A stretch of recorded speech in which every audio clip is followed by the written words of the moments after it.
Yes, sir. The committee will please come to order. A quorum is present. Without objection, the chair is authorized to declare a recess at any time. Pursuant to Committee Rule 5B and House Rule 11, Clause 2, the chair may postpone further proceedings today on the question of approving any measure or matter or adopting an amendment on which a recorded vote or the yeas and nays are ordered. The committee will continue to use the electronic system for recorded votes on amendments and passage of the bills before the committee. Of course, should any technical issues arise, which I do not anticipate, we will immediately transition to traditional roll call votes. Any procedural or motion-related votes during today's markup will be dispensed with by a traditional roll call vote. Our first item for consideration is H.R. 1295, the Reorganizing Government Act of 2025. The clerk will please designate the bill. H.R. 1295, the Reorganizing Government Act of 2025, a bill to amend Chapter 9 of Title 5, United States Code, to reauthorize the executive reorganization authority of the President and to ensure efficient executive reorganization and for other purposes. Without objection, the bill should be considered as read and open for amendment at any point. Without objection, so ordered. The chair recognizes himself to offer an amendment in the nature of a substitute. The clerk will please designate the amendment. An amendment in the nature of a substitute to H.R. 1295, offered by Mr. Comer of Kentucky. Without objection, the amendment is considered as read, and the substitute will be considered as original text for the purposes of further amendment. I now recognize myself for 5 minutes for a statement on the bill and the amendment. My bill, the Reorganizing Government Act of 2025, would renew and extend the authority of the President to propose a government reorganization plan. President Trump promised he would eliminate Washington waste and reform the unchecked federal bureaucracy. And he is delivering on his promises made to the American people. For decades, and on a bipartisan basis, members of this committee have lamented the inefficiency of the federal bureaucracy. We fought never-ending battles against the waste, fraud, and abuse the bureaucracy generates during both Republican and Democrat administrations. The federal government has expanded dramatically since the early years of our republic. Today, there are more than 400 executive branch agencies and sub-agencies and roughly 1,000 federal commissions. Most of these entities are relatively new creations. They did not exist for most of our nation's history. Not only has the government grown in size and complexity, but it has also taken on many functions once handled by the states or the private sector. Over time, the expansion of entities and programs has led to an increasingly complex bureaucracy with a massive amount of overlap and duplication. For instance, the Government Accountability Office recently found 43 job training programs scattered across 9 different federal agencies. That's just one of dozens of areas of wasteful duplication GAO has identified across a range of federal activities. Since 2011, GAO's report on government duplication and overlap has found more than $667 billion in potential cost savings from proposed efficiency reforms. The President has considerable authority within existing law to reorganize certain government offices and functions. But some reorganizations do require changes in law. Throughout our nation's history, such reorganization legislation typically originated from the White House. That's in part because for much of the 20th century, presidential reorganization proposals requiring changes in law were granted special consideration by Congress. The Reorganizing Government Act of 2025 amends the Reorganization Act amendments of 1984 to renew and extend this special consideration through December 2026. This reorganization authority has not been active since 1985, despite several presidents, including Bill Clinton, George W. Bush, and Barack Obama, having asked Congress to renew the authority as this bill would do. Under H.R. 1295, a reorganization plan must be considered via an up or down vote on a joint resolution of approval within 90 calendar days. This joint resolution is highly privileged, expedited, and not subject to the filibuster. The bill also expands the authority of the President to submit reorganization plans that impact whole executive departments instead of just agencies under current law.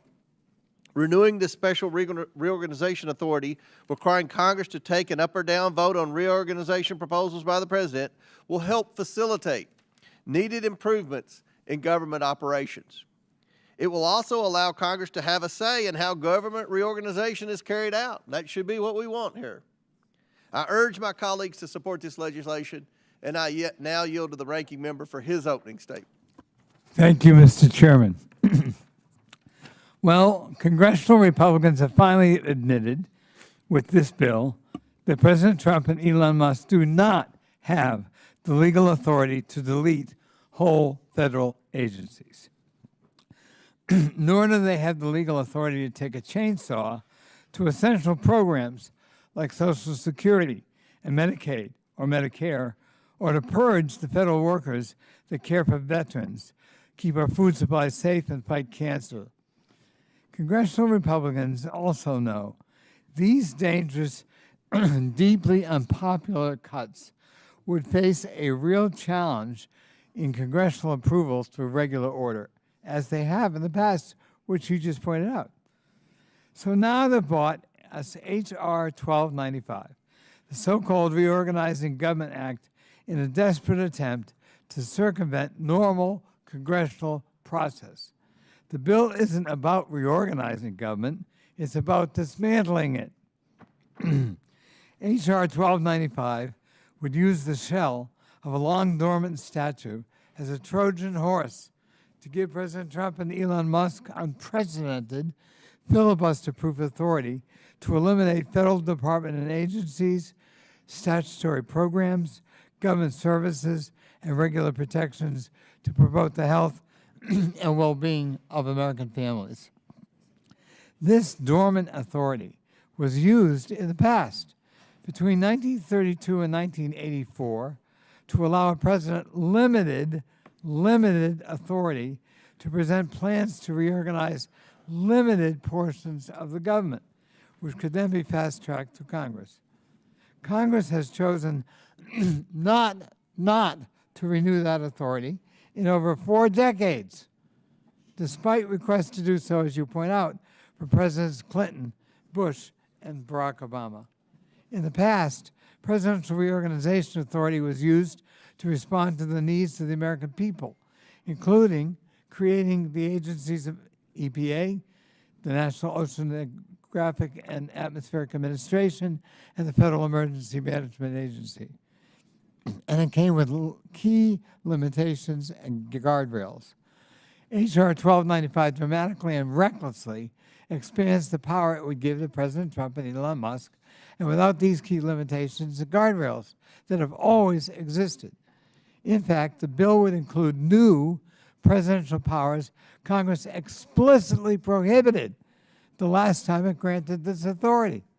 For example, it would strike language that prevented past plans from abolishing whole executive departments and independent regulatory agencies, terminating any enforcement functions or statutory programs. The Dismantling Government Act would grant Donald Trump and Elon Musk a filibuster-proof pathway to get their reckless actions blessed by Congress, and we already know exactly what they'll do with that power. They will abolish whole departments and agencies. President Trump could use this new power to abolish the Department of Education, the Department of Commerce, the Consumer Financial Protection Bureau, the National Labor Relations Board, the Institute of Peace, the Agency for International Development, and any other federal entity with a simple majority vote in the House and the Senate. They will wipe away statutory protections authorized by Congress. Trump would be able to use this power to eliminate statutory programs through his reorganization plans, a feature that was expressly prohibited by Congress in the past. Republicans in Congress would not be able to amend the plans, so they'd be able to be forced to support a broad reorganization package that cuts or eliminates Social Security, Medicare, Medicaid, or the programs beloved by their constituents. They will eliminate regulatory protections that keep people safe and healthy. President Trump will use this new power to gut agencies' abilities to enforce laws and regulations. Goodbye regulations that are protecting Americans from junk fees, air pollution, and lead in our drinking water. and they will use this authority to eliminate the defenses we have against reckless purges of our federal workers, purges that have often been found unlawful by courts all around the country in the last month. Unlike the previous reorganization authority, Trump's new power would explicitly authorize any plan he deemed necessary to reduce the number of federal employees. The Dismantling Government Act does nothing more than hand even more power over to an unelected billionaire, Elon Musk. It's an unconscionable affront to the American people, and I urge my colleagues to oppose it. I yield back. Gentleman yields back. Do any other members wish to be heard?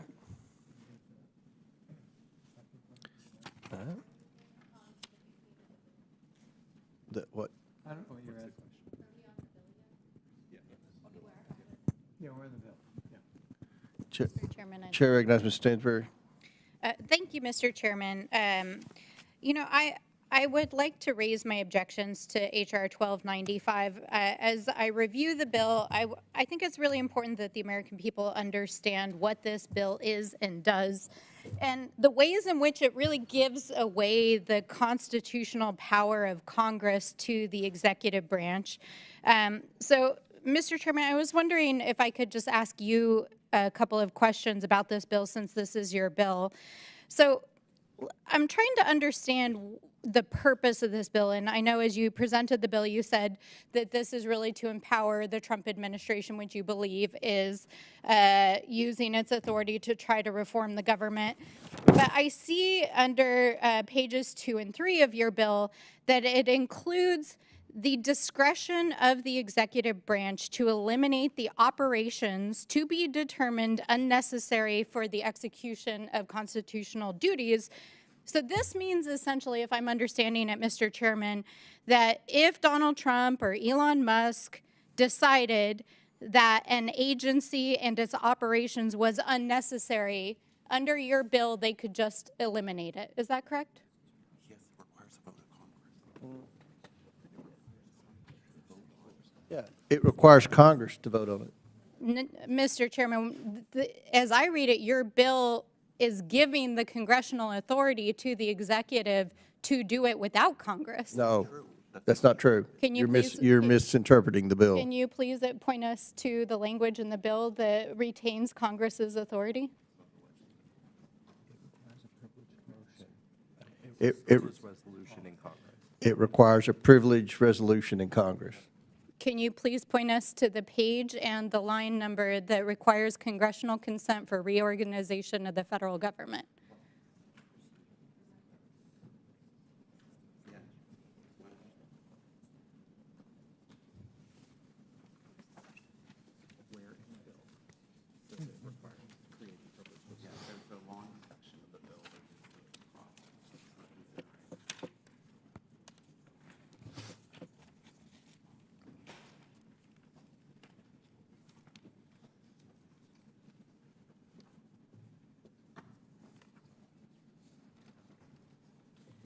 Sections 908 and 909. In sections 908 and 909 Of Title V, of Title V. which this bill amends. Which this bill is amending. Which this bill is amending. I'm sorry, this bill Mr. is Chairman, amended. Section 908 says striking December 31st, 1985. Can you please refer to the language that retains Congress's authority under the United States Constitution to rein in the executive to stop it from eliminating unnecessary duties, reducing federal employees, amending rules and regulations, and eliminating executive departments, agencies, independent establishments, offices, or officers of the executive branch?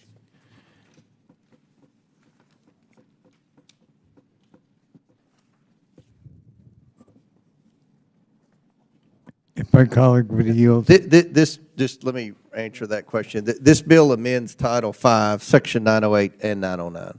Which retains congressional rule. Again, Mr. Chairman, can you please point us to the place in your bill where it retains Congress's constitutional authority to rein in the executive branch? She's reading how Congress. She's intentionally misreading how Congress. You're intentionally misrepresenting the bill. Mr. Chairman, I'm reading the bill, and No. I'm asking you, as the read the bill. sponsor, to point to us where your bill, which you are trying to pass through this committee today, retains the authority of Congress. It changes the date to 2026. It amends the date. Mr. Chairman, I'm just going to read from your bill. I've got 40 seconds here.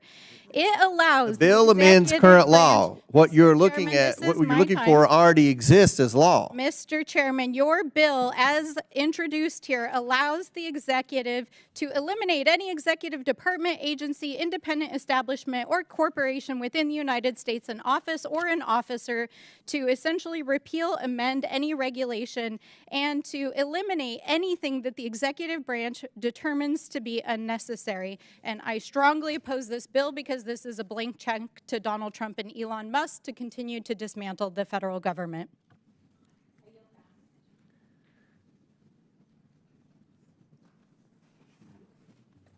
Hold on.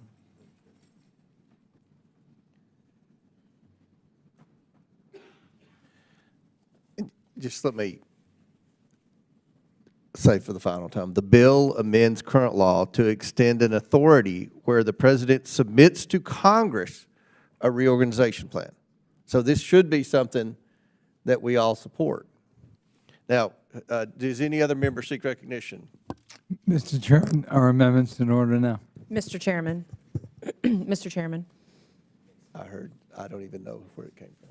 Oh, Ms. Mace, Chair recognizes Ms. Mace. Yes, sir. I was just going to emphasize what you were saying earlier, that this bill amends it to renew and extend it through December of 2026. I would appreciate it if members on the other side of the aisle spoke the truth, actually read the bill, understood what it did after reading it. Maybe some reading comprehension perhaps might be needed. And also, the offense that President Trump or Elon Musk get carte blanche authority. Well, it was Presidents Bill Clinton, George W. Bush, and Barack Obama have asked Congress to renew presidential reorganization authority. So this is actually bipartisan, but Right. because the orange man is president, it can't be, right? Just because they don't like the president of the United States, it can't possibly be. But this has been a bipartisan effort in the past, in the normal times when people had common sense on both sides of the aisle. So appreciate your leadership and transparency, Mr. Chairman. Thank you. I yield back. Very good explanation. Any other members seek recognition? Mr. Conley, I have an amendment at the desk. will the clerk report the amendment? Amendment to the amendment in the nature of a substitute to H.R. 1295 is offered by Mr. Connolly of Virginia.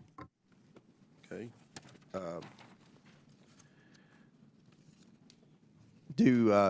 Chair recognizes the ranking member. Thank for his you. amendment. The Chairman's bill to authorize presidential reorganization plans that are clearly and specifically designed to aid and abet Elon Musk in a chaotic, cruel, arbitrary dismantling of our government threatens the essential life-saving services Americans rely on every day. My amendment would simply prohibit any reorganization plan for the sole purpose of reducing the number of federal employees and would instead require any reorganization plan submitted by the president to restore the federal workers already recklessly purged by Elon Musk. Civil servants perform critical work that helps keep the federal government performing its essential missions. The American public relies upon the work of dedicated federal civil servants for Social Security, Medicare, and Medicaid, and so much more. Civil servants turn down lucrative jobs in the private sector where they can make a lot more money because they believe in the mission of public service.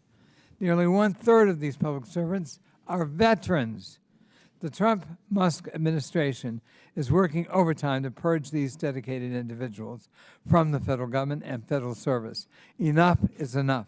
My bill, my amendment, clarifies critical protections against waste, fraud, and abuse and corruption by requiring any president reorganization plan to include the common sense protections for inspectors general included in my bill, the Protect Our Watchdogs Act.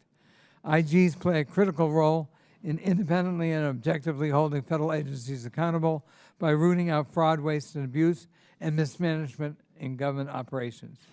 Late in the evening of January 24th, President Trump attempted to fire 17 IGs across 18 agencies by sending them a Friday night email stating they were, quote, terminated effective immediately due to changing priorities, unquote.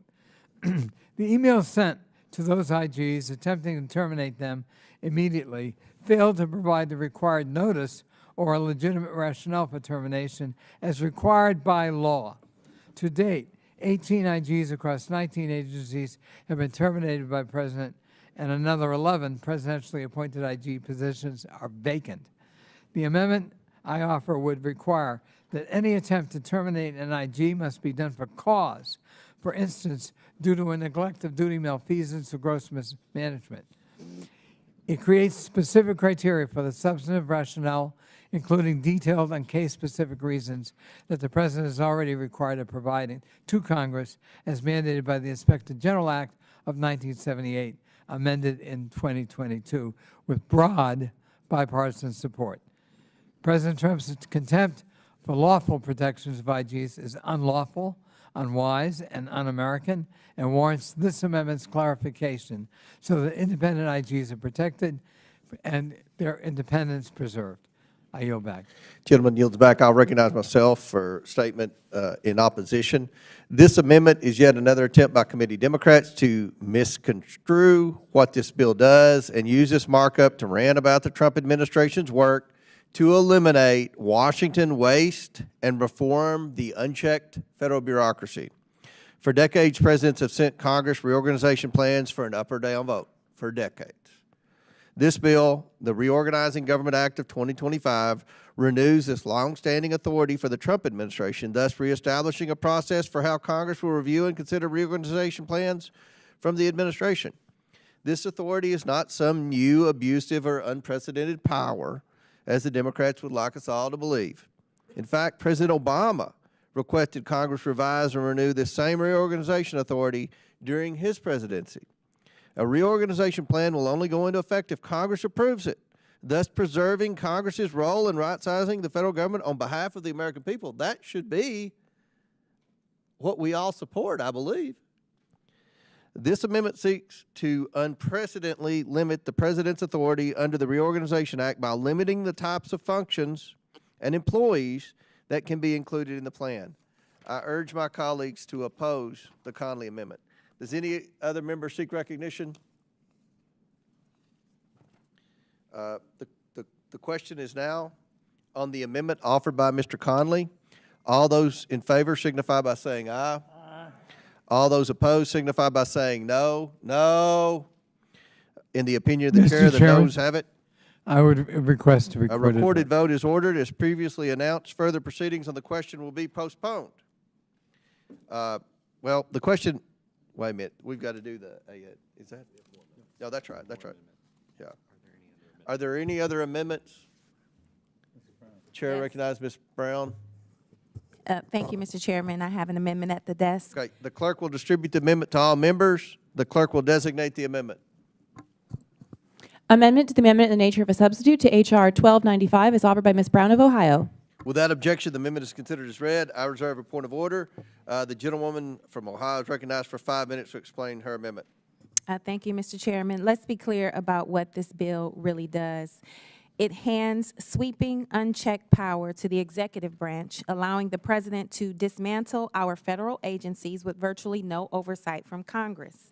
This bill allows the president to abolish any federal agency or department he deems unnecessary or burdensome without any check from Congress. It allows him to gut rules and regulations he personally dislikes. And let's talk about federal workers, because this bill strips away critical job protections who keep our government running.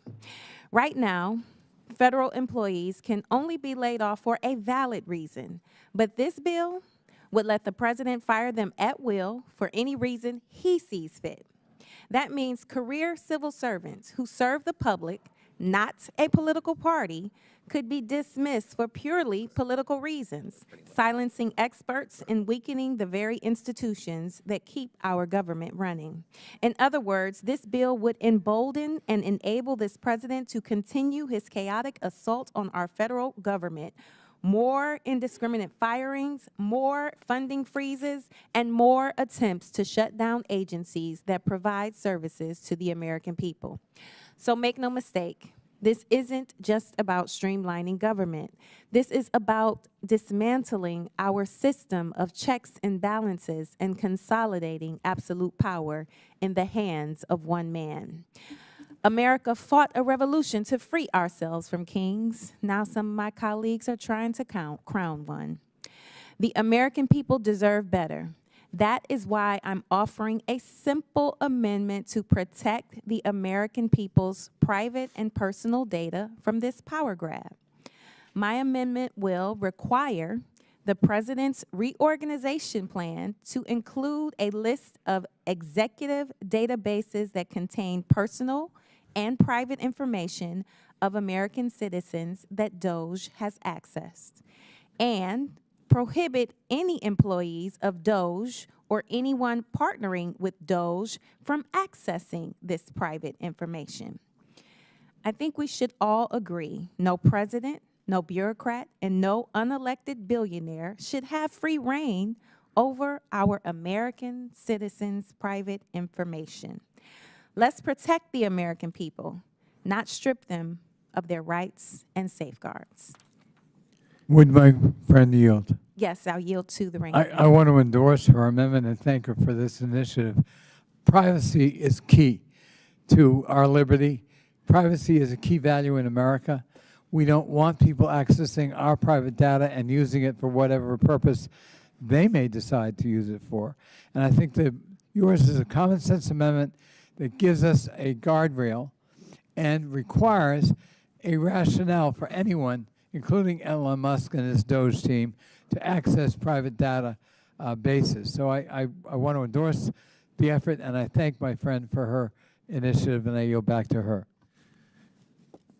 Thank you, Mr. Ranking Member. I yield back. Gentlelady yields back. I'll recognize myself for a moment. This amendment is yet another attempt by committee Democrats to misconstrue what this bill does and use this markup to rant about the Trump administration's work to eliminate Washington waste and reform the unchecked federal bureaucracy. For decades, presidents have sent Congress reorganization plans for an up and down vote. This bill, the Reorganizing Government Act of 2025, renews this longstanding authority for the Trump administration, thus reestablishing a process for how Congress will review and consider reorganization plans from the administration.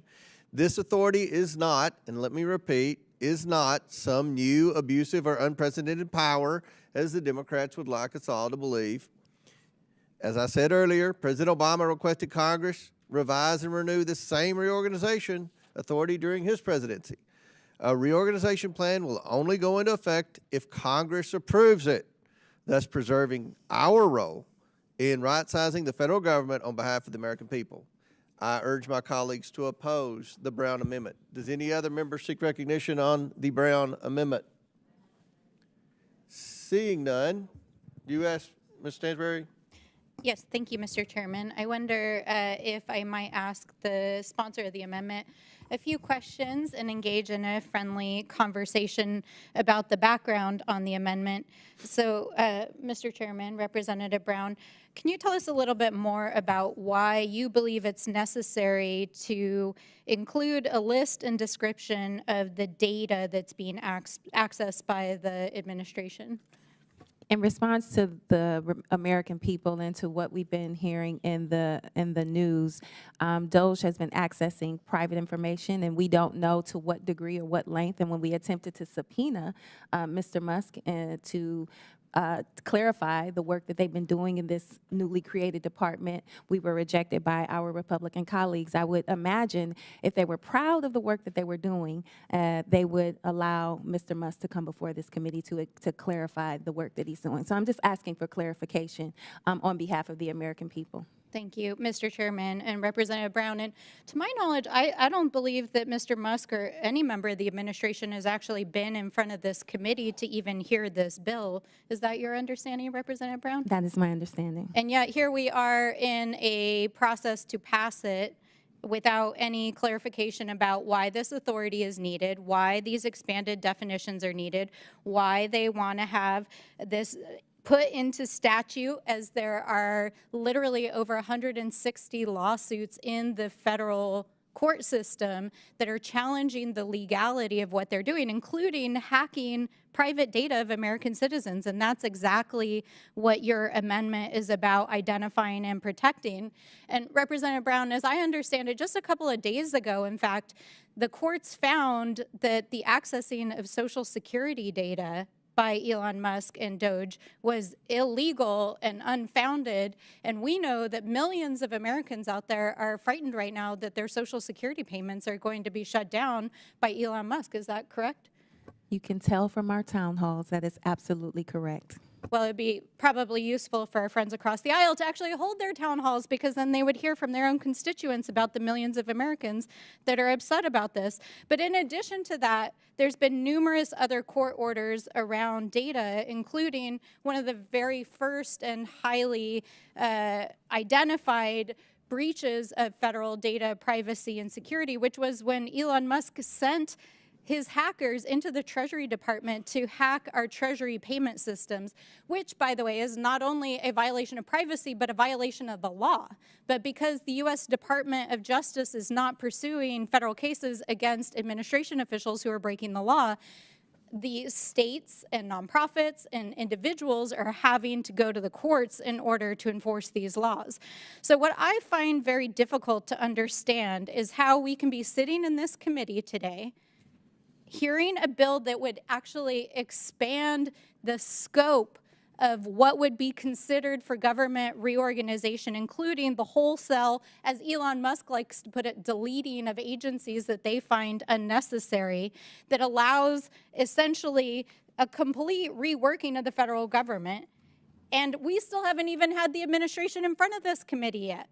They haven't even come here to answer what they're doing to the American people, and our colleagues aren't even listening to the people in their districts.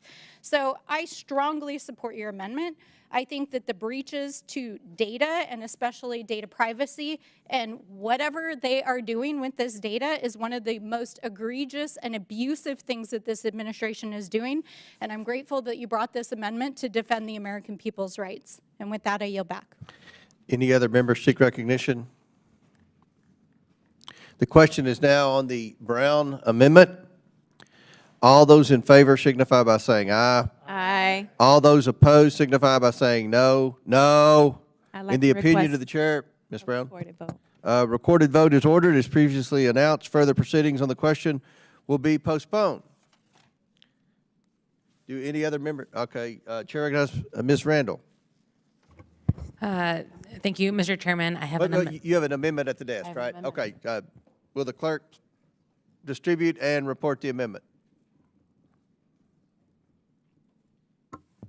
Amendment to the amendment in the nature of a substitute to H.R. 1295 as offered by Ms. Randall of Washington. Without objection, the amendment is considered as read. I reserve a point of order. The gentlewoman is recognized for 5 minutes to explain her amendment. Thank you, Mr. Chairman. You know, this amendment is what I think should be a simple bipartisan fix to this bill as introduced.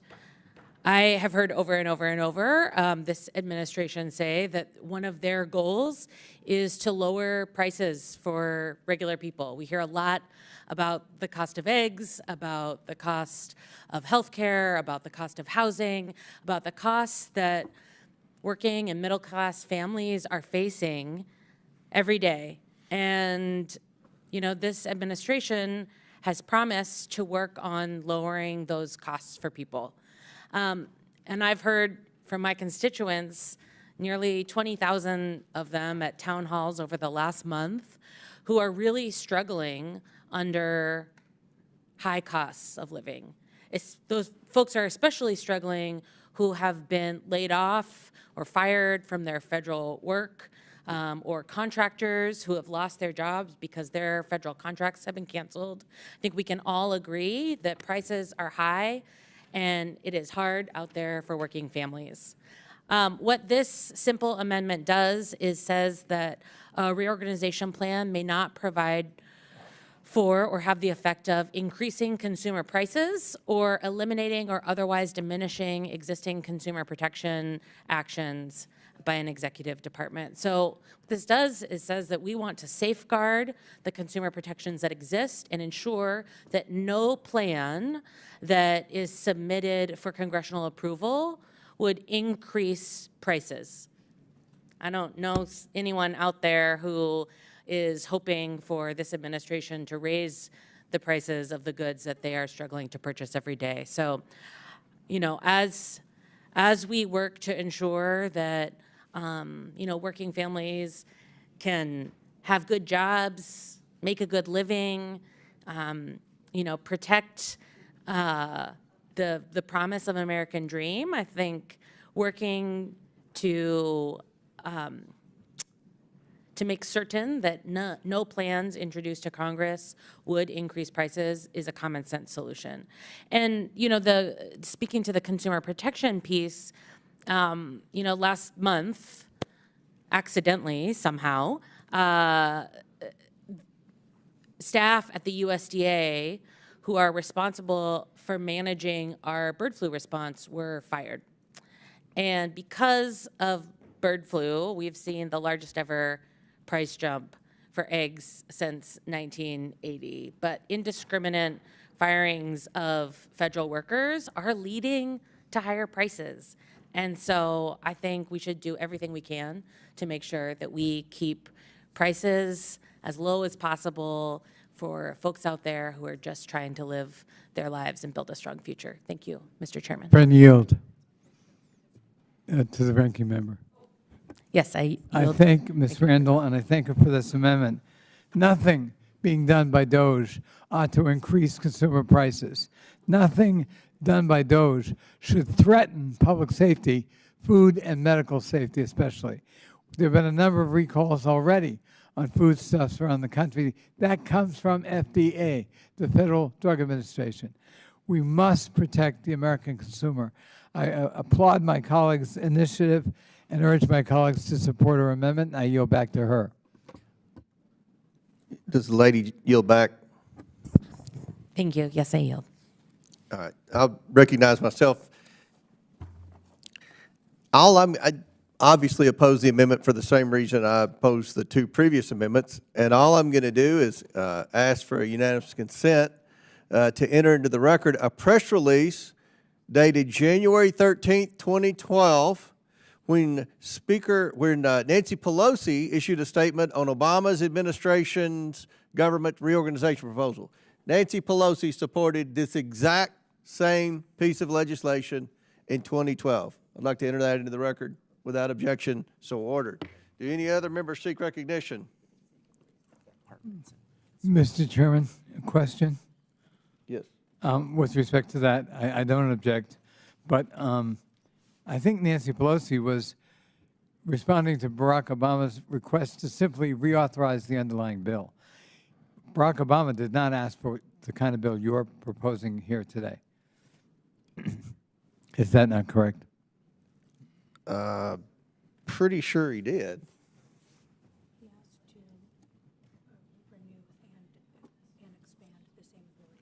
Yeah, he asked for pretty much the same bill. Similar, very similar. I think we disagree about that, Mr. All right. Chairman. All right. Any other members seek recognition on the Randall amendment?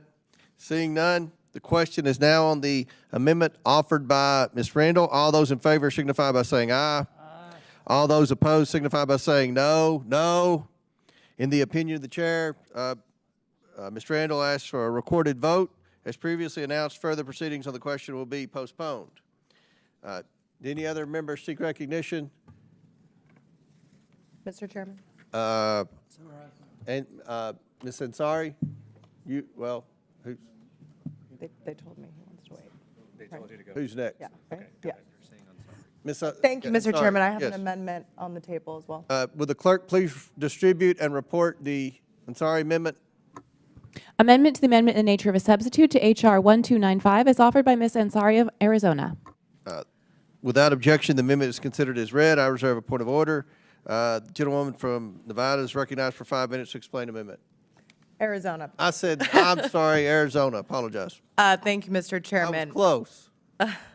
Like millions of Americans, I am deeply concerned about the authoritarian nature of this administration. It is very clear that Donald Trump, Elon Musk, and the entirety of the president's cabinet want to operate without any sort of accountability, without willingness to come here and speak to the Oversight Committee, by attacking journalists, by attacking rightful American citizens. And they want to do whatever they want without any checks and balances. And that is exactly what Republicans on this committee are handing them with this bill. They want to allow want-to-be dictators to completely dismantle the federal government without review, without consideration of how it affects families who depend on government programs, and without a care in the world. And the reason they are pushing for this bill is because Donald Trump, Elon Musk, and DOJ have already been found consistently to be acting outside of the law in their mass layoffs and agency closures by the courts. They shut down U.S. aid, and the courts ruled that they violated the Constitution because they need congressional approval to do so.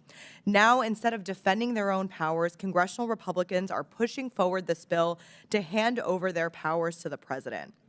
Again, this is further revealing cowardice and weakness and deep fear about a primary challenge funded by the richest man in the world. So those are my overall issues with this bill. Now, speaking to this amendment directly, this is in regard to veterans. Earlier this month, the Department of Veterans Affairs announced plans to fire more than 80,000 of its employees.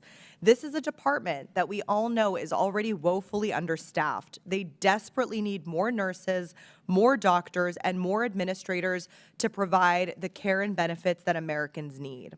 More than 9.1 million veterans rely on VA health care. Over 32,000 veterans are homeless. Upwards of 17 veterans commit suicide daily. 2 of the VA employees from the regional office in Phoenix are a 20-year Air Force veteran, and the other is a former Marine. They were both loan specialists helping struggling veterans from losing their homes, and were each handling 1,500 cases at the time of their termination. Just 2 people were managing 3,000 cases. Now imagine 80,000 workers laid off from the VA. These are men and women who put their lives on the line for each and every one of us, and this country has already failed them in many, many ways. Now Elon Musk wants to decimate the agency that cares for them. My amendment protects veterans and VA workers from these cruel actions so that the VA can continue improving the level of care our veterans receive rather than hanging them out to dry. So I hope my colleagues will vote in support of this amendment, and I will yield back to the ranking member. Thank you. I thank my colleague, and I thank her for this initiative. Nothing is more reckless than gutting the Veterans Administration. As you point out, millions of veterans and their families rely on VA for health care. I've visited dialysis clinics run by the VA. They are essential. Laying off people who are technicians, who are in admittance, who are providing technical and nursing and medical services to our veterans is disgusting. If the United States has any obligation, going back to Lincoln's eloquent call to heal the wounds of our veterans and their widows and their orphans, it is this. So I applaud my colleague for taking this initiative and highlighting how serious this is. Remember, 1/3 of all federal employees are veterans. Deliberately, we wanted to give them a leg up. And as my friend pointed out, the suicide rate is alarming. We've got to provide mental health services as well as medical services. So I think this goes a long way to protecting our veterans. I urge my colleagues to support the amendment, and I yield back to Ms. Ansari. Ms. Ansari, yield back. Thank you so much. I appreciate the comments of the ranking member. I could not agree more, and again, really urge colleagues to vote for this to protect veterans who are Republicans, Democrats, Independents, but deserve all of our support. Thank you. Till the lady yields back. I recognize myself. I don't think President Trump or any Republican has advocated for reducing nurses at the VA are classroom teachers in the Department of Education. What they're talking about are bureaucrats, many of whom haven't been to work in years. Hopefully we can get rid of the bureaucrats and have more money to hire more classroom teachers and more nurses. We have to have a reorganization of the government. It's gotten out of hand over the past 4 years. Bureaucracies have grown. Bureaucrats have increased in number. And the people taking it on the chin in the federal workforce are the ones who actually do the work at the bottom of the organizational chart. This is a reorganization for them. I just feel like if the Democrats would fight as hard for the working class taxpayers and the frontline federal employees as they fight for unnecessary bureaucrats, then we could accomplish a lot this Congress. So I oppose this amendment. Do any other members seek recognition? Mr. Chairman. Mr. Chairman, All right. You've already, I just have a Go ahead. question for you. sure. Then I'll recognize you. I'm new here. This is my first term, but one of the first, in my second month on Valentine's Day, I was at the VA in Arizona for Valentine's for vets. It was the night before that the administration fired, I believe, 1,000 employees from the VA. Again, a woefully understaffed agency. So I guess, do you agree that that occurred, and do you believe that that is waste, fraud, and abuse, taking from an already understaffed agency that supports our veterans? I don't know about that particular instance you're talking about. I would recommend you look into it because it happened, again, completely aligned with the day we're all supposed to go and visit our veterans and support them. Thank you. Chair recognizes Mr. Higgins. Thank you, Mr. Chairman. Mr. Chairman, I'm going to directly address my veteran brothers and sisters across the country. We're going to fix the VA whether anybody in the bureaucracy machine likes it or not. I've helped thousands and thousands of veterans across Louisiana, and every one of them has the same issue. It's a problem with the bureaucratic machine of the VA, not the nurses and the doctors, not their fellow veterans. Their problem is with the waste and the ignorance and the audacity to be arrogant from the bureaucracies towards our veterans that we serve. And you just sit by and watch. But if you're in our way, we're rolling over you because we're about to fix the VA. And that means we're going to eliminate waste, fraud, abuse, and theft within the VA. We're going to fire people that don't work, don't show up for work, or don't even exist. And we're going to work together with the executive. Finally, we have an executive branch that's courageous enough to tackle this thing.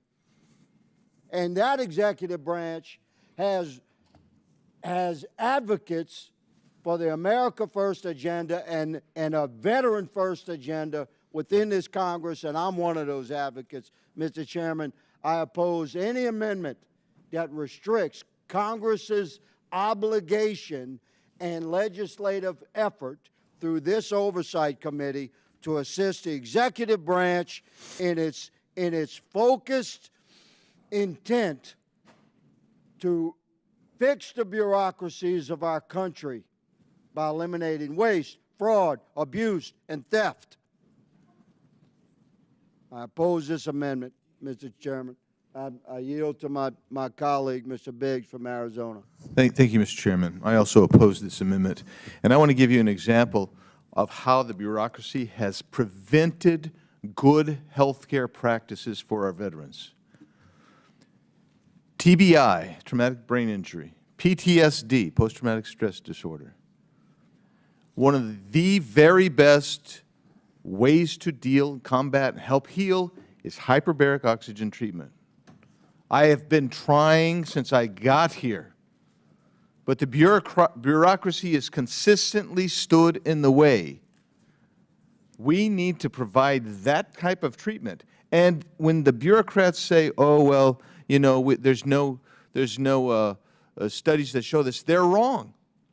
The IDF, almost everybody comes out getting HBOT, and it helps them. The studies are crystal and clear. What's preventing us from providing that type of medical care is the bureaucracy. It's the bureaucracy that says no. And they would rather give PTSD or TBI patients a surfeit of opiates. Get them addicted. What they need is HBOT therapy. Who in the hell are you? Be quiet. I have the floor. Order. We do not allow comments from the crowd. It is true. The studies are clear. The studies have been over and over again. TBI, PTSD is helped by HBOT. Ma'am, Absolutely you will be right. asked to be removed with one more outburst. Under the rules of the House, the chairman responsible for maintaining order and preserving decorum in the committee room. I expect audience members to be respectful of the witnesses and the public. Mr. Biggs, please proceed. Thank you, Your Honor.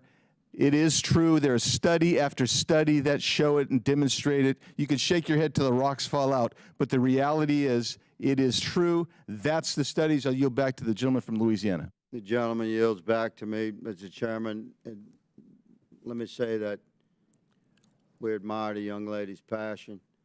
The bottom line is that bureaucrats are in the way of actual VA service to actual veterans.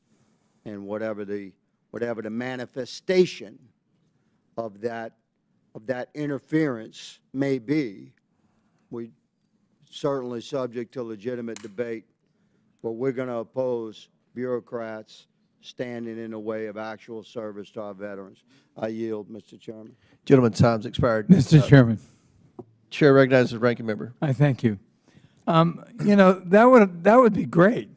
I don't know how Mr. Biggs and Mr. Higgins have a special code to pick only bureaucrats, and they're the ones we're going to eliminate because they have decided they're the problem. That isn't what Elon Musk and Donald Trump have done. They've gone into the VA and fired thousands. They don't know whether they're nurses. You don't know it either, Mr. Higgins. They don't know if they're technicians. They don't know if they're specialists in admittance for hospital care or home care. They don't know. They didn't take the time. They didn't take the time to study the architecture of the VA to make sure no harm was being done. That is what this amendment is designed to try to do, to protect veterans from having negative consequences because of those actions, which were not vetted, still haven't been vetted, and are definitely going to hurt our veterans. So it's great to say we're only going after bureaucrats. There's no evidence that that is true. And in fact, I worry deeply it is not only not true, it's the opposite. I yield back. I yield to Ms. Stansbury.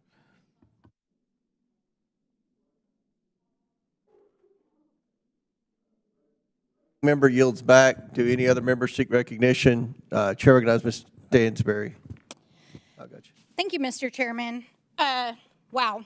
Okay, let's break this down. I'm going to read the amendment here. It says essentially here that it would insert the following language, that basically it would not allow the administration to reduce, degrade any existing services, benefits, or jobs for veterans provided by an executive department and is required to fully restore all veteran services, benefits, or jobs at the executive department that have been reduced, degraded, or eliminated by the United States DOJ service. So, I'm sorry. I represent one of the highest proportion of veterans in active duty military in the country, and I find it deeply offensive that my colleagues would not support a simple amendment that would protect our veterans, and to sit here and claim today that what the administration is doing has not impacted veterans is completely a lie. Because I can tell you that 3 weeks ago, veterans who work for the VA showed up on Monday after Elon Musk, not even the VA, issued a mass firing of probationary staff on a Friday afternoon, and people showed up to their jobs at veterans, hospitals, and administration offices across the country and couldn't even get into their emails because they were locked out. But inside of those emails were actual statements saying that they had underperformed and they were being fired basically without cause. Now, already the federal court system has found that those firings were illegal.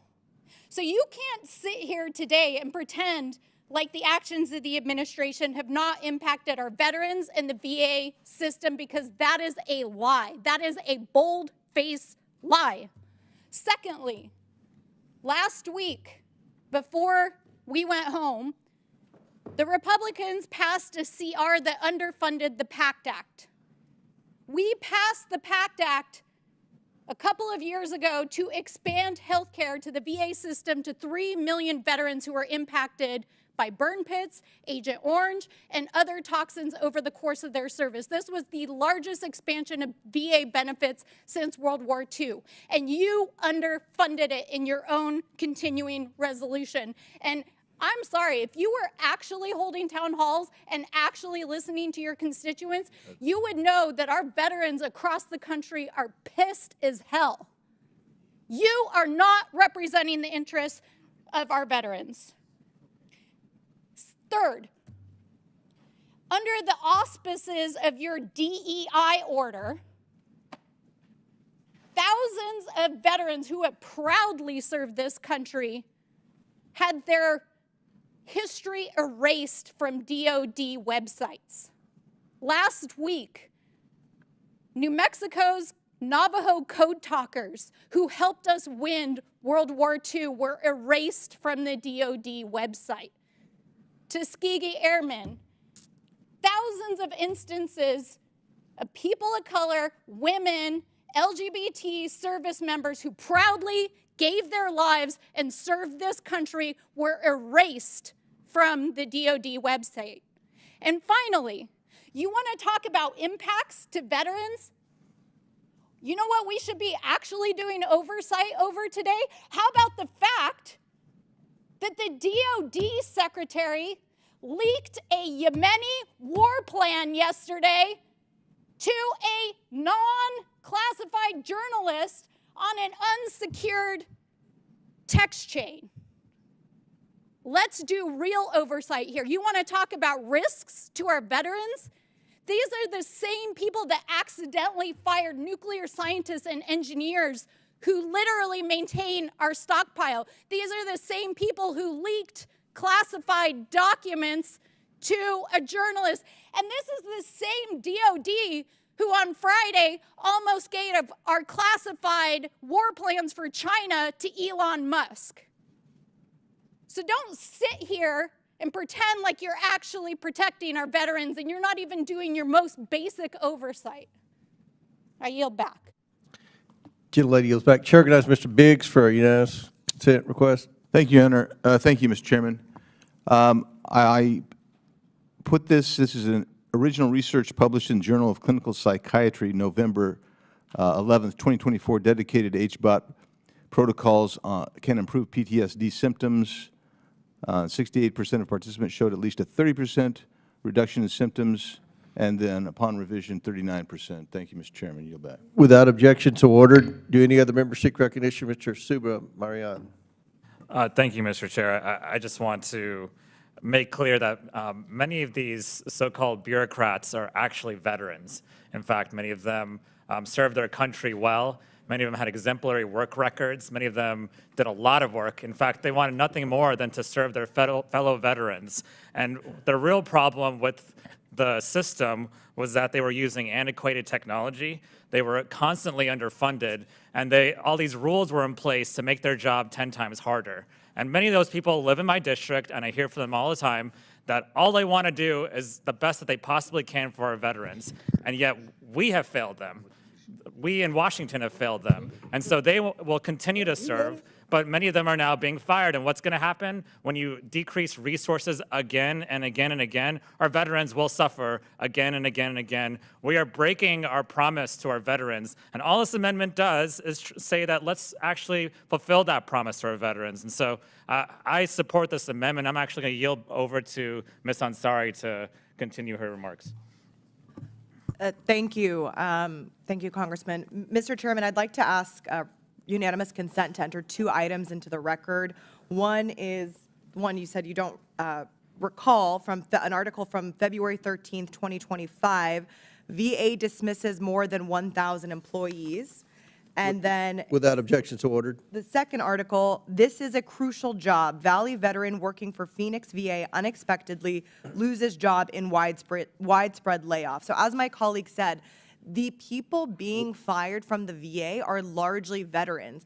My colleague. Point of order, Mr. Chairman. Well, first of all, without objection, so ordered on the UC. You're not objecting to the UC? No, not Okay. objection to the UC at All all. right, and but- now I recognize you for a point of order. Yeah, point of order is when you're getting a UC, you don't get to read the article. That's right. That is correct. You just, the title. title of the and article. right, you did Mr. that. Biggs, that is the title of the article. If I could use the rest of my time, the callousness that we are seeing from colleagues Mr. across the Chairman, other side of the aisle. point of order. Point of order to, She's had her minutes to speak. She's now trying to use her UC to go forward yeah, and speak. Mr. Sabran yielded her. Okay, then I apologize. No, Okay. But you're correct on how to propose a unanimous consent request. The title. Yes. and the- Otherwise, and I the would like to publication. go forward. That's right. to the That's next where part. we got into an argument with Ms. Presley. She was going into detail on a Mr. unanimous Chairman, consent. that- But you, that- you I had read the time. title of Right, the right. article. That's right. Thank you. Everybody's correct here. Perfect. Please proceed. All right. So the callousness that we are seeing from my colleagues on the other side of the aisle in regard to veterans, you are obsessed with buzzwords that do not recognize that real people are suffering in the midst of it. When on February 13th, 1,000 veterans are fired. Then on February 24th, VA axes another 1,400 employees. The point was made today. What was the reason for the firing of these employees? Allegedly, be under the auspices of diversity, equity, and inclusion. Again, buzzwords they are obsessed with. Diversity, equity, and inclusion means women, it means members of the disabled community, it means African Americans, it means Latinos, it means Native Americans, it means anyone who they do not deem qualified in their sense, hardworking, the real people who deserve the positions that they are in have been fired from these positions simply because this administration does not recognize them and does not value them. So let us just be honest about who is being impacted here. Veterans are suffering. Last week, I held a town hall with the Arizona Disability Coalition. Several are veterans. We held a town hall with hundreds of people who came and showed up. Veterans in Phoenix showed up and are devastated about the cuts to their health care, about the cuts to the VA. And these are, again, real lives. My colleagues on the other side of the aisle do not listen to their constituents. They hide from their constituents, and they don't understand the issues that they're talking about. I yield back. Thank you. I yield back to the ranking member. All right. Thank you. I think the points are made quite aptly. This process undertaken by Doge and Elon Musk and Donald Trump will jeopardize veterans. They work there, they serve there, they're also the customer base of the VA. To have 9 million veterans put at risk under the false pretense of we're going after the bureaucracy, there's no way you're not going to get into heart and tissue in terms of the quality of medical care provided to the veterans. Nothing in this Congress, nothing should ever promote or provoke us to providing less than absolute excellent quality care for our veterans. They've earned it, their families have earned it, it's our sacred obligation. I really appreciate the amendment and I urge its adoption. Gentleman's time's expired. Chair recognizes Mr. Mfume. Mr. Chairman, I have a point of personal privilege. Absolutely. Mr. Chairman, on behalf of the ranking member, I'm going to go this far, and on behalf of you, I just want to call the attention to the young people who have joined us when we welcome you, this group of young individuals and students who have stopped by to the Capitol. This is your House of Representatives in action. Look at it, learn from it, and grow from it. It's a unique experience. I don't know where you might be from, but all of us here on the committee really like it when we see young people and students stop in to see what we're doing and to check us where possible. Thank you. I yield back. Thank you. Welcome. Do any other members seek recognition? Yes, Ms. Randall. Thank you, Mr. Chair. I just wanted to add my voice to disputing the position that everyone who has lost their job has been a wasteful bureaucrat. I have an email from one of our colleagues at Veterans Affairs in Washington State, and they share with me some of the folks that they lost on February 24th.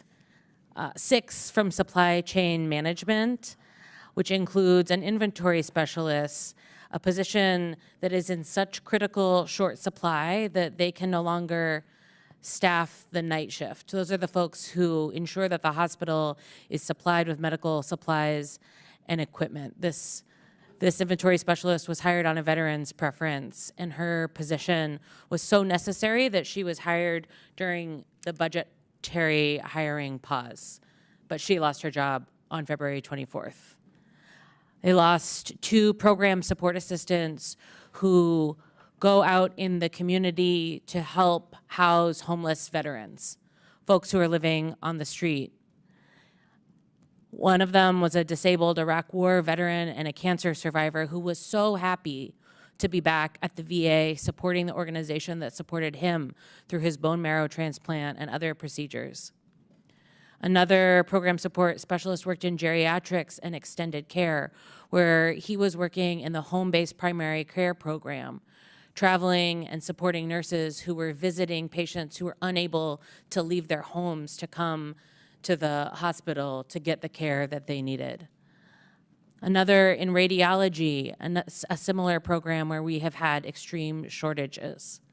Dedicated public servants who believe in the mission of the VA, who believe in helping their fellow veterans, who show up every day to serve, but are being characterized as bureaucrats, as wasteful, as a waste of our taxpayer dollars. When people, real veterans who have served our community are relying on them to help them access care. Mixed up with in the midst of all these firings, we've also seen truly wasteful and inefficient use of government resources when procurement cards were limited to $1. There was a pause on procurement cards. And what that meant was that folks who were traveling, like that veteran I mentioned earlier, to receive essential care like a bone marrow transplant, were not able to have their housing paid for while they and their family were traveling out of state. These are serious impacts on veterans in our community who have served bravely and who continue to do the work of caring for others who have served. This is not about wasteful bureaucracy. This is about ensuring that we are keeping our promise to take care of those who have stood up for us. I yield back to my colleague, Mr. Subramanian. Thank you. I just want to read a story that someone wrote into my office who lives in the district. She said that I've worked as a contractor on a project for the Department of Veteran Affairs for 8 years. When I first started, our business owner was a woman who had worked for the VA for 20 years. Her husband and children were veterans. She had more passion about taking care of our vets than any other business owner I've ever seen. She was a role model for so many people in our office and for me, and we were able to accomplish so much good for veterans because of her. In 2020, she left the VA, and in 2024, she returned to our project. We were so excited to have her back and have her guidance for our program moving forward, but she was laid off last week as part of the probationary firings. Her position has no near-term plan to be filled, and other VA employees are stepping in, but they do not have the capacity, knowledge, or deep personal relationships to make the project successful. This has been a devastating and a huge loss to our veterans and their families. We work in back-end IT, so it's not something a veteran would ever notice, but we work behind the scenes to keep the VA modern and as efficient as possible, and this is a terrible loss for the American people. That's just one person who is serving the VA. Imagine you multiply that by thousands. That's what's going to happen to the VA. That is not getting rid of waste, fraud, and abuse. That is making things worse for our veterans. I yield back to the ranking member. I thank my friend for his observation That's exactly what is happening because there was no vetting. Time's expired. Any other members seek recognition on the amendment? Who? Mr. Bell. Mr. Bell. Have an amendment? Oh, okay. Hang tight. Before you're next on the amendment. No other speakers on this amendment. This was Subramaniam. Yeah. Okay. No, this was the Randall amendment. Okay. All right. A lot of amendments here. This is Ansari's amendment. This is Ansari's. Okay. Ansari. All right. This is Ansari's. Okay. All right. Okay. I got it. You're good. The question is now on the amendment offered by Ms. Ansari. All those in favor signify by saying aye. All those opposed signify by saying no. No. In the opinion of the chair, the noes have it, and the amendment is not agreed to. Mr. Chairman, would request a recorded vote. A recorded vote is ordered. As previously announced, further proceedings on the question will be postponed. What's that? Now, Mr. Chairman, Chair. ask Mr. Subramanian. problem. No problem. Mr. Chair, I have an amendment. Will the clerk please report the amendment? Amendment to the amendment in the nature of a substitute to H.R. 1295 is offered by Mr. Subramaniam of Virginia. Without objection, the amendment is considered as read. I reserve a point of order. The gentleman from Virginia is recognized for 5 minutes to explain his amendment. The amendment is pretty simple. All it does is ask that we review, do a real review and a comprehensive mitigation plan for any conflict of interest that may threaten the ability of the executive department to serve the public interest, including any conflicts of interest of the president, vice president, and officer or employee of the executive branch, any officer serving in the level 1 of the executive schedule, or any special government employee. And the reason for this is also simple. The American people do not want corruption in our government. They want to make sure that the decisions being made by the executive branch are not to line the pockets of people in the executive branch, but rather to make sure we're doing what's best for the American people. And if there's anything that's bipartisan, it should be that we want to rid ourselves of corruption. I've heard it over and over again. We want to get rid of waste, fraud, and abuse. I think lining your own pockets and using the federal government as a slush fund is fraud, and it's abuse of our federal government. And so whether it's a Democrat or a Republican, we should all come together in Congress and make sure that we get rid of people lining their own pockets and using their office to enrich themselves. And that's what's happening right now. And so I want to make sure if we're going to try to do this reorganization of government that is not full of corruption. But what I think is happening instead is that we are going through a practice where we're making corruption easier, where we're embracing people lining their pockets and using their office and using their positions in the executive branch to enrich themselves. And by getting rid of some of the safeguards, getting rid of the inspectors general, getting rid of the people who are in charge of getting rid of waste, fraud, and abuse, we are making it worse. And so it's a simple amendment. I hope it has bipartisan support, because this should be a bipartisan effort to rid ourselves of corruption. And I'll yield back to the ranking member and hope that both sides of the aisle support the amendment. I thank my colleague for yielding, and I support his amendment. The American people ought to be reassured that whoever is involved in government efficiency is clean and has no conflict of interest. Elon Musk has huge conflicts of interest, whether it be Tesla, whether it be SpaceX, whether it be his interest in China. He is a walking sandwich board for conflict of interest. I think this amendment would go a long way to reassuring the American public and Congress that we have scoped it out and that the people involved in so-called Department of Government Efficiency are in fact themselves clean. If they're not, it taints everything they're doing. So I thank Mr. Subramanian for bringing this to our attention. I thank him for his leadership, and I urge my colleagues to support the amendment, and I yield back to the gentleman from Virginia. I yield back to the chair. Any members wish to speak on the Subramanian amendment? Chair recognizes Ms. Stansberry.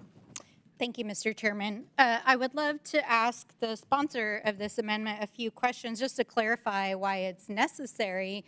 You know, I think we have seen an unprecedented effort to not only dismantle the federal government, but the kind of self-dealing that I mean, let's all be honest. We saw a lot of that during the first Trump administration, but we never saw an unelected billionaire placed in a key decision-making role that would literally be dismantling wholesale agencies, cutting thousands of federal jobs, ending contracts, data mining federal data, who had direct financial conflicts of interest with the federal government.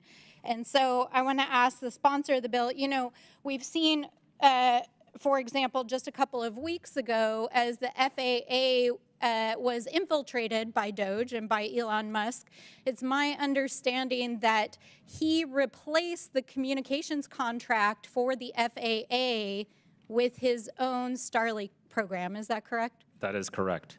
And it's also my understanding that Mr. Elon Musk, who has also infiltrated NOAA, which is the agency that does our weather service and tells the Americans and the world that, you know, what's going to happen with the weather, that there's also indications inside the agency that he would like to have SpaceX become the primary contractor for the satellite systems for NOAA. Is that correct?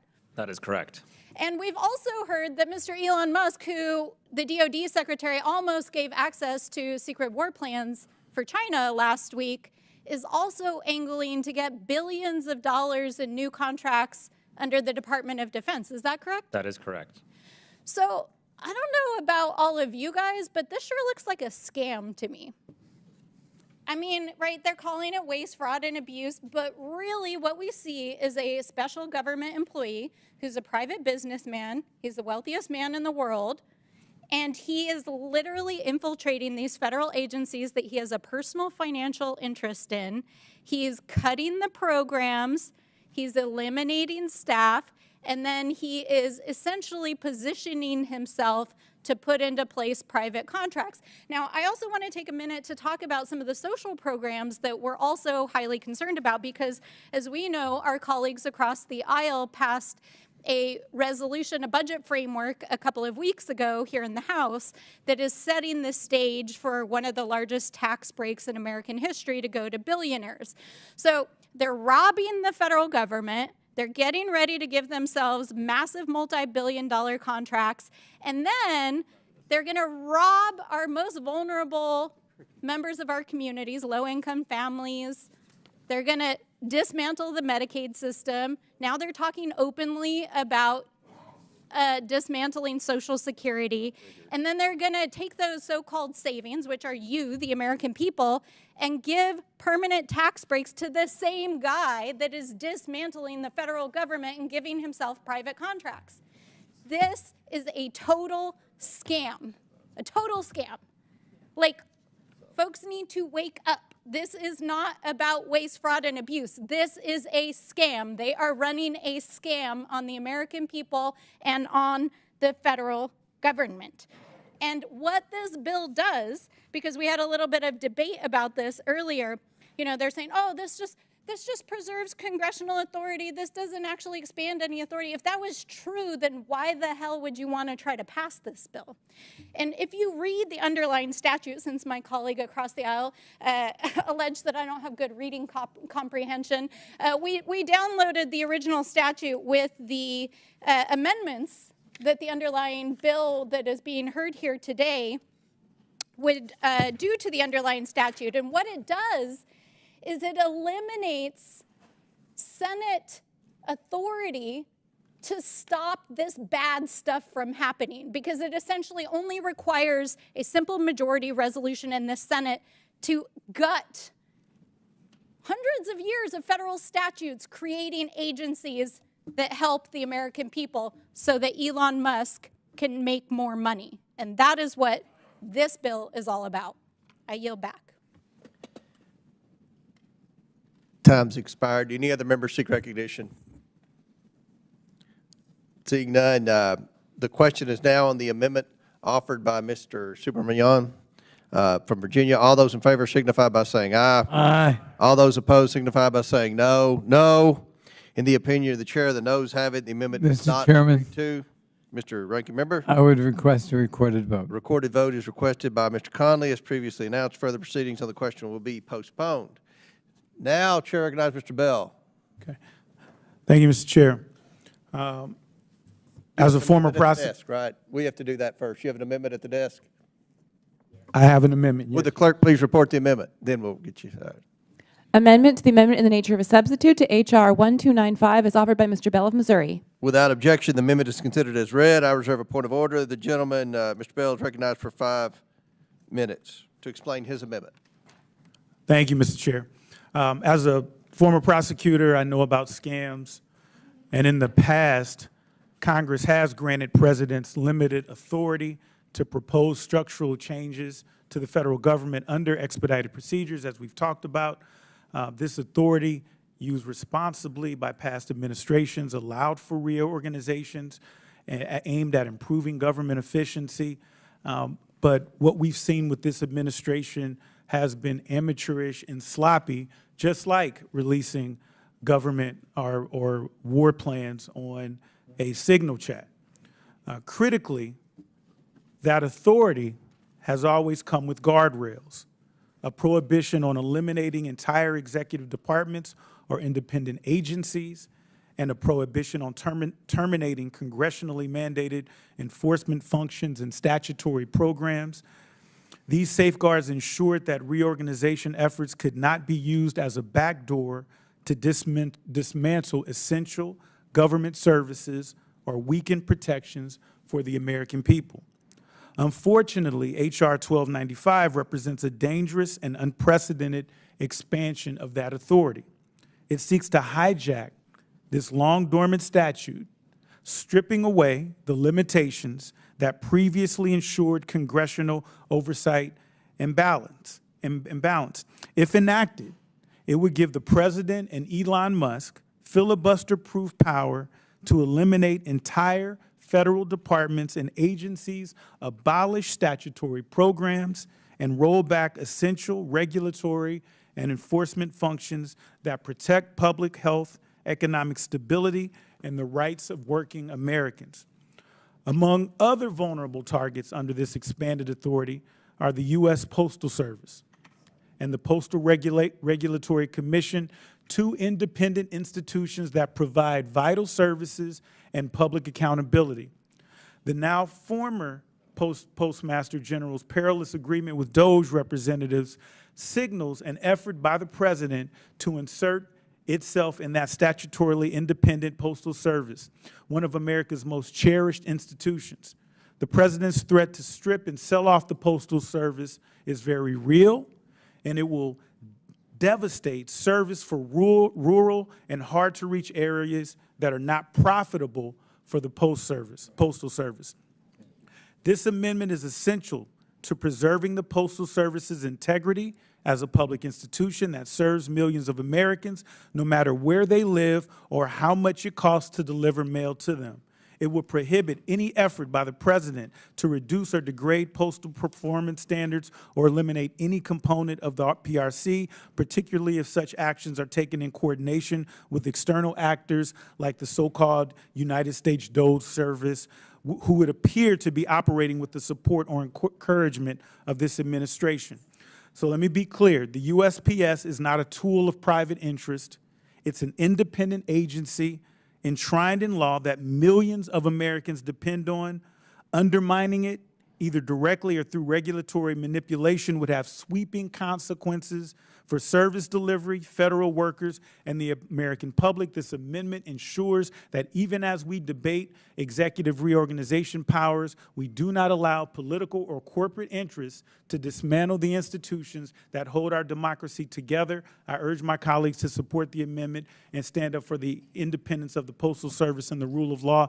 And one other thing, an individual during this hearing spoke out of turn, and that was inappropriate, and the chair rightfully restored order. But my colleague raising his voice and saying, "Who the hell are you?" there's no place for that in this House. We're talking about guests in the people's house, and to be clear, the guests in the people's house are sitting at this dais. This is their house. And so this body needs to not forget itself and not get too far to where we're so caught up in making clips to go viral that we're not forgetting that we have a duty to set an example of what good governance and bipartisanship is supposed to look like. Let's keep in mind we have not only Americans watching, but we have kids in the room and we have kids around the country that are watching and following our example. I yield my time to the ranking member. I got 4 seconds. I agree with the gentleman in all respects, and particularly his championing of the Postal Service that needs to be preserved and improved. I thank my friend. Gentleman's time has expired. Any other members seek recognition? Mr. Chair recognizes Mr. Mfume. Thank you very much, Mr. Chairman. I want to take a moment to support the amendment that is before us. I want to thank the gentleman from Missouri for offering it. And I want to thank him also for his clear and concise description of the Postal Service, the USPS, and the fact that it is constitutionally established. In fact, Article 8 of the Constitution established the Post Office. We don't see any other name there. No, Doge is not listed there. This is Article 8 of the Constitution. And so we have a right, a solemn right, as a Congress, to protect the sovereignty of the postal system and to make sure that we do everything that we can to ward off attempts to water it down.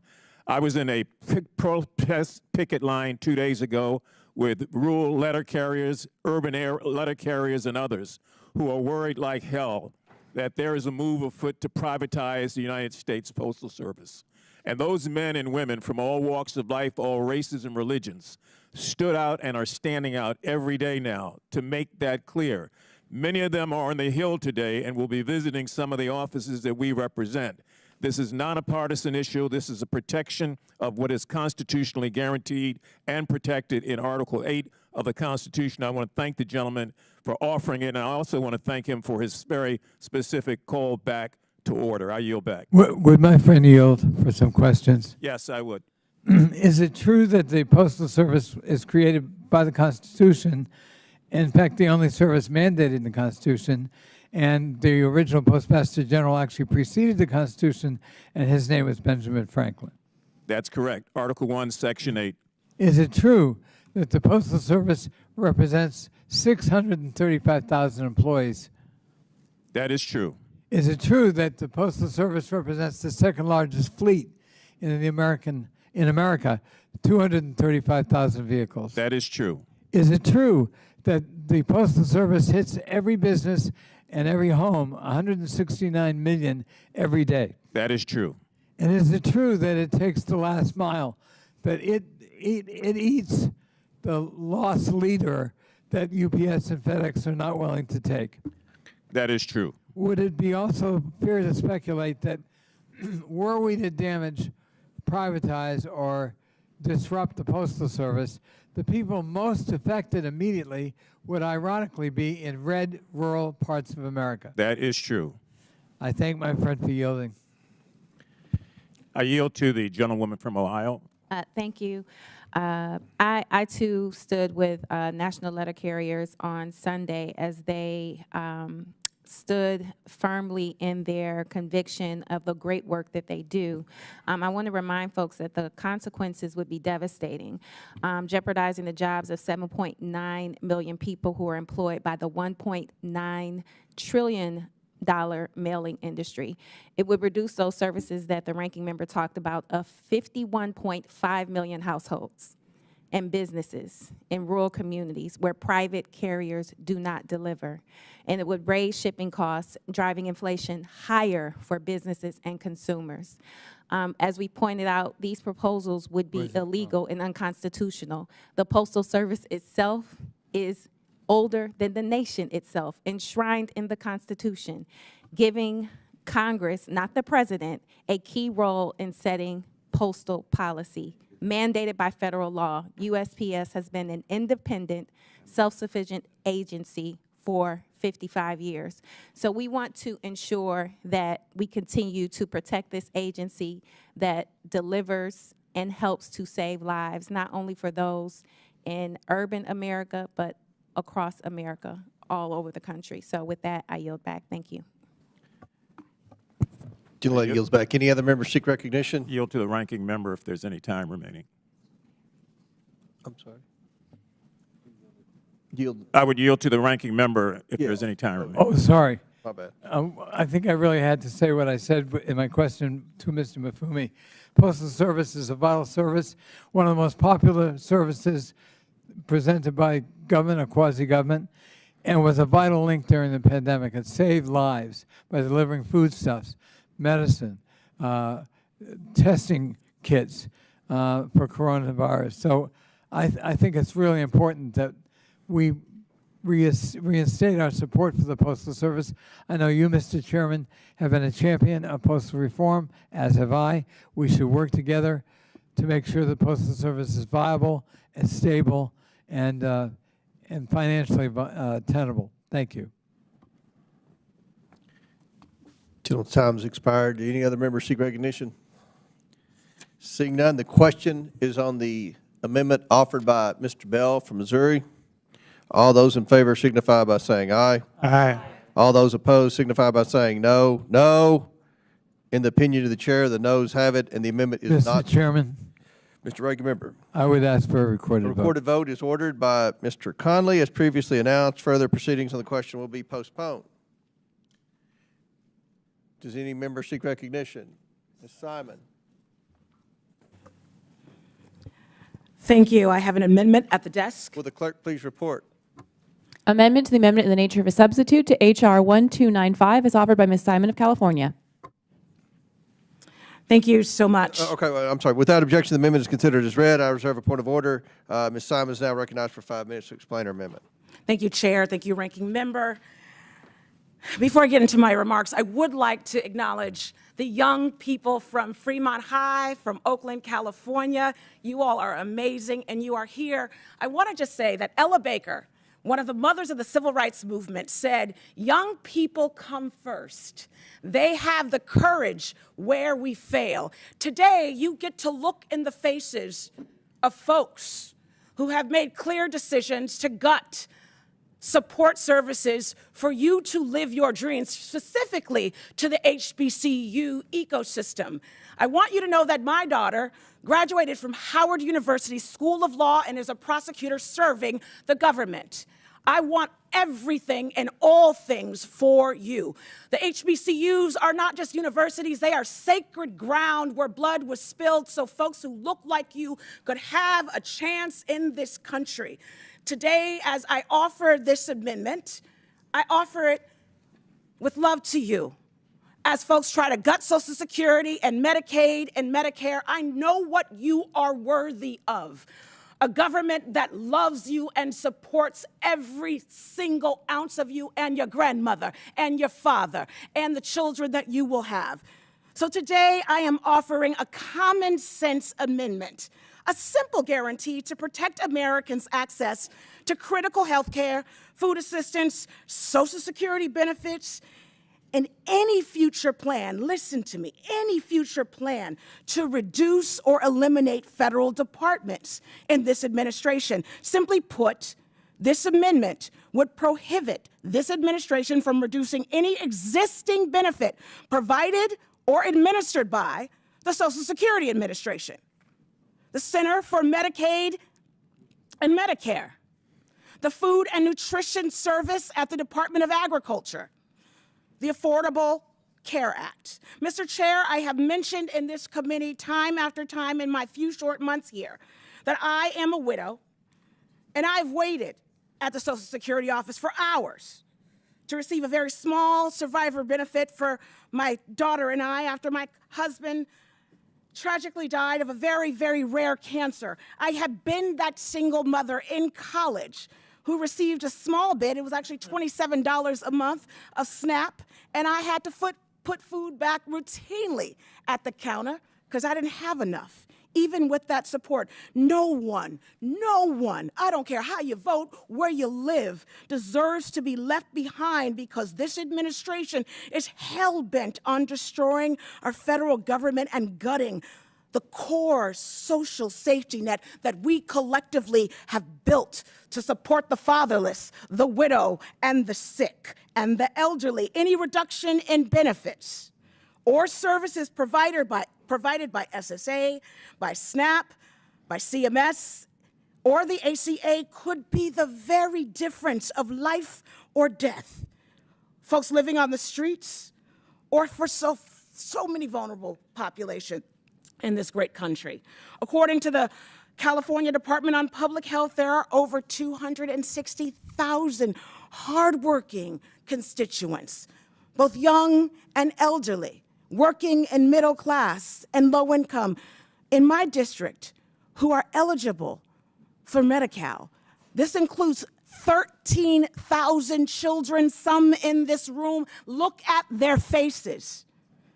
They benefit from the basic social safety nets that we have promised them to eat, to be well, to study hard. Over 46,000 seniors and people with disabilities, and over 3,000 adults who are eligible for ACA. I am just asking for a simple acknowledgement that we will not touch these services for the folks who need them most.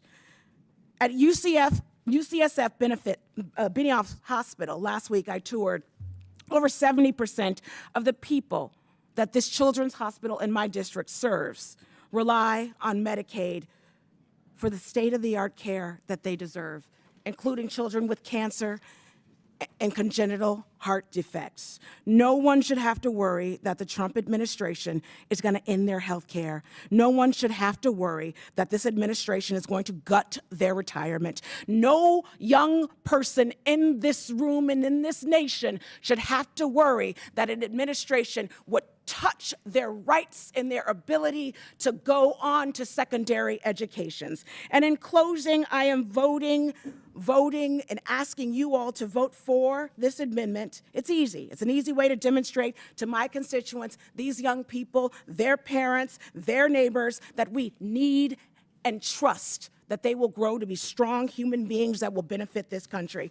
And with that, I urge my colleagues to vote yes on this amendment, and I yield back. Thank you, Fremont High, for coming today. Gentlelady yields back. Any other members seek recognition? Mr. Chairman, I have a unanimous consent. Recognize ranking member for a UC. I thank the chair, and I thank Mr. Sessions for waiting. I just ask unanimous consent to enter into the record today's story in the Washington Post entitled "Long Waits, Waves of Calls, Web Crashes, Social Security is Breaking Down." Without objection, so ordered. Chair now recognizes Mr. Sessions from Texas.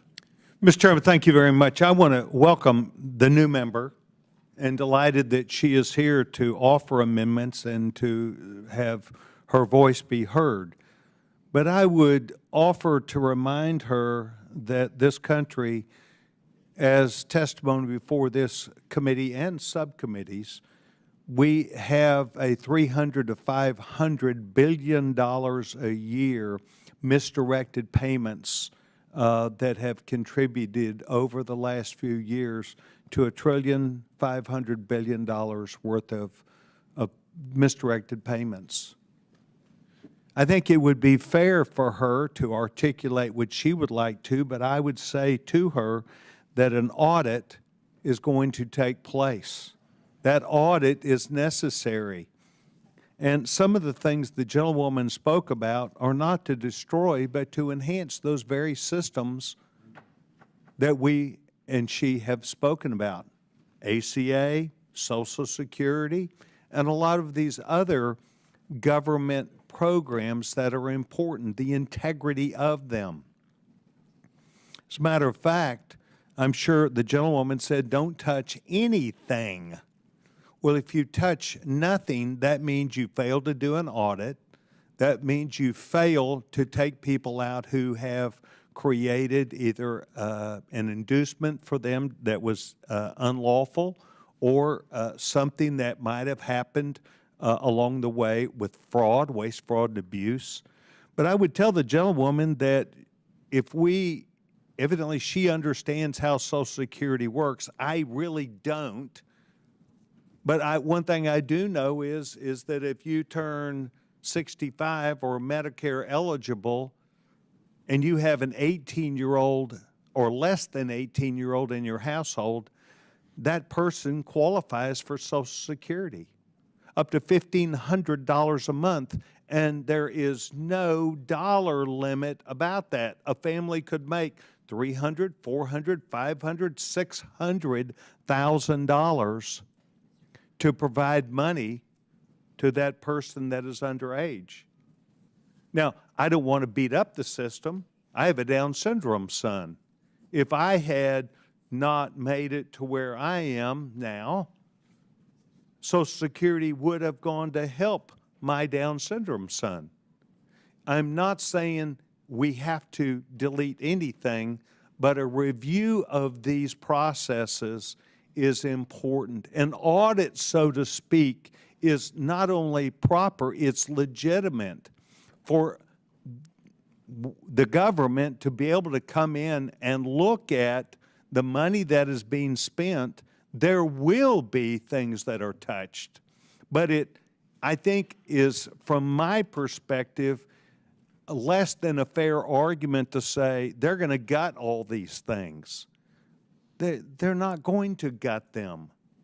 Congress has already voted to put all the money for this year that we had last year, and I have seen nothing that has substantially changed those necessary benefits. And it will come to committee, and we will have these debates, and we will have these votes, and they will be a vote that a person who is a member of Congress will make.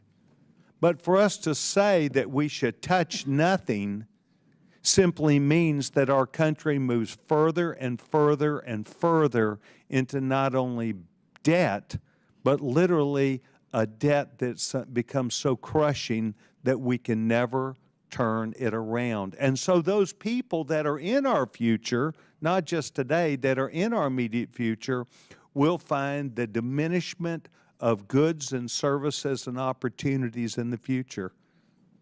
And so I think it's important how we talk about this, because believe it or not, there are people who are listening to us.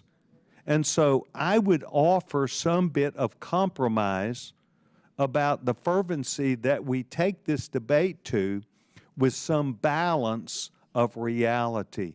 Mr. Chairman, we are going to do these audits. They are going to be done intended for the integrity of the programs, and I do not believe that I've seen evidence that it's going to diminish or stop these necessary important items for people who need it the most. Mr. Chairman, I yield back my time. Very good. Gentleman yields back. Any other? Mr. Superman. Thank you, Mr. Chair. I just wanted to explain the reality on the ground. Right now, what they're trying to do is cut Social Security, but in a sneaky way. What they're trying to do is say, you have to show up to the office in person if there's any problems. But then they're firing half the people at these offices and closing down offices. And then on Friday, I get notice from many constituents that they had appointments already scheduled to do the right thing, and those appointments have been canceled because there's not enough people. So that's cutting Social Security. That's the reality on the ground, and that's not, that's taking a sledgehammer to our benefits. And Social Security is an earned benefit. People paid into it for years, and now it's being taken away from them, and they deserve better. Our seniors deserve better. Our veterans deserve better. The American people deserve better than what they're getting right now. And so these amendments are simply to protect the American people and their benefits that they rightly earned. And so the reality on the ground is much different than what I've been hearing from the other side. I yield back to the ranking member. I thank my friend, and I wonder if I could ask him a question. Is it not true that this amendment simply prevents the reduction of any existing benefits? That's exactly right. Right. And if you read the Post article I inserted in the record, chaos is ensuing at Social Security. The idea that everything's fine and we're just going after bureaucrats, not true. And it's going to have huge political ramifications in this country.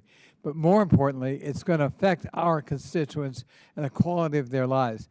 70 million people rely on Medicare or Social Security, including perhaps people with Down syndrome. And we've got to take care of those people. That's our obligation. I thank my friend for yielding. I'll just add that I have a constituent who works at one of the offices, the Social Security offices, who told me that appointments that were made have been canceled because half the workers in her office were fired, including people who actually knew how to make the system better and more efficient. And because of that, our office simply cannot help people right now with their Social Security benefits. That's just Social Security. I mean, this amendment talks about other programs as well, SNAP. Would the gentleman yield? Yes, I'll yield. Were the workers instructed to diminish or change the benefits as a result of what you've heard today? The workers were not instructed that specifically, but they cannot help the people that they serve with their benefits and with issues with their benefits if there's simply not enough people in the office to help all the people. But who are they have getting- not cut. There's been no cut or change in the Would the gentleman benefits yield? necessary. It's a question. I'll yield. Thank you, sir. When you close down, for instance, there will be 6, I'm talking about SBA for a second too, 6 SBAs, and folks have to go in person to acquire their resources for their small business. When you cut thousands of VA staff members who pick up the phone and route folks to emergency services, when you close and fire Social Security workers. See, if you have never had to go into one of these offices and bow your head and beg for a few dollars to put food on the table while you go to college and while you carry your baby on public transportation, don't talk to me about what it means to be poor and try to just survive in this country. Poor people continuously are being punched down by this administration, and folks just want the same things: to send their babies to college, to get the health care when they need it. These folks, the ones that I represent, aren't getting rich off a $650 Social Security check when they have to pay $1,800 for rent. We're talking about sustaining basic benefits. And until you walk with these people hand in hand and see their hard work, their fury to survive, how could you say no to an amendment that says just keep in place the small amount of resources that poor and the sick are trying to sustain while they pass through these very difficult times in their lives? We cannot be the cruel governments that we pay shade to. I yield back. I'll put a finer point to answer your question. If what you're saying is they're not cutting benefits, then why not support this amendment that says not to cut benefits, right? Put your vote where your mouth is if you really want to make sure that we don't cut benefits. I yield back to the ranking member. Well, and I think it's a casuistic distinction. No one was directed to cut benefits. Well, if I'm cutting the people who provide the benefits, I'm cutting the benefits. I think that's kind of a simple piece of logic. I thank my friend for yielding. I yield back to the chair. Do any other members seek recognition? Mr. Chair. Mr. Frost. Thank you. So I oppose the underlying bill, and I support Representative Simon's amendment. And I agree with what was just said. If you are against cutting these programs, Social Security, Medicare, Medicaid, you should support this amendment. But I also want to say something else. I find it astonishing that this committee is focused on passing legislation that would give the Trump administration more power just 24 hours after we learned that members of this administration, Secretary of Defense Pete Hegseth, Director of National Intelligence Tulsi Gabbard, National Security Advisor Mike Waltz, Vice President J.D. Vance, and other top decision makers are responsible for one of the greatest national security failures of this century. It is our most basic duty as the Committee on Oversight to find out how this could have happened and what damage could have been done and has been done to our national security. And as I claim time to debate on this bill, it is relevant to raise the question of why the Republican sponsor considers this issue more important than getting to the bottom of this, quote, Houthi PC small group, end quote, signal chat, where highly sensitive information about a military operation prior to its being carried out was shared on an unofficial and unsecured channel with a private citizen. Yesterday, Atlantic editor Jeffrey Goldberg published the astonishing story of how he was added to a signal chat by National Security Advisor Mike Waltz that included the Secretary of Defense, Vice President, and 16 others, most of whom have yet to be identified. The White House has already acknowledged the legitimacy of this conversation. Mr. Chair, I ask unanimous consent to enter into the record this Atlantic article titled, "The Trump Administration Accidentally Texted Me Its War Plans." Without objection, so ordered. Over the course of several days, this chat openly discussed military operations against the Houthis in Yemen, putting our service members at risk and putting our country at risk. This is the Oversight Committee. We need to conduct oversight. If a Democratic administration committed such a colossal and possibly criminal failure of national security, I know that my fellow Democrats and I on this committee would join Republicans in investigating it because it makes our country less safe. We need to have Secretary of Defense Hegseth in these chairs under oath, opening up an immediate investigation to answer these following obvious questions. Why was Signal being used for this conversation? Is Signal or other unofficial unsecured channels being used for other national security conversations? Is it DOD, NSA, or White House policy to use Signal for official business? Whose policy is it? Were laws broken through the use of Signal to discuss these future military operations, and if so, which ones? What other Signal channels discussing classified information exist?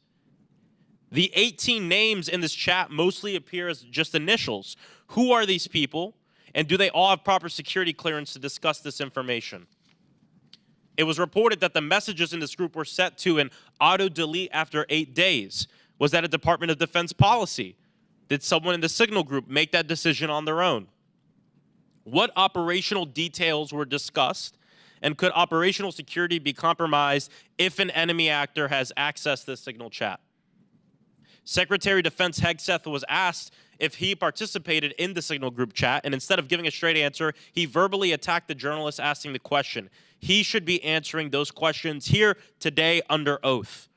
Mr. Chairman, this is an extreme breach of trust, a violation of the law that demands congressional oversight.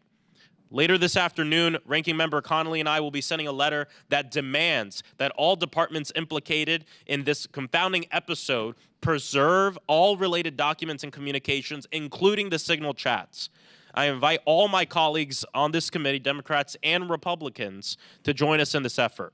Mr. Comer, I hope you will fulfill your commitment to conducting serious congressional oversight and sign this letter. I yield back. Gentleman yields back. Any other members seek recognition on the, we're still on the Simon Amendment. Yes, Ms. Randall. Thank you, Mr. Chair. Okay, I didn't see. You know,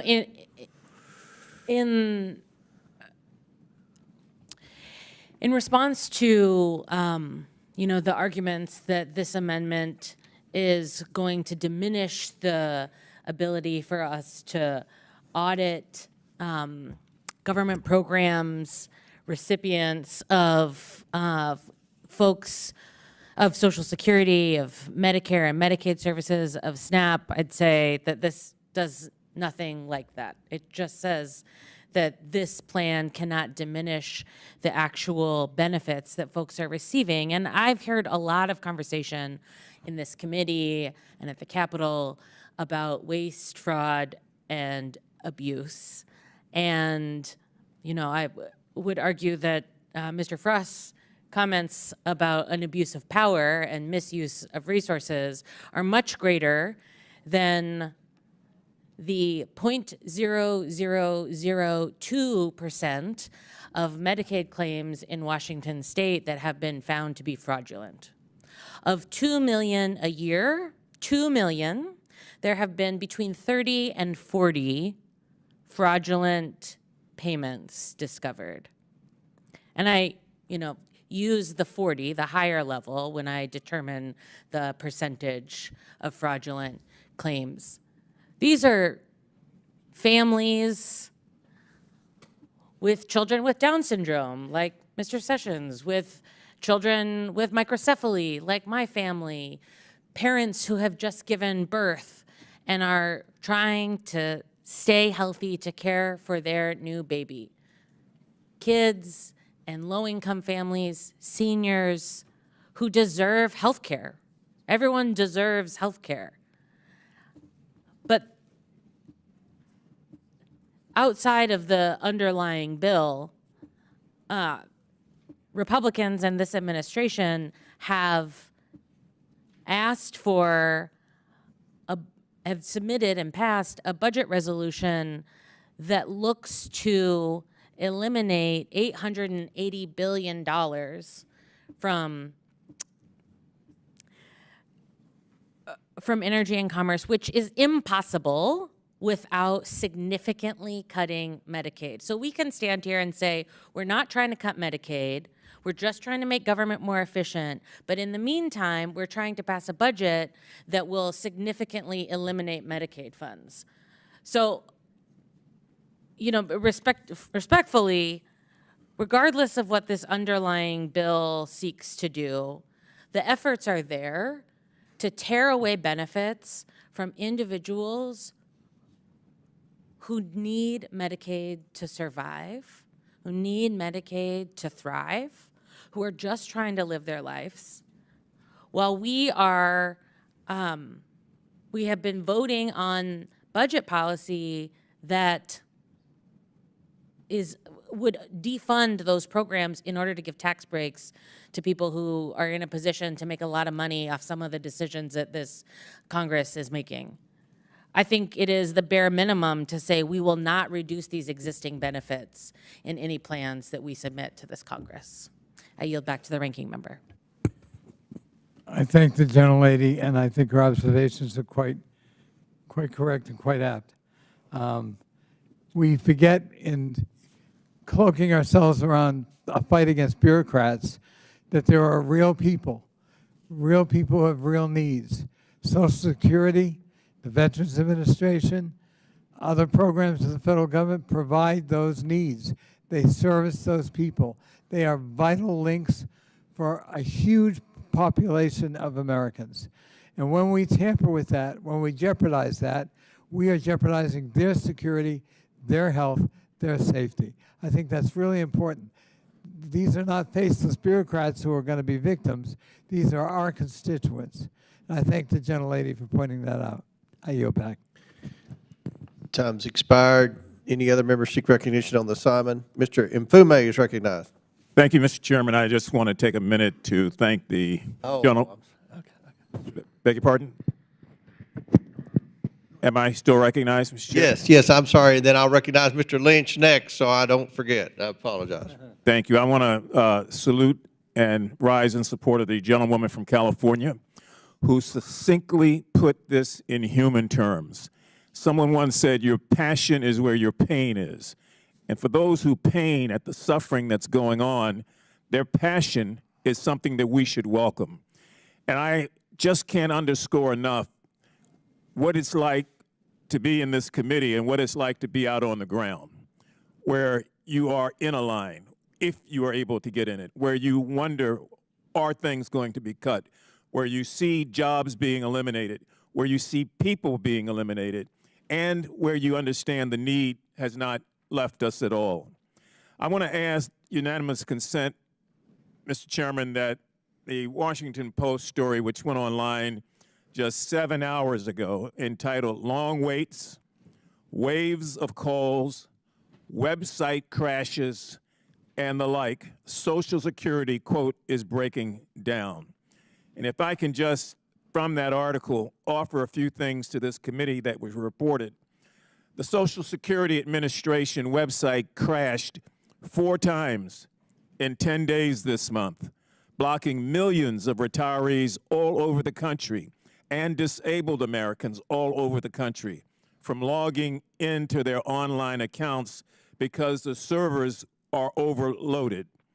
In the field, office managers have resorted to answering phones at the front desk as receptionists because so many employees have been pushed out. But the agency no longer has a system to monitor customers' experiences with these services because that office was eliminated as part of a cost-cutting effort by Elon Musk. And the article goes on by saying, and the phones keep ringing and ringing and ringing.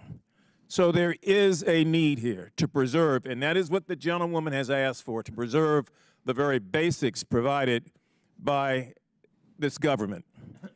Social Security is in my district, in Baltimore. It's the heart and soul of Baltimore County. And I can tell you firsthand that people continue to hurt and continue to wonder, what have they done to deserve this? If we're after waste, fraud, and abuse, there's a way to go after it, but not to summarily punish people by saying today you are working and next week you are not. So I think process here is important. Otherwise, this all becomes suspect. If there was a real elongated effort to review, reorder, resubstantiate, and reprove the need for these programs, that would be taking place in a very orderly way. But order is out the door. Due process is out the door. And in its place, we've gotten this chaos, almost design chaos, that has left so many of us asking these questions. So it's not a personal issue. It's not an issue to try to get time on anybody's network. It's an issue of people and pain and their passion and where things are standing out in this country. So I would ask unanimous consent for that, Mr. Chairman. I again want to commend the gentlewoman from California for succinctly laying this out in real terms, and I commend those who will vote for this bill, which I hope, this amendment, which I hope will be most of us. I yield back. Without objection, we'll enter into the record the Washington Post story from Mr. Mui. Without objection, so ordered. Chair now recognizes Mr. Lynch. Thank you, Mr. Chairman. You know, Mr. Chairman, it is hard to ignore what is at the root of today's hearing. And it's sad. You know, I've been on this Oversight Committee for 25 years in Congress, and it's sad to see that this once proud committee has stooped to the situation where we are in right now. Let me first say that I support Ms. Simon's courageous amendment, and I oppose the underlying bill. And I'm thankful for the leadership of our ranking member in this fight. But at a time when we are sitting here punching down at the most vulnerable in our society and trying to rip holes in the safety net that protects those individuals, and I speak, of course, of you know, the efforts and the attitude of the Commerce Secretary of this Trump administration, who said the other day, basically, it's not a problem. It's not a problem if people don't get their Social Security checks. It's not a problem. And I'm speaking, of course, of the Republican budget resolution that says it identifies $880 billion in cuts from Medicaid, which is the major program that cares for the poor, and it also cares for seniors in nursing homes and people who go to the local community health center to get their care. And I speak especially to our veterans. Now, we in this committee know that over the past year, we had the Inspector General of the VA look at all of our VA hospitals. And the VA said we were down. We needed, in order to get a base level of care for our veterans, we needed to add about 3,000 more people. That's what they told us. They told us that 86% of our VA facilities needed a medical director. They said 82% of our VA centers across the United States needed nurses. So what does the administration do when they come in? They announce that they're going to cut 80,000 more employees from the VA. So we have an administration here that is punching down. I'm sorry, did you say 80,000? 80,000. 80. 80,000. And so this administration is punching down at the weakest in our society, the most vulnerable. We're talking about the poor. We're talking about seniors who can't help themselves and can't go out and get another job or generate more income. We're talking about wounded veterans at our VA hospitals. Wounded veterans. And there's something special about VA benefits, veterans benefits. Those benefits are for services, courageous services previously rendered. And so now Now, after our veterans put on the uniform, fulfill their obligation honorably, and come home, many of them with the scars of war, both visible and invisible, the administration is cutting the benefits that should automatically accrue to them.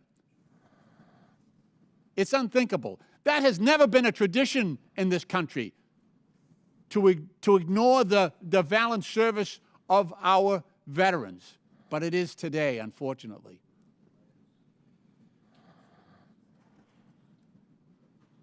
I do want to say one thing to follow up on what Mr. Frost was talking about what happened over the weekend with Secretary Hesketh, and the fact that they had a live, real-time discussion prior to sending our sons and daughters in uniform into a war zone, giving the details of that operation within an unsecure line of communication on Signal. Anybody could have picked that up. They elevated the status of the assistant editor of the Atlantic to someone who is part of the Joint Chiefs of Staff. I want people to remember that when Lloyd Austin, a couple of years ago, declined to make public his prostate cancer exam, my Republican colleagues said he should resign, he should be fired. That's because he didn't disclose his prostate cancer treatment. We should be calling for Hesketh to retire, to resign right now, And the people who were on that call with him, they put our sons and daughters at risk. We could have had pilots shot down. We could have had a frigate sunk because they let the information of an operation against the Houthi rebels, who have anti-aircraft capability, who have naval warfare capability. We exposed our sons and daughters to that. For that reason, a real reason, a fact, we should call on those people who are on that call to resign. And if not, we should fire them, as President Trump did on social media when Secretary Austin failed to disclose his prostate exam. I have the tweet right here. Lloyd Austin should be fired for unprofessional conduct. He didn't disclose his prostate cancer exam. What about this? What about Hesketh? What about the rest of them? Exposing our sons and daughters to real danger. Mr. Lynch, time's expired a minute and a half ago. I appreciate the courtesy, Mr. Chairman. Thank you. I yield back. Do any other members seek recognition on the assignment amendment? Mr. Cloud from Texas. Yeah, there's no doubt that this Signal chat issue was a blunder. But it was referred to in this committee as the largest intelligence failure in a century. Lloyd Austin didn't report for duty. He went AWOL for a couple weeks. That was the issue. Now, it might have been because he had cancer, and that's tragic. But the fact was he went AWOL, and that's the reasons for the call to resignation. It was less than 24 hours. Excuse me, this is my time, sir. This is the hyperbole coming from the left is just amazing, in spite of the fact that my understanding an operation was discussed. My understanding is that the operation has happened. Did anyone, was that operation successful? My understanding is it was. My understanding is that there were no U.S. casualties. This is very unlike Afghanistan, where we saw 13 people killed during a botched withdrawal.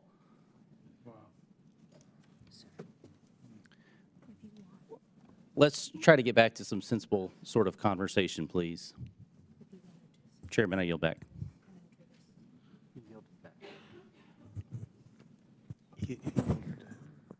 Mr. Chairman? Okay. Any other members seek recognition? Mr. Chairman, yeah, I realize that the gentleman ran out of time, and I would like to yield as much of my time as he may consume to Representative Neal.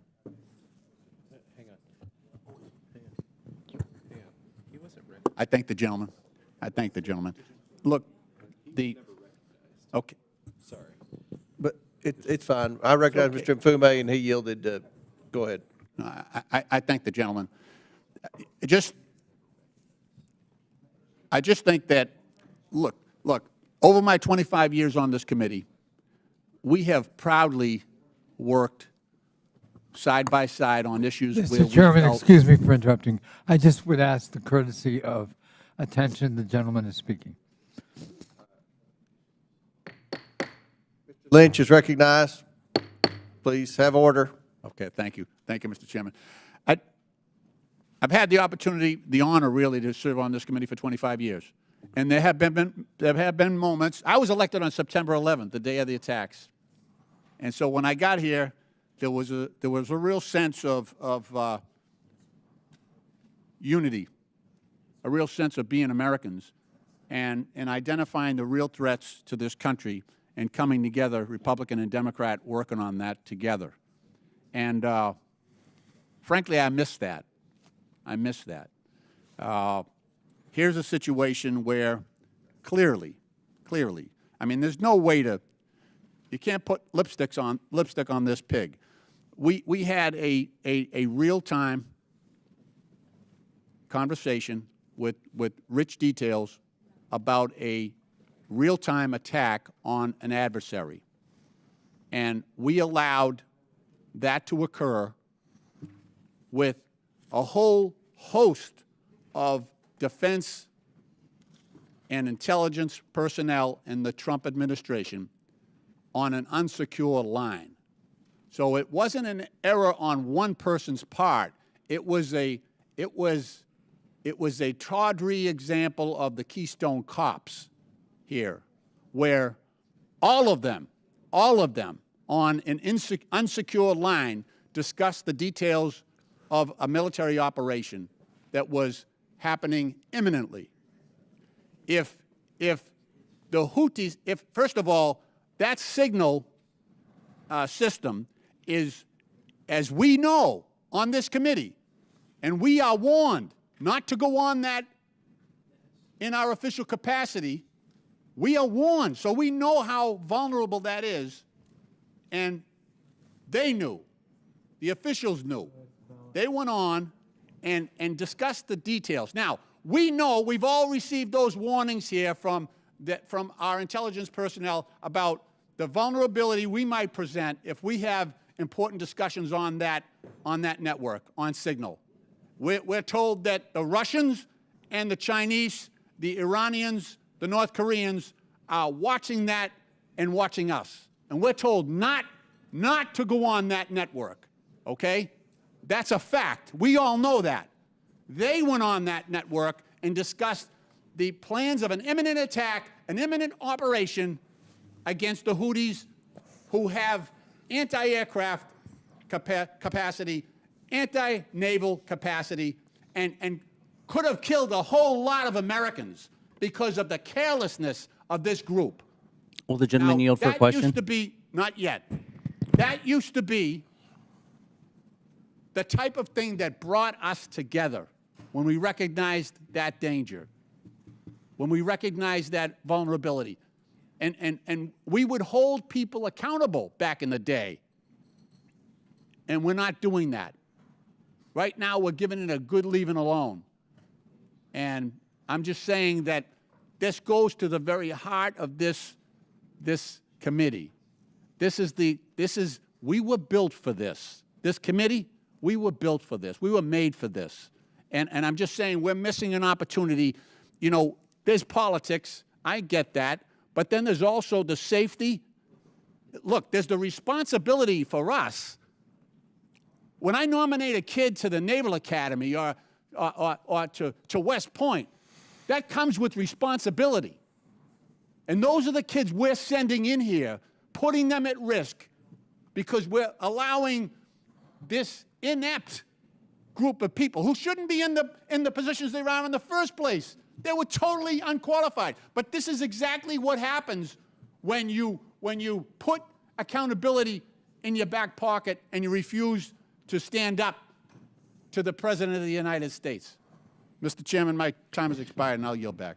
Time's expired. Any other members seek recognition? Mr. Chairman, I would move adopt. Simon, all those in favor signify by saying aye. Aye. All those opposed signify by saying no. No. In the opinion of the chair, the Mr. noes. Chairman. Mr. Ranking Member. I would like, I would request a recorded vote. Recorded vote request a recorded vote, sir. is ordered. As previously announced, further proceedings on the question will be postponed. Now, Chair recognizes Ms. Presley. Or for what purpose does Ms. Presley seek recognition?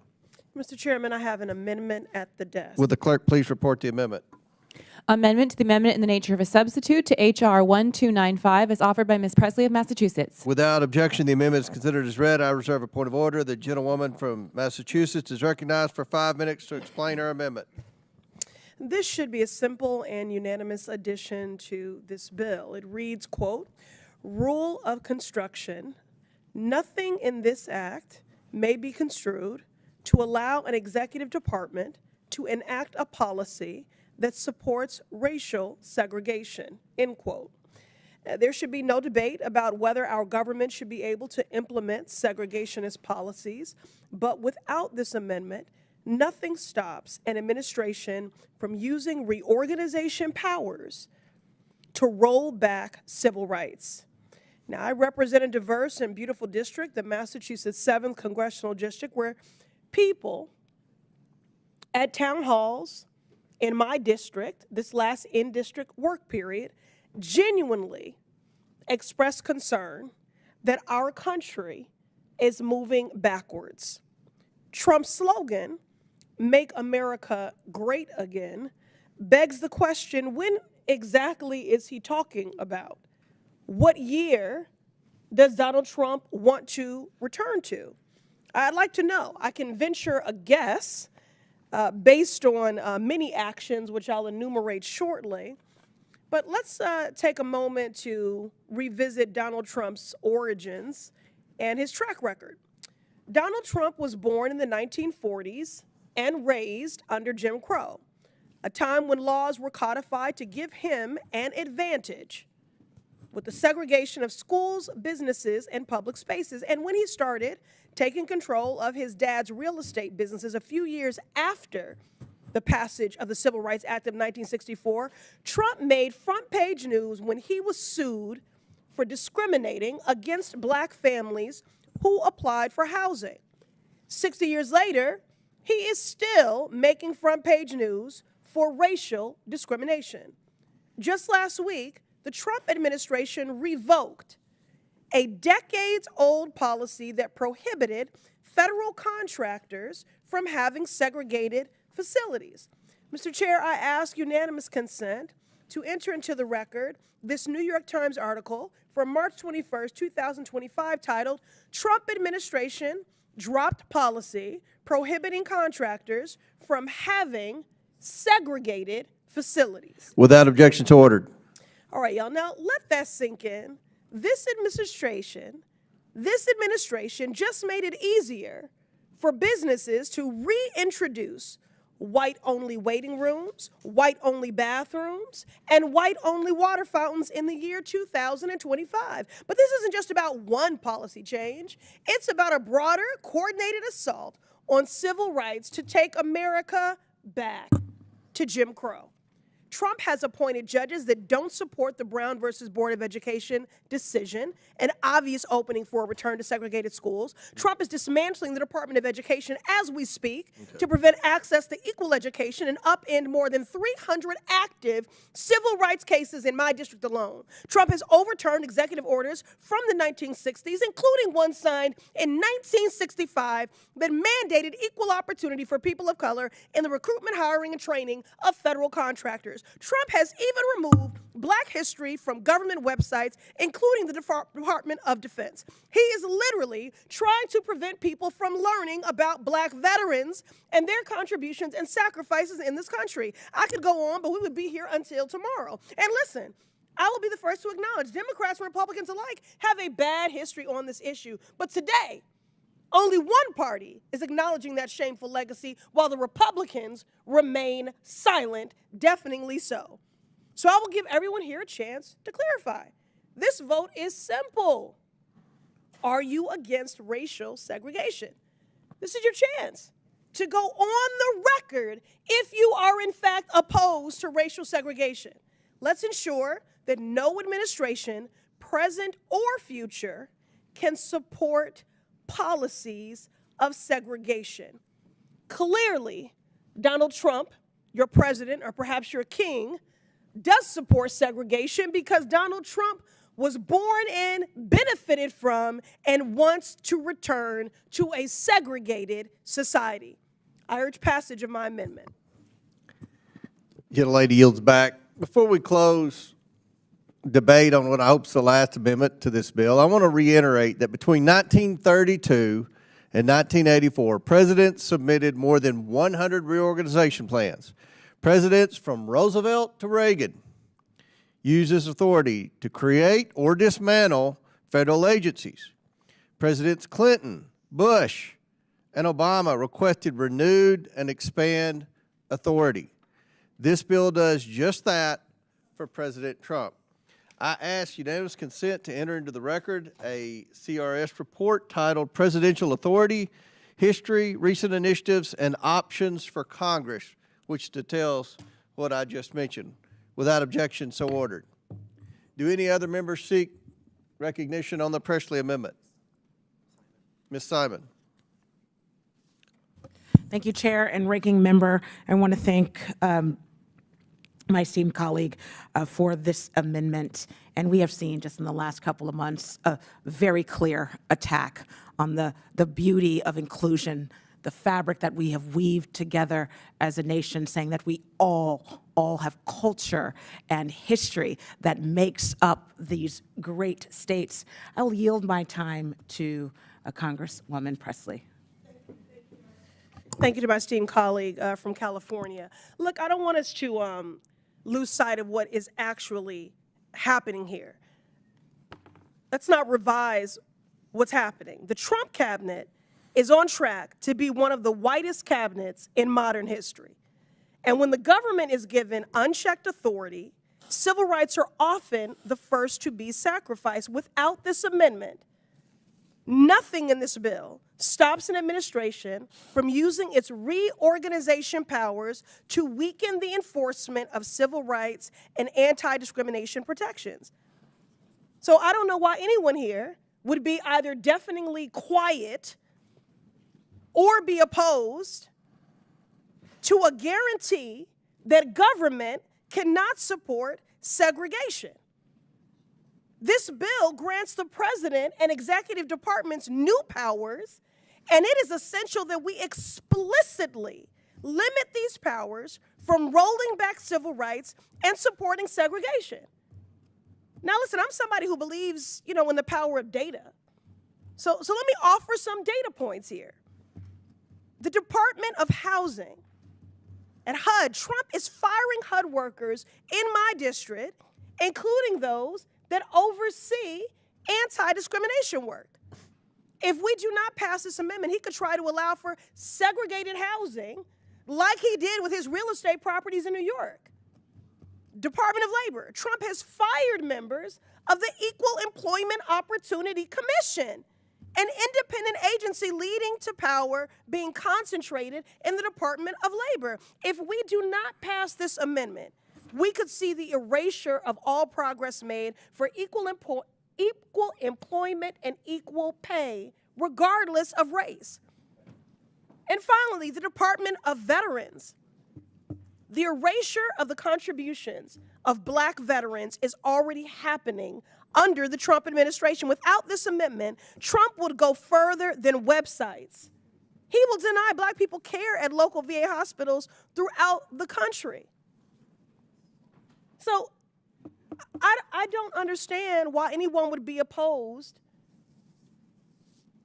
to what should be an easy amendment to support, unless you support the efforts of Donald Trump to resegregate this society, which he is clearly on track to do, having just dropped this policy prohibiting contractors from having segregated facilities. Why would such an action be taken if that is not the root and the motivation of his dangerous and draconian actions that seek to take us back. Would the gentlelady yield for a second? Who's asking? Mfume Oh, of yes. Maryland. I yield to Mr. Mfume. Following up on what you just said, is it true that the Department of Defense erased all accounts of the Tuskegee Airmen and all the bravery that they demonstrated during World War II? Shamefully, yes. And is it true that the Tuskegee Airmen are all black? Yes. Is it true that the Department of Defense erased Jackie Robinson's contributions when he was away serving his country as he played baseball? Yes. Is Jackie Robinson black? Yes. Is it true that the Department of Defense recently, yesterday, erased mention of Dory Miller, the first mess attendant, cook, who ran upstairs while Pearl Harbor was under attack with no training and grabbed a gun and artillery and shot down enemy planes? Yes.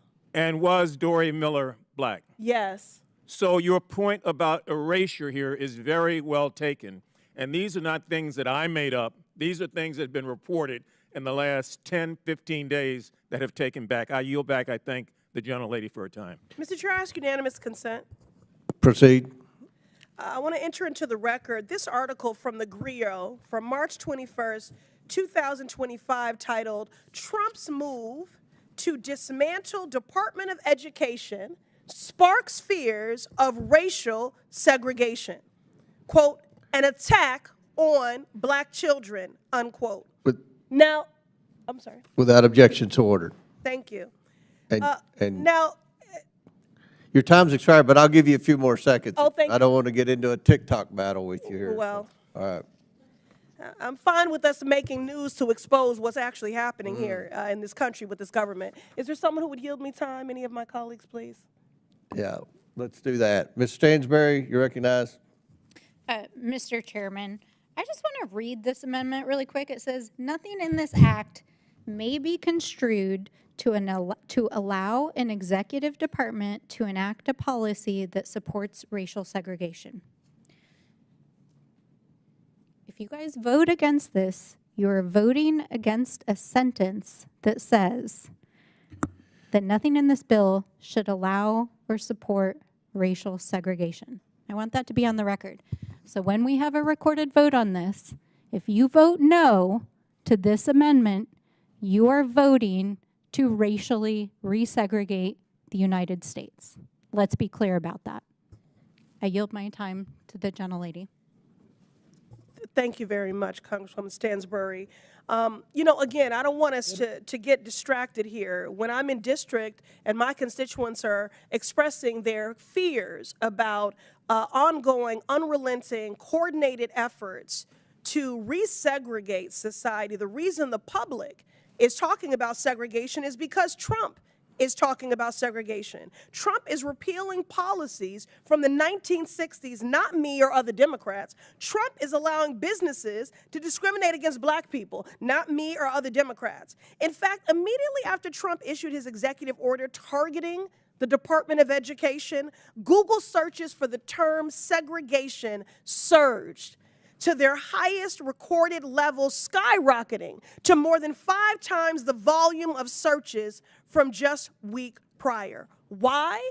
Because our communities are preparing for a rollback in civil rights because Donald Trump isn't just talking about it, he's doing it. And our constituents, the American people, are smart enough to recognize that attacking the Department of Education will disproportionately impact black and brown students. The agency was created in the 1970s after segregation ended, and destroying it now is laying the groundwork for segregation to restart. You finished? I yield.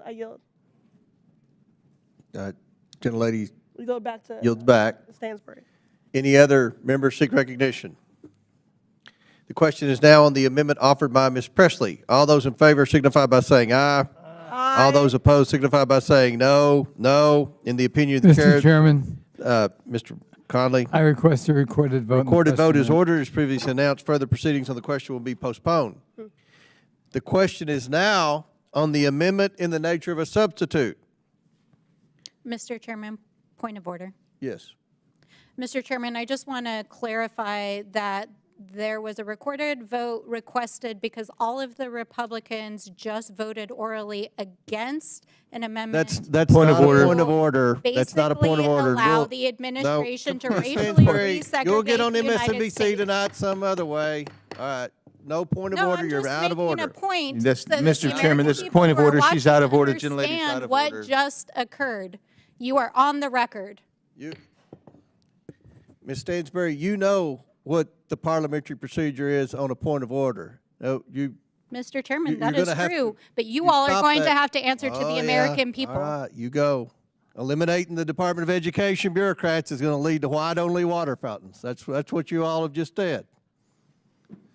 All right. That's, the American people are going to buy that. The question is now on the amendment in the nature of a substitute.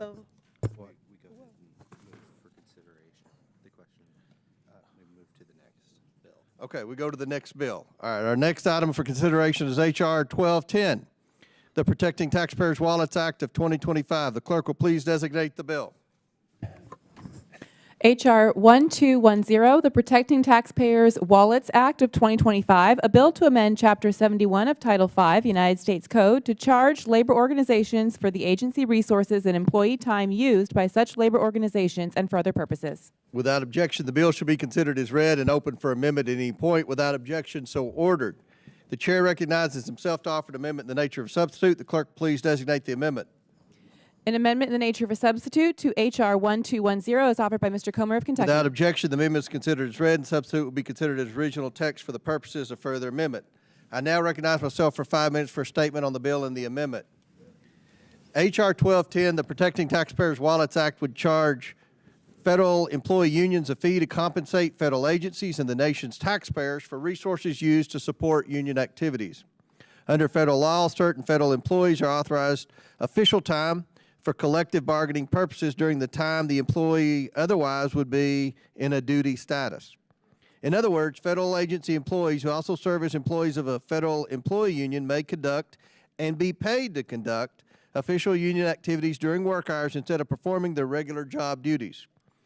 The bill would shift the financial burden of supporting such official time away from the taxpayers to the federal employee unions. It should shock American taxpayers that federal employees are being paid to work substantial hours in support of public sector unions instead of the agency operations, missions, and programs they were hired for in the first place. In some notable cases, federal employees dedicate all their working hours to union activity. This bill would discourage overuse and abuse of official time by federal employees. This bill would discourage overuse and abuse. I want to thank my colleague, Mr. Perry from Pennsylvania, for his attention to this matter and for leading the Protecting Taxpayers Wallet Act. I urge my colleagues to support this sensible reform. I now recognize the ranking member for his opening statement. Thank you, Mr. Chair. This bill is an attack on our federal workers. Official time is often used to engage in projects that improve efficiency and productivity. I know this because I've heard it directly from my constituents. Many federal workers in my district have said that it's used for management trainings to increase productivity in departments, and it's used to resolve office conflicts to make sure employees can do their jobs effectively.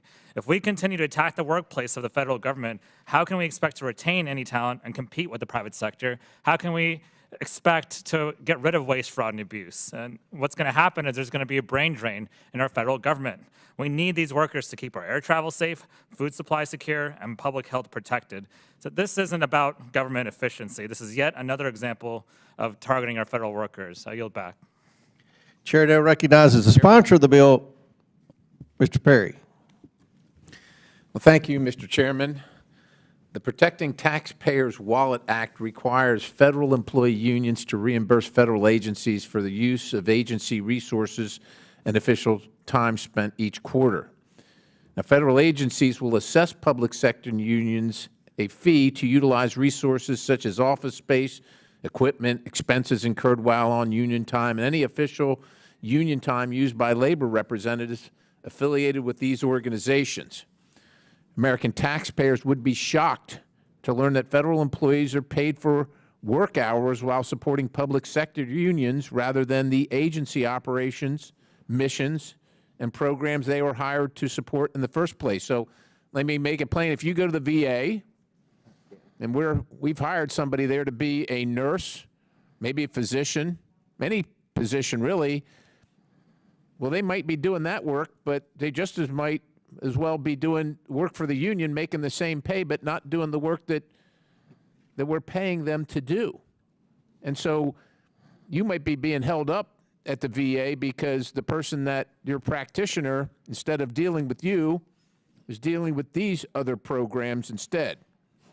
Now, according to OPM, official time logged by federal employees can be used for lobbying Congress alongside allowing employees to spend 100% of their time handling union representation functions while still being paid by federal agencies. So most of the people in the private sector I know don't get paid to lobby Congress.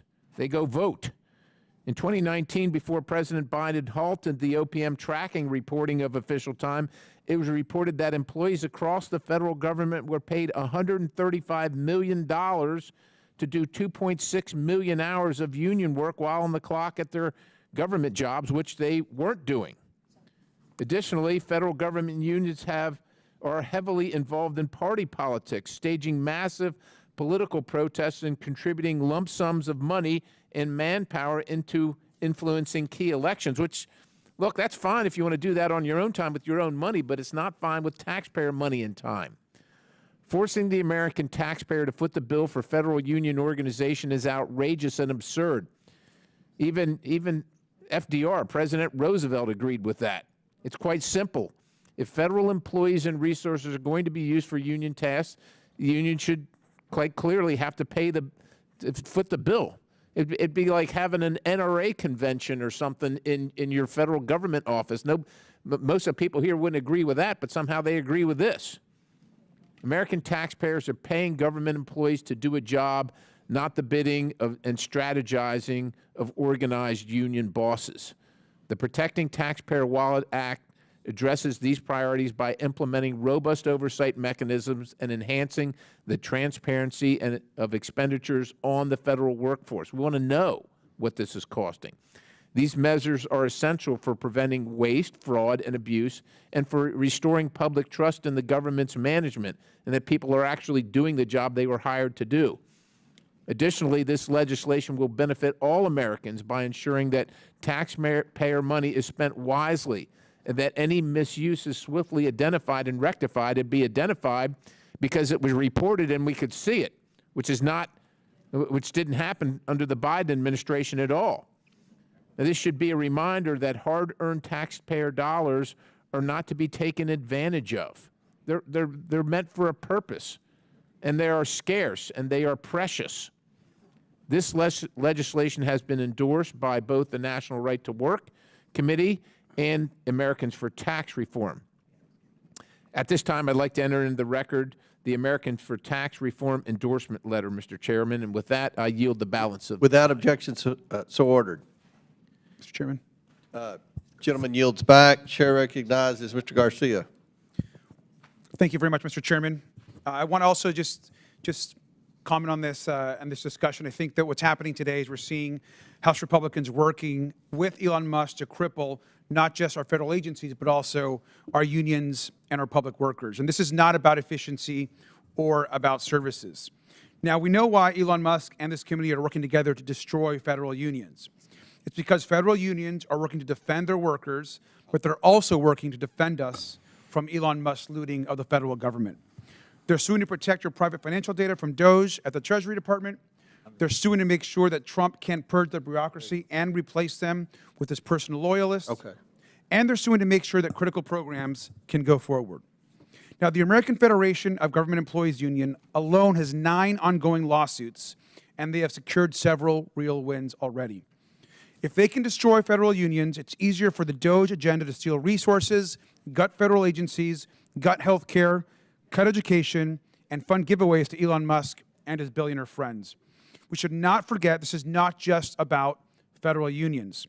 Elon Musk has fought to attack his own workers and unions for years. We know that Tesla has violated safety rules, leading to electrocution of a contractor working in a plant in Austin this last August.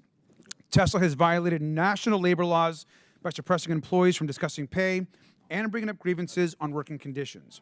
Now, in 2019, we know that Tesla illegally retaliated against pro-union employees. And the National Labor Relations Board also ruled that Tesla unlawfully restricted union materials in the workplace. Now, Tesla is currently under investigation for firing workers for discussing working conditions, and they're also accused of union busting when they fired employees who were attempting to unionize while hiding behind other layoffs. Now, in the past, we know that Mr. Musk has tweeted that if employees joined a union, they would lose their stock options. This, of course, is anti-worker and the absolute wrong approach to supporting good working conditions. We also know, of course, that it gets worse. Now that he's in the White House, Trump and Elon are working to destroy federal regulations who we know protect workers and hold abusive billionaires like them accountable. We should be very clear. Unions protect working people, not just their own members. They make sure that businesses and agencies do their work safely and responsibly. And that's why Trump, Elon Musk, and congressional Republicans are trying to cripple unions at every turn. We, of course, oppose and say no to this. We should absolutely vote against all union legislation and amendments that are being filed today. I yield back. Any other members seek recognition? Yes, Mr. Chairman. Sorry. Thank you. This is yet another attack on workers and labor from this administration. Okay. Union representatives are invaluable in making sure that employees are treated fairly and protected from unlawful discrimination from other practices. I'm very curious whether my colleagues on the other side of the room know what union representatives actually do when they use official time. They protect workers from discrimination, harassment, and retaliation. They find ways to improve working conditions and keep workers safe. They develop new employee trainings to make the workplace more efficient. They represent employees in grievance and disciplinary proceedings, leading to faster resolutions and saving the federal government money by preventing costly litigations. And they do all of that while only being able to use a few hours per year representing each employee. At the VA, it is only 4 hours per year. Voting for this bill means voting for worse working conditions, higher employee turnover, less efficiency, and costly legal battles. I urge my colleagues to vote against this bill. Yield back. Any other members seek recognition on the Perry bill? Mr. Chair, recognize Mr. Mfume. Thank you, Mr. Chairman. This bill, in my opinion, is nothing short of union busting. This bill would count what is known as official time, or time spent representing employees with grievances before an agency, as personal time, which is kind of way out of bounds, considering this has been discussed in both the House and Senate going back to 1978, and we had a clear bipartisan, bicameral agreement that pretty much established what union time was and what it was not. Possibly even more egregious, this bill will allow an agency to unilaterally decertify a legally formed public sector union if it refused to pay fees incurred by this bill. Now that takes it all. This bill flies in the face of 47 years of statute and practice. In an overwhelming bipartisan vote, as I mentioned before, Congress enacted the Civil Service Reform Act of 1978, which specifically codified official time. The Senate report that accompanied that law stated that official time is of mutual interest to both the agency and the labor organization. Part of that law's original intent was that a recognized federal employee union was required to represent both union and non-union employees. So federal unions represent all federal employees at their designated agencies. And membership in a federal employee union is 100% voluntary. That was also codified. That is still the case today. So this bill would compel labor unions, which are in fact private organizations, to perform unpaid representational work on behalf of employees who choose not to be a part of the union and who are often the majority of any given bargaining unit. Official time, let me state this again, can only be used for representational activities and not the internal business of a union. So representational activities like creating fair promotional procedures, establishing flexible work hours, setting procedures that protect employees from on-the-job injuries, enforcing protections from unlawful discrimination, and representing employees in grievances and disciplinary actions are all covered under that. I think this is a gross overreach, in my opinion, to authorize an agency to terminate the certification of any labor organization. It is workers, not the agency, who chooses who represents them. No agency should have the authority to decertify unions that represent its workers. I would urge members to vote against this. I yield back any time, Mr. Chair, I have remaining. Gentleman yields back. Any other members seek recognition on the Perry bill? I have an amendment, Mr. Chair. Yes, okay. Will the clerk report the amendment to the amendment? Amendment to the amendment in the nature of a substitute to H.R. 1210 as offered by Mr. Subramanian of Virginia on behalf of Ms. Stansbury of New Mexico. The amendment to the amendment is considered as read. Chair now recognizes the gentleman from Virginia to discuss his amendment to the Perry. Thank you, Mr. Chair. I'm introducing this amendment today to include our TSA employees and to protect our TSA employees from further attacks by this administration. TSA employees who keep our communities safe, including at Dulles Airport in my district. And just this month, the Trump administration revoked collective bargaining rights for transportation security officers. And let me be clear, the administration's decision to rescind the CBA for 47,000 TSA workers is one of the most anti-worker and anti-union presidential actions since Ronald Reagan fired striking air traffic controllers in 1981, which is not only dangerous, a dangerous betrayal of our frontline workers, but it's also hurts our national security priorities. And this amendment would bring permanent protections for TSA workers and prevent changing presidential administrations from undercutting our national security. TSA workers not only ensure that we get to our destinations, but also keep an eye out for dangerous substances like fentanyl entering our country. They are also on the front lines of watching for and often intervening in cases of human trafficking, and attacks on TSA workers make us all less safe in the process. To all the TSA workers in my district and across the country, thank you for your service. Thank you for keeping us safe, and I urge my colleagues to support this amendment, and I yield back. Any other member seek recognition? Mr. Chairman. Chair recognizes. Yes, sir. Thank you, Mr. Chairman. I rise in support of the amendment to the amendment. This bill is just another attempt to undermine a statutory right to official time that is afforded to federal employees under the Civil Service Reform Act of 1978. That act is reflective of labor relations framework that was collectively established by some preeminent American labor laws that preceded it. The Norris-LaGuardia Act of 1932, the National Labor Relations Act of 1935, and Taft-Hartley of 47. Developed against the background of labor strife that occurred across industries nationwide, these statutes codified the enduring principle that union representation promotes workplace efficiency. Those laws also evidence the intention of Congress to balance the need, that's the key word here, to balance the need for economic productivity with the importance of preserving and protecting the rights of employees to fair terms and conditions of employment.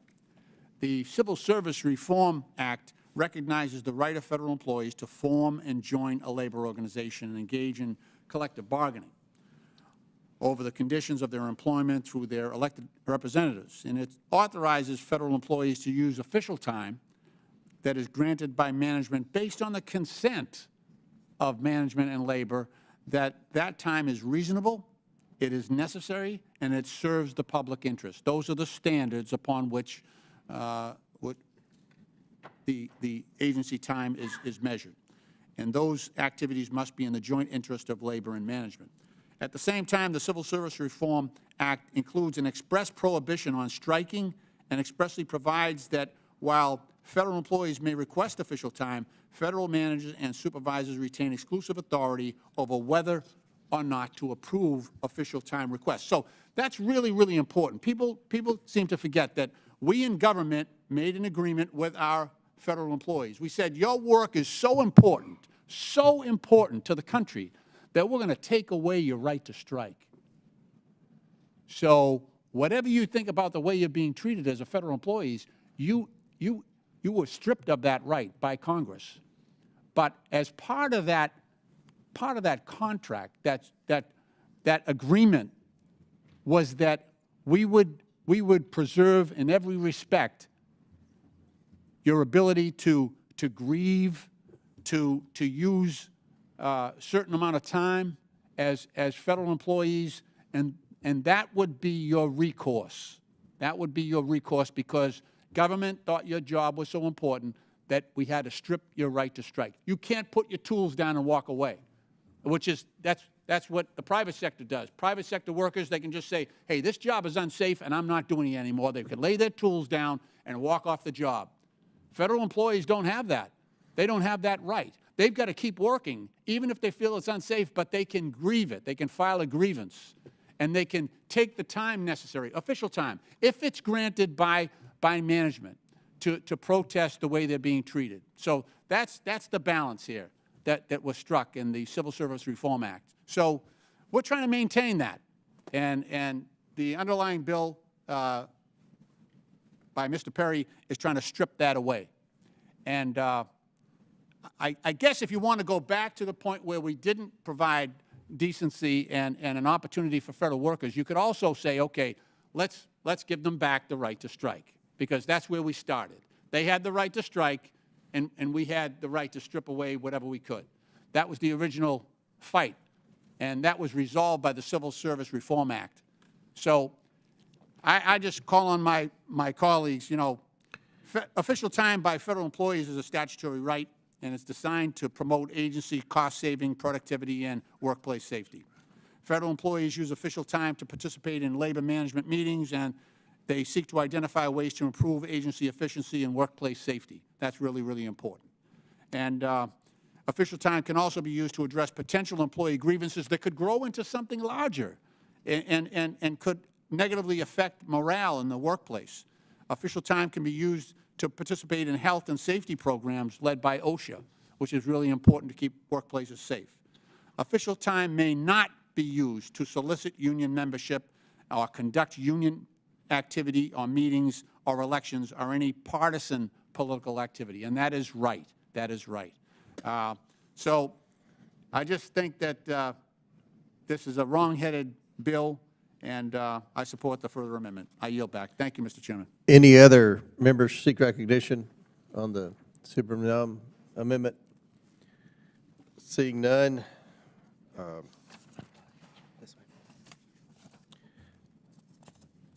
got it. The question is now on the amendment offered by the gentleman from Virginia. All those in favor signify by saying aye. All those opposed signify by saying no. No. In the opinion of the chair, the noes have it. Mr. Chair, request a recorded vote. A recorded vote is ordered as previously announced. Further proceedings on the question will be postponed. Do any other members? Mr. Chairman. Chair recognizes Mr. Biggs from Arizona. I have an amendment at the desk. Will the clerk please report the amendment?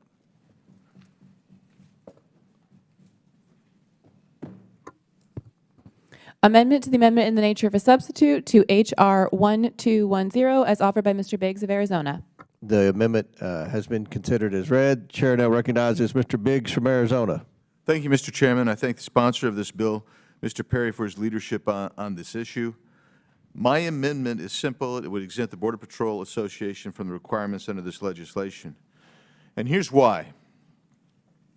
While the Biden administration and DHS Secretary Alejandro Mayorkas took action to undermine border security and facilitate an invasion of at least 10 million illegal aliens into the country over the past 4 years, this committee had no better friend than the National Border Patrol Council. When political appointees in the Biden-Mayorkas Department of Homeland Security stonewalled oversight requests from this committee and from members like me, the National Border Patrol Council provided us with an unfiltered look into the chaos. The National Border Patrol Council took principled public stances in opposition to Joe Biden's reckless policies from the very first week of his administration, where they outlined concerns with the administration's removal of the successful migrant protection protocols. When members of Congress, including members of this committee, traveled to the southwest border to conduct oversight, and DHS slow-walked requests for briefings or facilities tours, it was the National Border Patrol Council who met with us and provided us an unvarnished look into the Biden border crisis.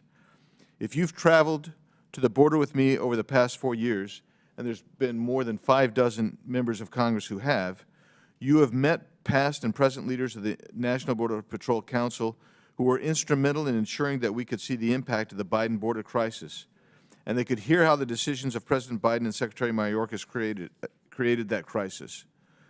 When the President of the United States, his White House staff, and Secretary Mayorkas lied to the American people about the border crisis, for instance, about the so-called whipping incident, about the Biden administration's pursuit of policies that rewarded illegal immigration, about their culpability for eliminating the secure border that President Biden inherited, and more, the National Border Patrol Council issued public statements calling out those lies.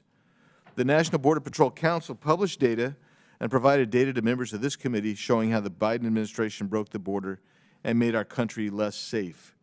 They highlighted specific policies that put Border Patrol agents and the communities they serve in greater danger. And when President Biden began to cave to public pressure in the summer of an election year, the National Border Patrol Council highlighted publicly how his so-called solution was nothing more than a shell game that pushed the masses of illegal immigrants to enter the country through flights and CBP-1 app appointments at ports of entry rather than by crossing the border illegally and encountering Border Patrol. They had one hiccup in that 4 years. They supported the massive stinker of the Senate bill, the Lankford bill. But the rest of the time, they gave us information, went out on the line, and provided us with opportunities to come see the border and see what was really going on. I support the underlying bill sponsored by my friend, and I intend to vote for its passage. But I also ask that you support my amendment. The National Border Patrol Council, its leadership, and its members have been integral to the work of this committee over the past 4 years. They have publicly stood with us, have met with us, and have informed our oversight work. And, Mr. Chairman, I have some unanimous consents I want to read in so we can all remember what they were saying publicly at cost to them, potential cost to them. January 26, 2021, NBC Migrant Protection Protocols concerns. September 21, 2021, the NBC response to outrageous claims by the Biden administration. September 24, 2021, NBPC statement on President Biden's Del Rio disaster. November 4, 2021, Brandon Judd, Dems plans to offer amnesty and spending package will ramp up border chaos. November 10, 2021, Biden hides as his administration considers rewarding illegal immigrants with your money. March 10, 2022, the border crisis continues. February 1st, 2023, new CBP pursuit policy encourages smugglers to evade. May 18th, 2023, Border Patrol Monthly, apprehensions 2012 to present. May 31st, 2023, CBP nationwide encounters by month. June 6, 2024, NBPC statement on President Biden's proclamation. Mr. Chairman, I ask that those be, thank you, and I encourage my colleagues, as you consider this amendment, to remember where this particular association has been. They've been our friend, and they have fought the unjust border policies, the national security risk of this administration. That's why I think we should single them out and recognize them. Yield back. Gentleman yields back. Does anyone else? Mr. Lynch. Thank you. Thank you. You know, I don't have any criticism for the gentleman's further amendment. You know, he's trying to carve out an exception for the Border Patrol personnel, and maybe they deserve it. I'm not down on the border regularly, but I could understand where he might have a favorite union. But I got some favorite unions. You know, I'll start off with postal workers. You know, letter carriers, mail handlers, who go out there every single day, well, 6 days a week, to every home and business in America and do their work. And they happen to have the distinction of, for over the past 20 years, they are regarded by the American public as the most trusted and the most valued public servants in all of our government. So, and they walk away with that award every single year. And now we're trying to privatize them. But so I would like a carve out for my postal workers, letter carriers, mail handlers, you know, supervisors, et cetera. Another group that I think does tremendous work is the workers at our VA. So about 30%, 35% of the workers at our veterans hospitals are veterans themselves. And talk about giving back, they come out of the military and they go to work to take care of other veterans who are injured and bear the scars of war. Some of those wounds are visible, some of them are invisible, but they help them all. And they are unbelievable. You know, previously I mentioned that the Inspector General determined that we needed 3,000 more VA workers at our VA hospitals. We needed nurses, we need medical officers at our VA facilities. And then President Trump came in and laid off 2,400 of them more. So now we're about 5,400 in the hole. And now we have another directive from the VA to lay off an additional 80,000 workers at the VA, which, if you do the math, it comes out to another 27,000 veterans would be fired. So I would like to protect our workers at the VA. They do God's work there. And think about the service that they're providing there. Every single one of those veterans has honorably served. And now it's our responsibility to step up and provide for them, provide for those veterans. And what are we doing? We're cutting the number of people at the VA. That just means it'll be a longer and longer wait for veterans to receive care or an appointment or benefits. That's what that amounts to. Another group I'd like to protect as well, carve out, that I'd like to see is for our nurses. The nurses are the backbone of our healthcare system. They are sort of the Marines of the healthcare system. They do yeoman's work. They're working way too many hours. You can talk to your local nurses or whatever hospital they're at. They're all working way too many hours right now. It's to the point where you know, I worry about their health and their ability to do their jobs. We need them tremendously. So I'd like a carve out for the nurses. And then also, and this is not an exhaustive list, but how about teachers? I mean, dear God, is there anybody who has more of a responsibility in protecting the future of this country than the teachers who, you know, spend a whole lot of time with our kids and try to provide the guidance and education that they need so that they can be productive and productive adults and good citizens. So I don't discount the gentleman's amendment, which would make a carve out for Border Patrol personnel, but in order to support that amendment, I would have to have those carve outs that I mentioned, as well as some others that I didn't have time to enlist. So with that, Mr. Chairman, I guess I will yield back. Gentleman. Thank you. Gentleman yields back. Any other members seek recognition on the bigs? Mr. Sessions. Mr. Chairman, thank you very much. And I want to thank Mr. Perry not only for his amendment, but I want to stand up and support Mr. Biggs for what he's doing. I think Mr. Perry understands it. He sees it. In this case, the Border Patrol was maligned politically. The discussions that we're having here today about a lot of other federal employees, I do not believe are maligned on a political basis, at least not to a greater degree by any one party or the other. But the Border Patrol, the men and women, have served this country along our borders, and they are spread out, and sometimes it's a 2- or 3-man operation, sometimes it's a 1-man person operation. And their ability to effectively communicate with each other is diminished as they do their job. I believe it makes sense to say that they could be treated differently. In this case, would not be a part of the legislation. And I believe that they have earned this opportunity because of the success of what they've done. I think it's also interesting that despite their opposition to what the mandates and things which they were subject to, they served this great nation most admirably. Their families, they came into contact with drug cartels, COVID that killed a number of them. I think that the opportunity for them to talk as a union, as a group, is important, to spread information about what happens from one end of the border to the other borders.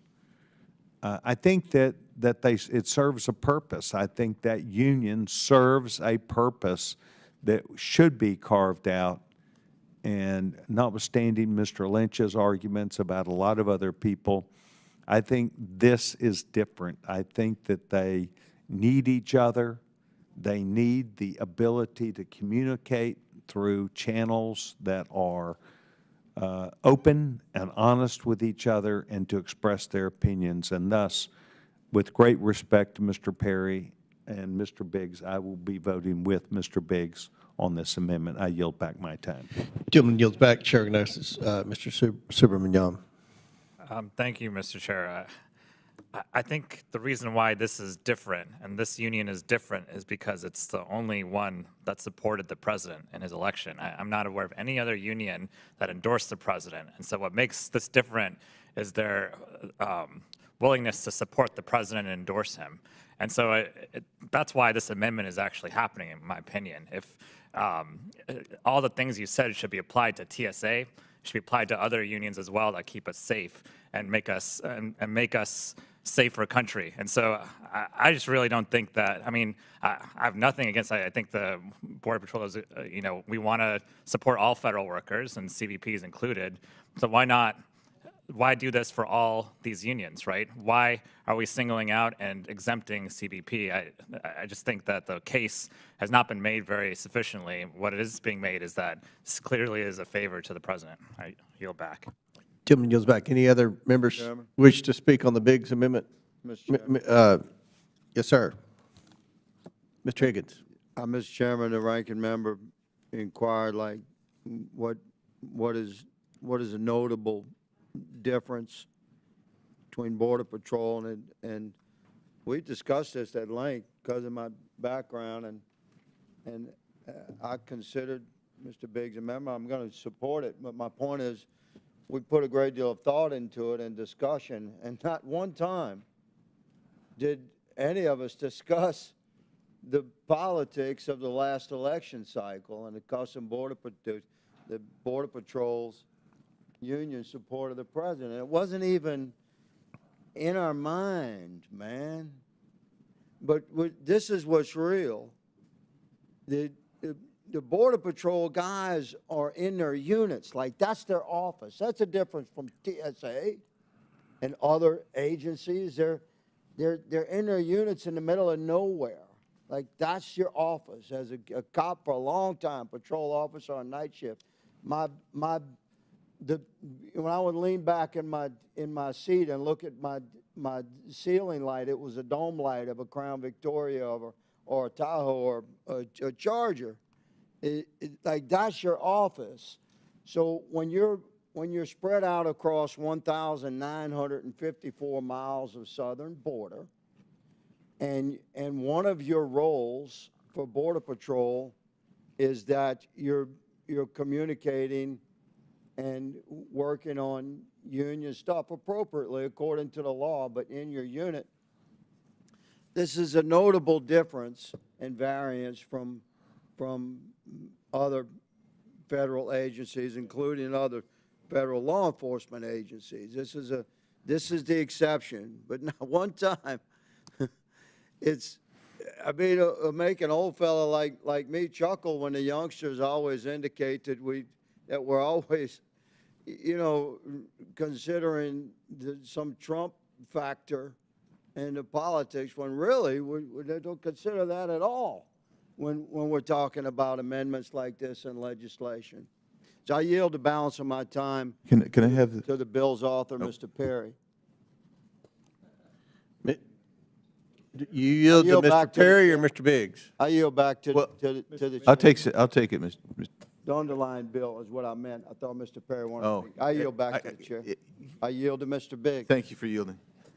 So what I want to make clear, which I didn't even speak to a moment ago, and first of all, Mr. Higgins is exactly right. I don't think anybody talked to President Trump about this, even the underlying bill. Nobody talked about them. So it's really kind of a guess. But here's the deal. Most of the union dudes for CBP that I know and know well and have been on their board, those guys were cutting shifts. They were pulling shifts besides doing their union work. Their union work was off time. They were pulling shifts. I mean, they're a unique union. They're unique people. Yield back. Do any other members wish to speak on, I recognize, are you going to speak on the amendment, or are you going to offer an amendment to the amendment? Speak on the amendment. Okay, Chair recognizes Mr. Perry. Thank you, Mr. Chairman. And this is one of the very few occasions, maybe it's the only occasion that I would differ from my colleague from Arizona, Mr. Biggs, and not for, I will just put it this way, you know, I'm like every other member here. I come into contact with federal employees, whether that's at the TSA, at your mailbox, at the VA. They're great people. Almost every single one you meet is dedicated to their job. I get that it's different being a postal carrier, than vastly different than being on the border dealing with cartel members who will shoot at you, knife you in the back, and leave you in the desert. I mean, vastly different. But I also come from an organization of standards. We either have a standard or we don't. And I can already tell, and I'm sure my friend Mr. Biggs can tell too, well, if we're going to do it for one, then let's do it for all. And then what's the point of this whole exercise? And I think it's awesome that they're pulling shifts and meeting afterward to do their organizing activity. Then this shouldn't affect them. You know, this doesn't diminish anyone's care, Democrat, Republican, Independent on this committee or any other one's affinity for the people that work in the federal workforce that are dedicated to their job. But we also know, and I must disagree with the gentlelady from the other side of the aisle regarding the Department of Veterans Affairs. I think she said there were 4 hours used in 1 year. Well, according to OPM, on the last year that we took records or kept records, bargaining unit employees was 324,105. 324,000 bargaining unit employees. So you're working at the VA, who knows what your job is, but 324,000 of them are doing bargaining unit work. It's just the reality of the circumstance. Now, I appreciate my very good friend Andy Biggs. He says, you know, if the amendment doesn't pass, he's going to vote for the bill. And I would say if the amendment's going to pass, I'm going to vote for the bill too. I appreciate his probably more in-depth knowledge of this circumstance than most of us here. But I do think that we ought to have a standard for federal employees so that the taxpayer money is not abused. And it has been a recipe for abuse. Like I said, I'm an individual who has visited the VA. By the way, the most successful, the least scandal-ridden, the most productive VA in the country, which is located in Lebanon, Pennsylvania. But I'll remind everybody here that the Department of Veterans Affairs, and this is just one, I've got the whole list here, has 324,000 people working for the union. They're not delivering care. They're not there waiting for you to walk in to say, sir, ma'am, how can I help direct you to get the care that you need because the VA's big and confusing? They're working on this other stuff, and there's a whole lot of that going on across the federal government. And the taxpayers are paying for that. And that not only doesn't seem right to me, I know it's not right. And so I got to continue on my mission here and very respectfully disagree with my friend from Arizona, try and maintain a standard here by which everybody can follow. And that doesn't carve out special exceptions. Everybody believes that they're doing the right thing when they're working at the federal government or wherever they're working. That's why they're there. And their job's important to them. And the job that they do is important to us, whether it's on the border, whether it's at TSA, the VA, or the Postal Service. And with that, Mr. Chairman, I yield. Gentleman yields. Any other members seek recognition on the Biggs amendment? Seeing none. No. Mr. Perry, do you seek recognition on amendment to amendment or not?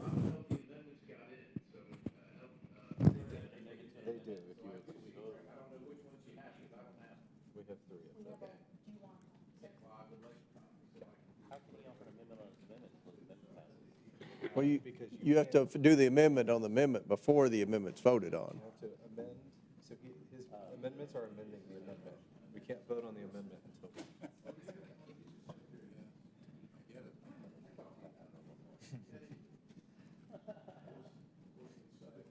So,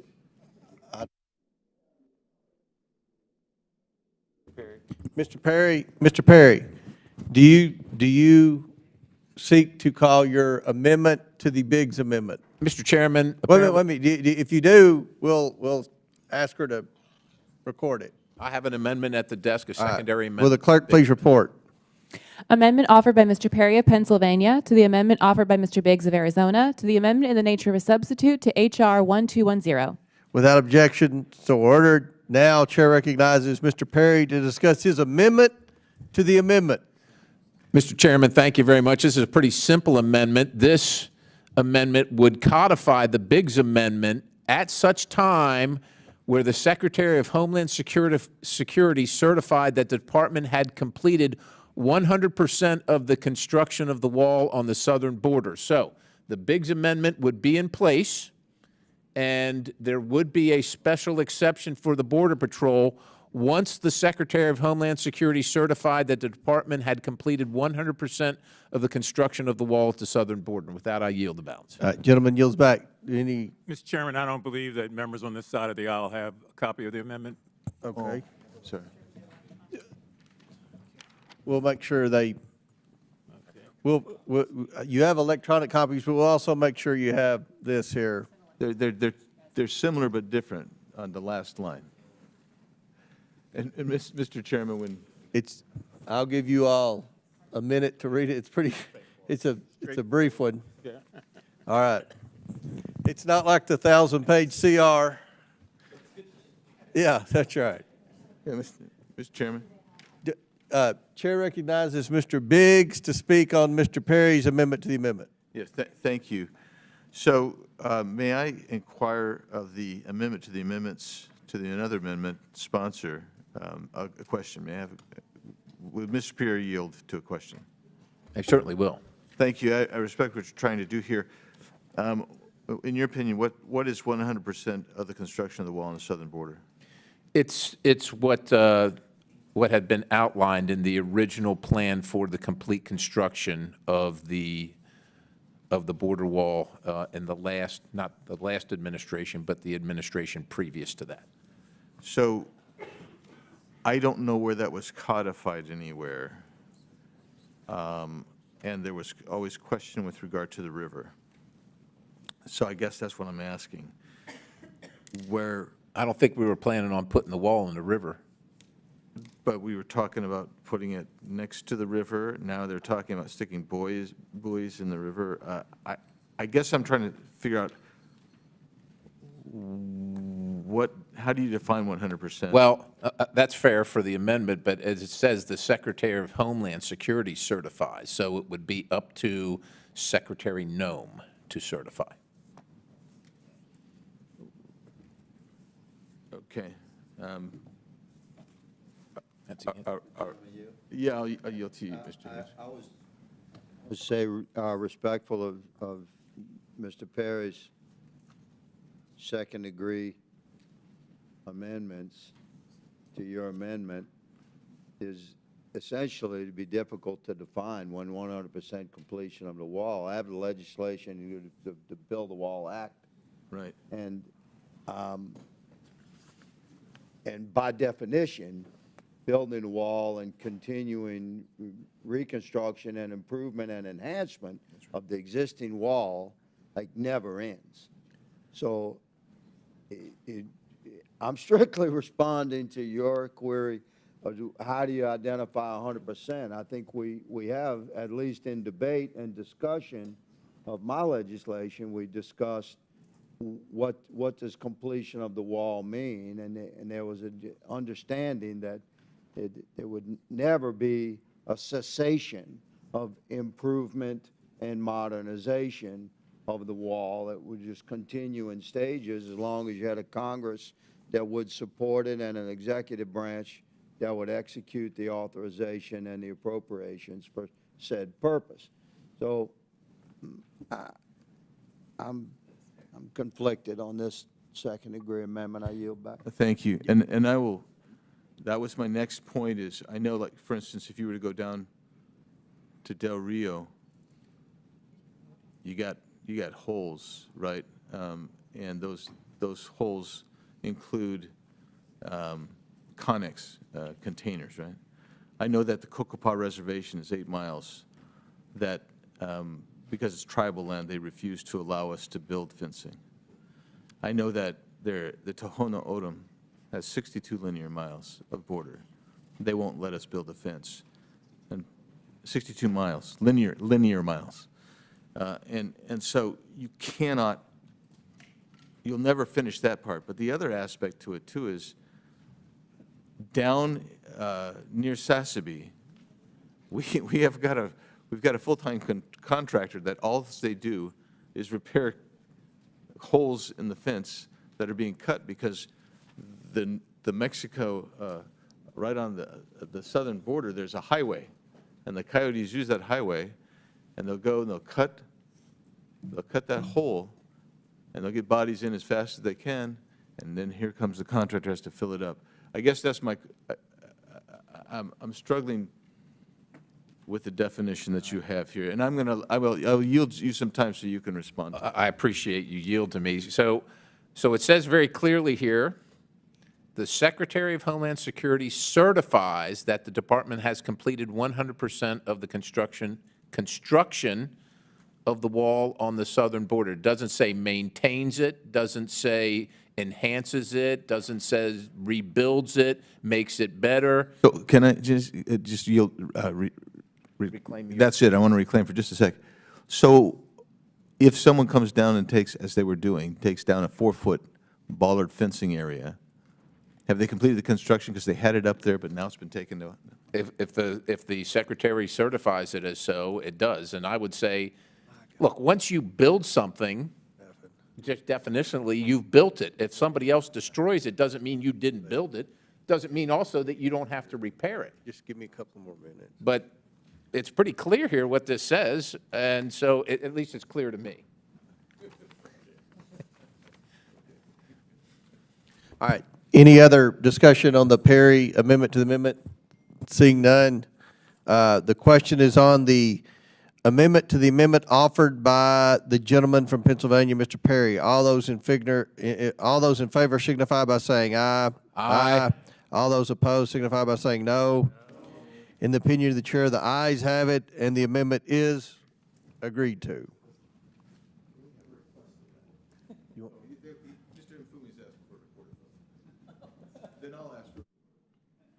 You asked for one? Okay, a recorded vote is ordered as previously announced. Further proceedings on the question will be postponed. So, we can't vote. So we'll go to Mr. Perry's next amendment. Okay. To the amendment. So he's got 3 amendments to the amendment, but we will not go to the underlying amendment or to the underlying bill. Okay. Now, they've just called votes. Do you want to keep going? What do you want to do? what you gonna do? Let called vote, so. Let's, if it's okay, Mr. Perry, and Mr. Biggs, we're gonna, since they've called votes, we're going to recess until 10 minutes after votes are concluded, and then we'll come back and reconvene. Is that okay with everyone? Everyone good with that, Mr. Mfume? All right. The committee stands in recess until 10 minutes after the conclusion of the last vote. And until a few more members come back, and we're going to skip ahead to H.R. 2249 with A&S. So our next item for consideration is H.R. 2249, the Preserving Presidential Management Authority Act. The clerk will please designate the bill. H.R. 2249, a bill to amend Chapter 71 of Title V, United States Code, to provide that the President may unilaterally modify collective bargaining agreements entered into under such chapter and for other purposes. Without objection, the bill should be considered as read and open for amendment at any point. Without objection, so ordered. The chair recognizes himself to offer an amendment in the nature of a substitute. The clerk will please designate the amendment. An amendment in the nature of a substitute to H.R. 2249 is offered by Mr. Comer of Kentucky. Without objection, the amendment is considered as read, and the substitute will be considered as original text for the purposes of further amendment. I now recognize myself for 5 minutes for a statement on the bill and the amendment. Federal employee unions focus on advancing the interest of government employees who belong to the union at the expense of government management and mission achievement. Collective bargaining agreements, or CBAs, are negotiated by federal employee unions and frequently result in civil service policies that prevent poorly performing federal employees from being held accountable and conflict with the policy priorities of newly elected presidents. For instance, the outgoing Biden-Harris administration finalized long-term CBAs with federal employee unions in an attempt to limit President Trump's management authority. In these CBAs, the Biden-Harris administration made unprecedented concessions, including guaranteeing telework for federal bureaucrats. Specifically, outgoing Social Security Administration Chief Martin O'Malley approved an agreement with the American Federation of Government Employees that seeks to lock in minimum telework levels for 42,000 Social Security Administration employees until 2029. The agreement was finalized on November 27, 2024, just days before O'Malley stepped down from his job at the SSA. This highlights everything problematic about federal sector collective bargaining, agreements that tie the hands of future executive branch policymakers. A duly elected president should not be constrained by a union deal with federal employees made by the prior administration on the way out. This bill, the Preserving Presidential Management Authority Act, would ensure that a duly elected president is not bound by CBAs negotiated under the previous administration. CBAs cannot run counter to federal law, including newly passed statutes. This bill reform will also ensure that the CBAs cannot counter presidential policy, including executive orders and presidential memorandums. I thank Mr. Cloud from Texas for his leadership in preparing this new legislation for the committee's consideration. These are necessary and reasonable reforms, and I urge my colleagues to support the Preserving Presidential Management Authority Act. I now recognize Ms. Crockett for her opening statement. Thank you, Mr. Chair. The Preserving Presidential Management Authority Act is simply another effort by Republicans in Congress to attack and attempt to eliminate federal government unions. The bill would specify that an incoming president may terminate provisions of public sector collective bargaining agreements, or CBAs, signed prior to the president's term of office. In doing so, it would give the president unilateral authority to terminate any provision of a CBA that the president doesn't like. I remind my colleagues that collective bargaining agreements are legally binding agreements, and the president already has the power to renegotiate provisions of CBAs based on new management priorities. For example, if the president signs an executive order to change telework policies, he or she already has the power to renegotiate a CBA provision relating to telework flexibilities, even if it's bad policy. The bill also provides the president or an agency head unilateral authority to render any provision of a CBA unenforceable simply because they deem it in conflict with an executive order or presidential memorandum.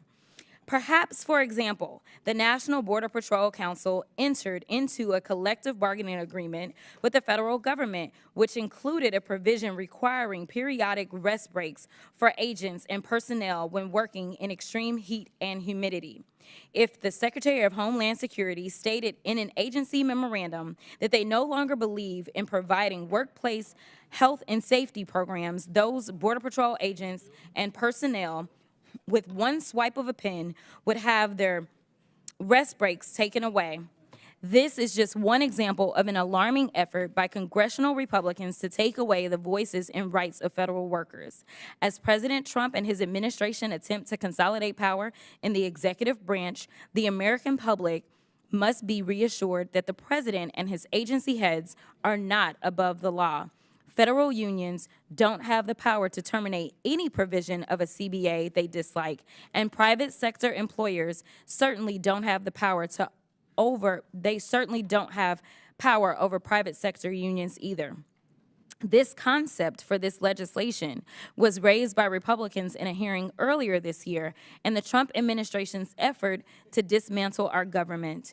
Republicans used the hearing to push a conspiracy theory that the Biden administration saddled the Trump administration with collective bargaining agreements that would tie President Trump's hands. The hearing exposed that conspiracy and laid bare the fact that the collective bargaining agreement in question was previously negotiated by the Trump administration and extended far into the Biden administration. So what the majority has done is invent a problem and use it as justification for an executive branch power grab. This legislation would have extremely alarming implications for Americans employed by the federal government and is, put simply, a public sector union-busting effort. I oppose this legislation, and I urge all of my colleagues to do the same. I yield back. Gentlelady yields back. Any other members seek recognition? Mr. Lee, well, do we have any on this side first?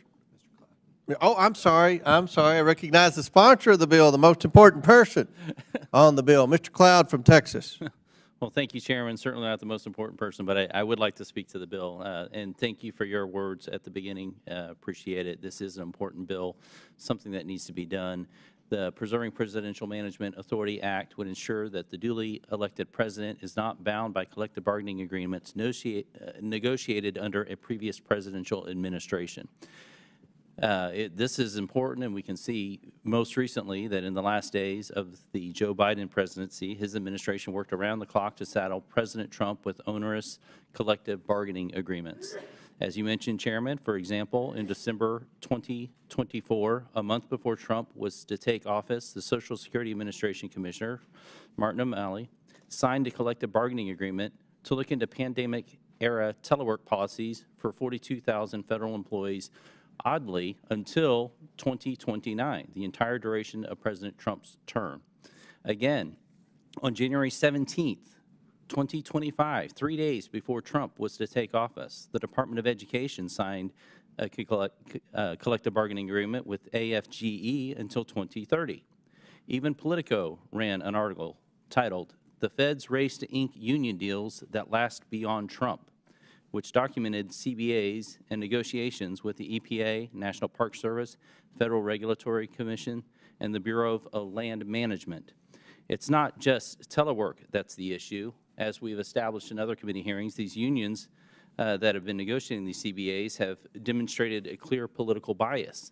AFGE, the largest federal union workforce, has donated over $3 million to PACs since the 2020 cycle. Of that total, 95% went to Democrats. AFG also endorsed Kamala Harris for president, which they certainly had the right to do, but it's notable that in 2020 they endorsed Biden, 2016 they endorsed Hillary, 2012 and 2008 they endorsed President Barack Obama. So we're seeing a trend here. This is a political organization that is as much as it is a union for our workforce. Additionally, the National Treasury Employees Union has donated over $700,000 to PACs in the 2020 cycle. Almost 99% of the money was given to Democrat organizations. It's clear we need a solution to these midnight CBAs, which only serve to ensnare President Trump and his agenda. My bill allows any incoming president to terminate any provision of a CBA and nullifies provisions of a CBA which conflict with rule, executive order, or presidential memorandum. This bill ensures that existing CBAs do not conflict with any incoming presidential policy. And ultimately, this really comes down to the fact that elections matter, and the Article 2 of our Constitution gives an executive, the President of the United States, the authority to execute the laws of the land and to administer his administration.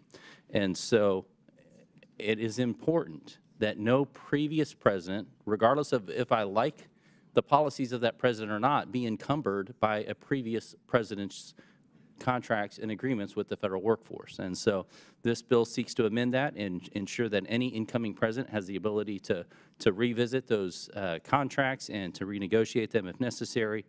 And thank you, Chairman, for the time and for your consideration of this, this bill in committee markup today. And I yield back. Thank the sponsor of the bill. Yields back. Chair recognizes Mr. Lynch. Then we'll go to Mr. Biggs. Thank you, Mr. Chairman.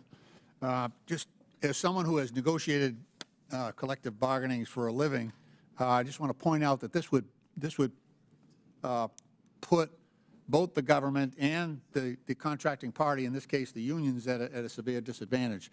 As we all know, sometimes it takes years to negotiate a contract with a large labor union, unfortunately, because of the rights involved and the number of employees involved. So it is quite common that an administration, such as the Trump administration, might need 18 months or 2 years to negotiate a contract with a government employee union. What this would do would be to basically abrogate the Fifth Amendment rights to have their contract rights respected, and also to attain due process in the abrogation of those rights. It's the nature of our government that when administrations change, we oftentimes have a new view that comes into play, especially when the administration changes from either a Republican to a Democrat or from a Democrat to a Republican administration. This amendment is totally unworkable in terms of trying to create some predictability for the government that would also respect the rights of the employees involved. To have the President of the United States and Congress, approve a contract with a labor union, and then because of the vagaries of a next election, have that completely blown up is a complete destruction of the rights that are embodied in that contract. So, this bill the bill is confusing and unworkable from a practical aspect, and it would effectively render all collective bargaining agreements meaningless. In other words, you have a contract until we say you don't. That's what this bill does. Bargaining involves negotiation. It involves compromise by all parties. A lot of times those employees are locked into very low wage increases over 4 or 5 years. And so by adopting this bill, you would deny the government of that advantage that they have gained through negotiations and executing an agreement with that union. So it's not just, it implies that you're just taking the rights away from the union. You're actually taking rights away from the government itself from losing the advantage that might be gained in a collective bargaining agreement of multiple years with the particular union.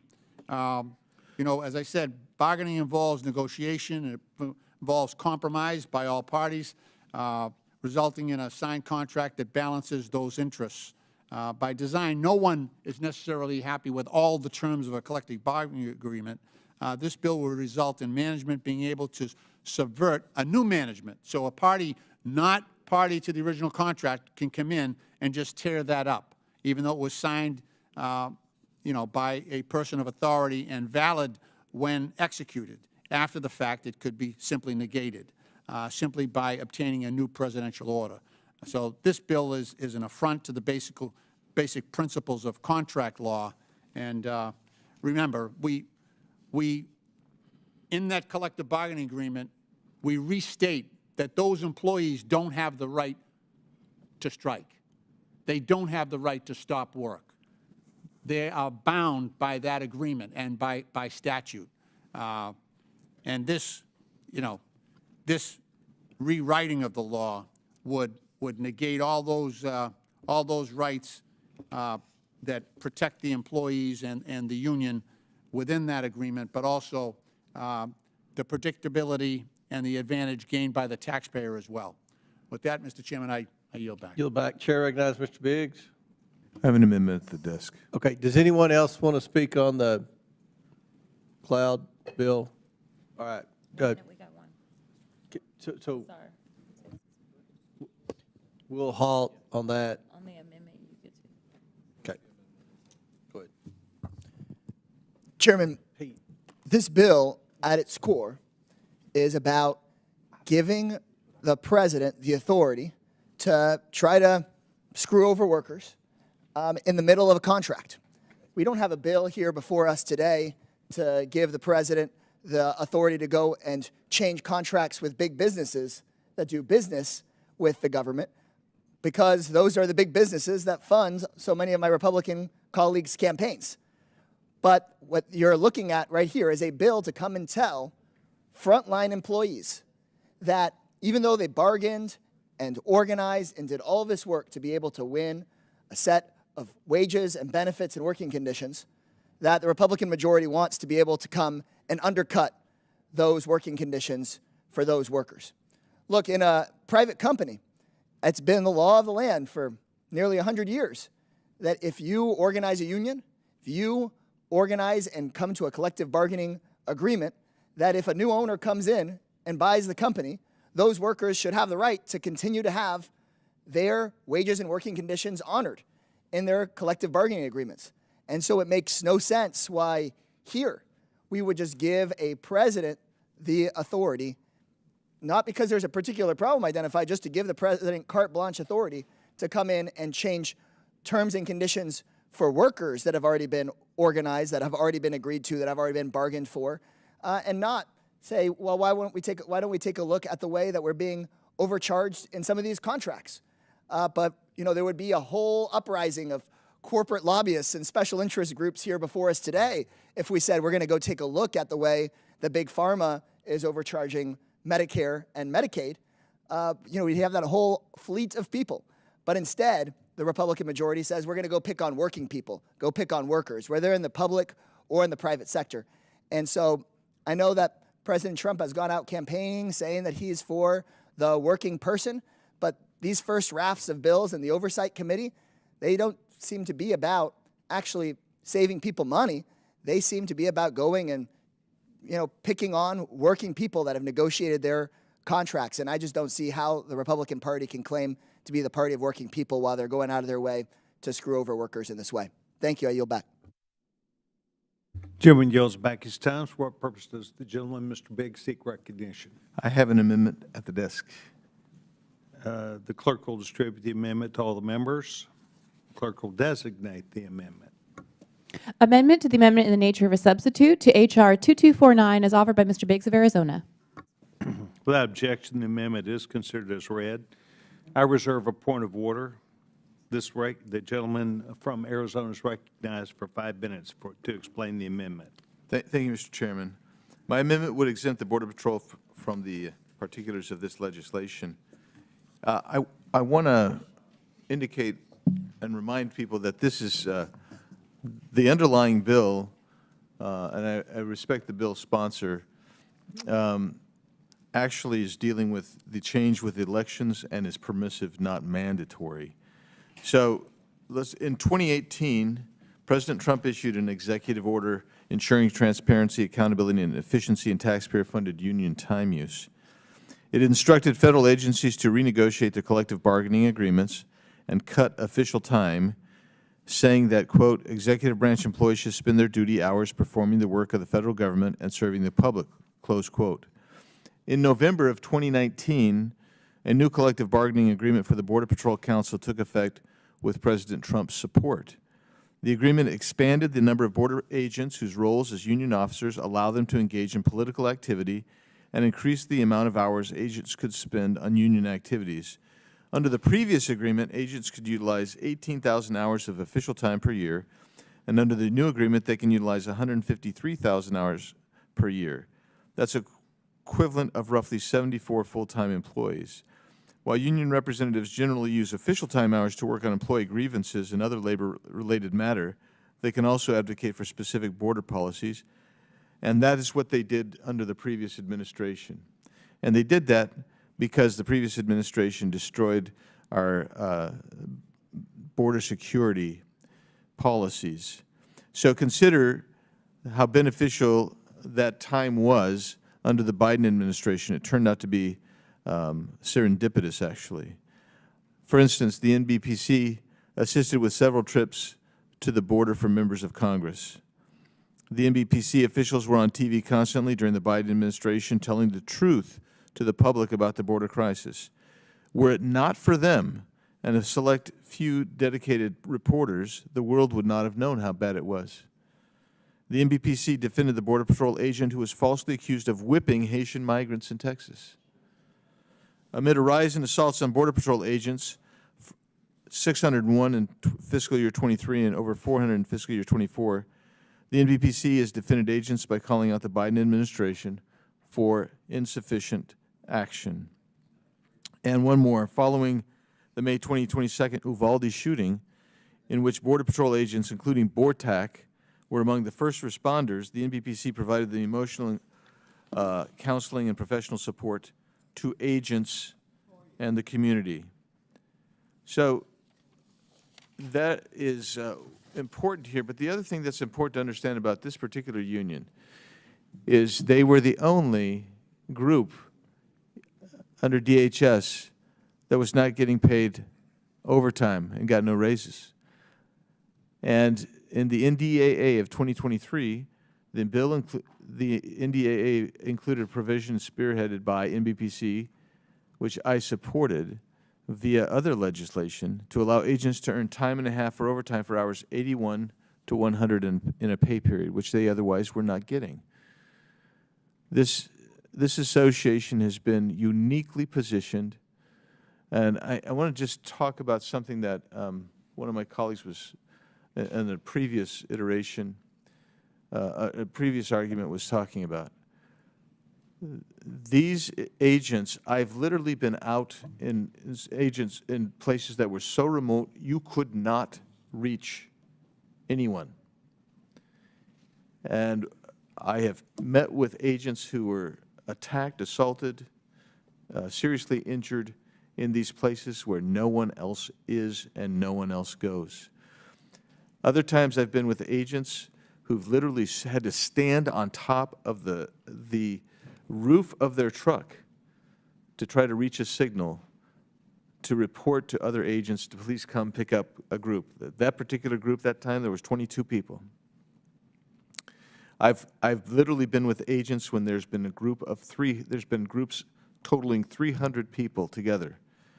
And it's been me, a couple of congressmen, and one agent as they deal with 300 individuals coming in. I have respect for what they do. I think they deserve this cutout, and that's why I'm doing it. I also intend to support the underlying bill. I have great respect for Mr. Cloud and his efforts in this area. He's been a leader here, but that's where I stand, and I thank you, and I'll yield back. Gentleman yields back. Chair recognizes. Go for it. Go ahead. Yeah, Kassar. Chair, I have a very, well, first of all, I'd say to Mr. Biggs and to the point of this amendment, I certainly support the Border Patrol agents' CBAs to be respected, and also am, of course, alarmed by the dangers that agents face, and of course by any violence against any federal employee or federal agent.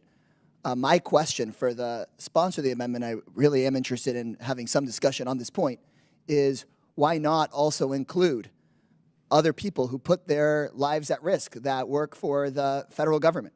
I was just in conversation with federal employees that literally fly a plane into a hurricane at NOAA to go and let us know when and where a hurricane is going to hit. It's probably the most dangerous job on earth. Shouldn't we extend and make sure that their workplace protections and their workplace contracts have to be respected? Shouldn't FBI agents, who also put their lives on the line, have their CBA agreements respected? Shouldn't our veterans who have served and then come back and serve at the DOD and a variety of other agencies also have their collective bargaining agreements also protected for the reasons, in fact, where I actually genuinely do agree here with Congressman Biggs that if we're going to respect that work, why would we come in and say we're going to not respect the collective bargaining agreement where you have, in good faith, bargained back and forth with the government and come to an agreement? And so that's my genuine question, and I have time to yield back to the sponsor of the amendment or anybody else that would answer that. Gentleman yields back. Chair. No, I would yield. I'm saying I would yield to anybody that has that answer.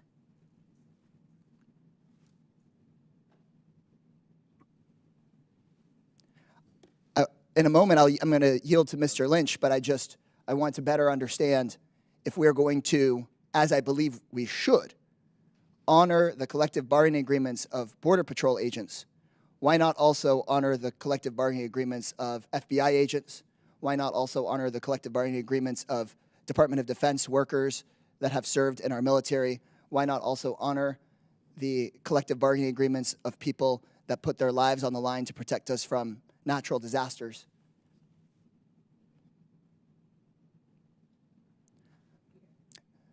Mr. Chairman, without a response, I'll yield a minute here to Mr. Lynch. Great. I agree with the gentleman's reasoning. Not only is there a sense of fairness at play here, but there's also the due process clause of the Fifth Amendment. So we cannot have a situation where the constitutional right to contract is unprotected for these unions because we have a new president. And so he can just rip up the contract and say, okay, your rights are destroyed, and we're gonna start fresh, and I'm going to negotiate an agreement that probably could be overturned by the next president. That doesn't work. Not for workers in the least bit. So. And Mr. Lynch, it sounded like part of the reason the amendment was laid out was because one union supported one political cause or candidate versus another. Exactly. Yeah. And so you would see that as a violation of equal treatment under the law, equal right to contract, because it sounds like the sponsor laid out which one of the unions that supported one candidate for president, another union that supported a different candidate for president, and wanting to respect the contracting rights for people that supported their preferred candidate versus not. Exactly. It allows a political dimension to this that is inappropriate. Thank you. I yield back. Chairman, and now we have the sponsor of the amendment back, and so I would genuinely yield time to him if that's allowed here. I want to voice my support for allowing CBAs to carry on for all of the different people at all the different agencies that put their lives on the line for the American people. So I would want to extend this to FBI agents, to people that fly their planes into the heart of the storm at NOAA. I just want to get a better understanding, because what I just laid out with Mr. Lynch is it sounds like we want to treat certain people one way because of their political views and other people another way because of their views, and I'm opposed to that, and I will continue to be opposed to that whether there's a Democratic or Republican president. So I want to better understand why not extend this to the other federal employees that put their lives at risk every day. Chairman, I still have some time, so I don't know if the sponsor of the amendment or others would want to speak up. I think I made my position very clear in both the earlier amendment that I ran and in my statement with this amendment. And I will just tell you, most of those agencies that you just referred to, they were not being attacked by their bosses, their administrators. CBP was. And Mr. Biggs, I would work with you and anyone else to make sure that workers are not attacked by administrators, no matter which presidential candidate or whichever presidential administration we are under. and we should support the free speech rights of those employees, regardless of whether they agree with my preferred candidate or not. But it sounds like what we're talking about now is giving people certain rights because they had certain political ideas instead of others. And I believe American workers have the right to speak up whether they agree with me or not. Unfortunately, it sounds like the Republican majority thinks otherwise. Any other members? Mr. Cloud. As much as respect as I have for Mr. Biggs, I speak in opposition to this amendment. I agree with Mr. Biggs and everything he said about our Border Patrol. I've been to the border with Mr. Biggs, and also I'm from South Texas, so I've been there on my own a number of times. And it's true the work they do is heroic, and it's also true that they were unfairly treated by the previous administration. However, for the same reasons that, similar reasons I should say, that Mr. Lynch and Mr. Kassan brought up, I think we run into dangerous grounds when there's a very good chance that the Border Patrol union is my favorite union, but I think that's the point, is we should be treating them all fairly, and this comes down to really the question of, does the executive have the authority to be the executive and to manage his workforce or her workforce if the time comes. And so that's simply what it is, and so I think it's a dangerous precedent to start making caveats, and for that, I must oppose this amendment, and I thank the chairman for the time and yield back. Any other members seek recognition? Seeing none, we will now, the question is now on the amendment offered by Mr. Biggs. All those in favor signify by saying aye. All those opposed signify by saying no. In the opinion of the chair, the noes have it, and the amendment. All right, a recorded vote is ordered by Mr. Biggs. As previously announced, further proceedings on the question will be postponed. Now, So now let's we go back to the. We're back on the bill. Mr. Perry is not back yet, so we're going to keep going. He's around. He's in the hallway. Oh, is he in the hall? But are we back on my bill? What? Are we back on my bill? That was your bill. That was his amendment. That was his amendment. Right, because We've got to vote on, yeah, because of recorded vote, we'll vote on all of that tonight, and then, yeah, depends on how the amendment goes, so. Okay. So we have the amendment. Now, we're going to resume H.R. 1210. Mr. Perry's amendment to Mr. Biggs's amendment in the nature of a substitute. Mr. Perry? Okay, you have another amendment. Yes, I think we've already done the first one. Now we're going to do the second one. Will the clerk please report the Perry Amendment 2 to the amendment?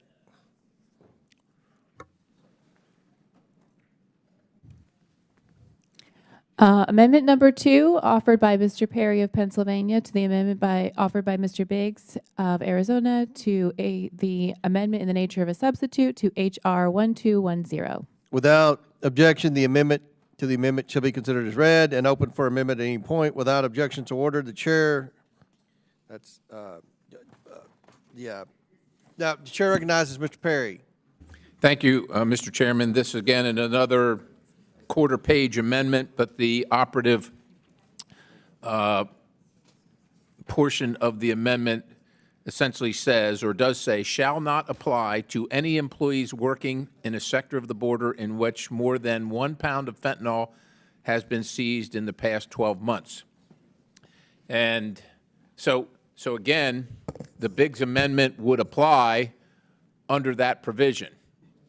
If they were able to stop everything other than 1 pound of fentanyl in the 12 months preceding, then the Biggs amendment would apply at that time. And, you know, some people would say, well, that's unrealistic. That's impossible. We just can't give up. I mean, and look, we appreciate these folks and we have all the confidence in the world in them. If they're on the line, if they're out on the border, that will be a reality that can be realized. And so I think it's, look, that's where we want to head, right? That's exactly where we want to be. We want to stop all of the fentanyl. We're tired of Americans dying at the hands of Chinese fentanyl trafficked across the southern border. And it's my feeling that these folks that work for Border Patrol are the ones that can stop it, and we want to provide the incentive for them to stop it as well. Not that they don't want to do it anyhow, just as a course of their job, as the right thing to do, as the right thing for America. But this is an added bonus, or a perk, if you will, for excellent work and for reaching the milestone that we all seek. And so I don't want to give up. I don't want to think it can't be done. I want to believe it can be done. And if it is done, then Mr. Biggs's amendment and the language therein would be in order and in force. And with that, I yield the balance. Gentleman yields back. Any other members seek recognition? Chair recognizes Mr. Biggs. Thank you, Mr. Chairman. With appropriate adulation and respect, I have to oppose the gentleman's amendment. And let me explain why. When you talk about operational control, that is actually a statutorily defined term. And in the statute it says, no person, no contraband. Nothing enters illegally into the country. There happens to be places that even now when we've basically it's the most secure in my lifetime, the border is right now. But you actually have places that have nothing there. You have 62 linear miles on the TO reservation. Yeah, I mean, you can't put enough personnel there because we're not allowed to put adequate fencing and infrastructure. You've got the Cocopah, that's 8 miles. That's a little easier because it's only 8 miles and you're coming right into the agricultural district of Arizona and Yuma. But the point is, I don't know that you can talk to anybody other than Alejandro Mayorkas, who still thinks that he had operational control of the border, and really come to understand that operational control is an idealized statutory goal.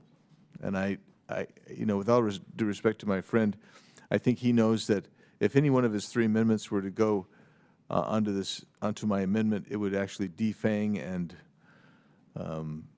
almost render my amendment a nullity. And with that, that's because I never know. Just like operational control is 100%. What'd you say? Mr. Chairman, what the amendment says is no more than 1 pound of fentanyl operational control. Excuse me. In the past 12 months. I'm sorry. I'll reclaim. I was anticipating your next amendment, which is operational control. With this amendment, with fentanyl, right now it is almost impossible to stop. Yeah, well, it otherwise would be impossible, quite frankly, and you're going to get more than a pound of fentanyl. We see that even now. We've had some of the biggest drug busts in history, and we're nowhere near there. And I think the gentleman knows that, Mr. Chairman. And so with that, I'll respectfully have to oppose his secondary amendment. Any other request to speak? Seeing none. The question is on the Perry amendment to the amendment.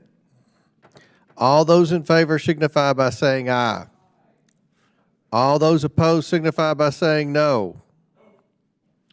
In the opinion of the chair, the ayes have it, and the amendment is agreed to. A recorded vote is ordered. As previously announced, further proceedings on the question will be postponed. Do any other members seek recognition? Mr. Perry, for what purpose do you seek recognition? Mr. Chairman, I have one last secondary amendment at the desk. Report the amendment.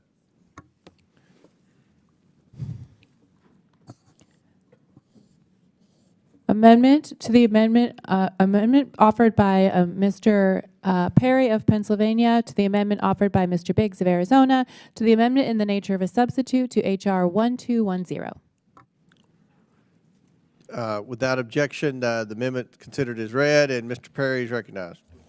Thank you, Mr. Chairman. This is another quarter page of which the operative terminology is the Secretary of Homeland Security certifies that the department has 100% operational control over the southern border and northern border of the United States.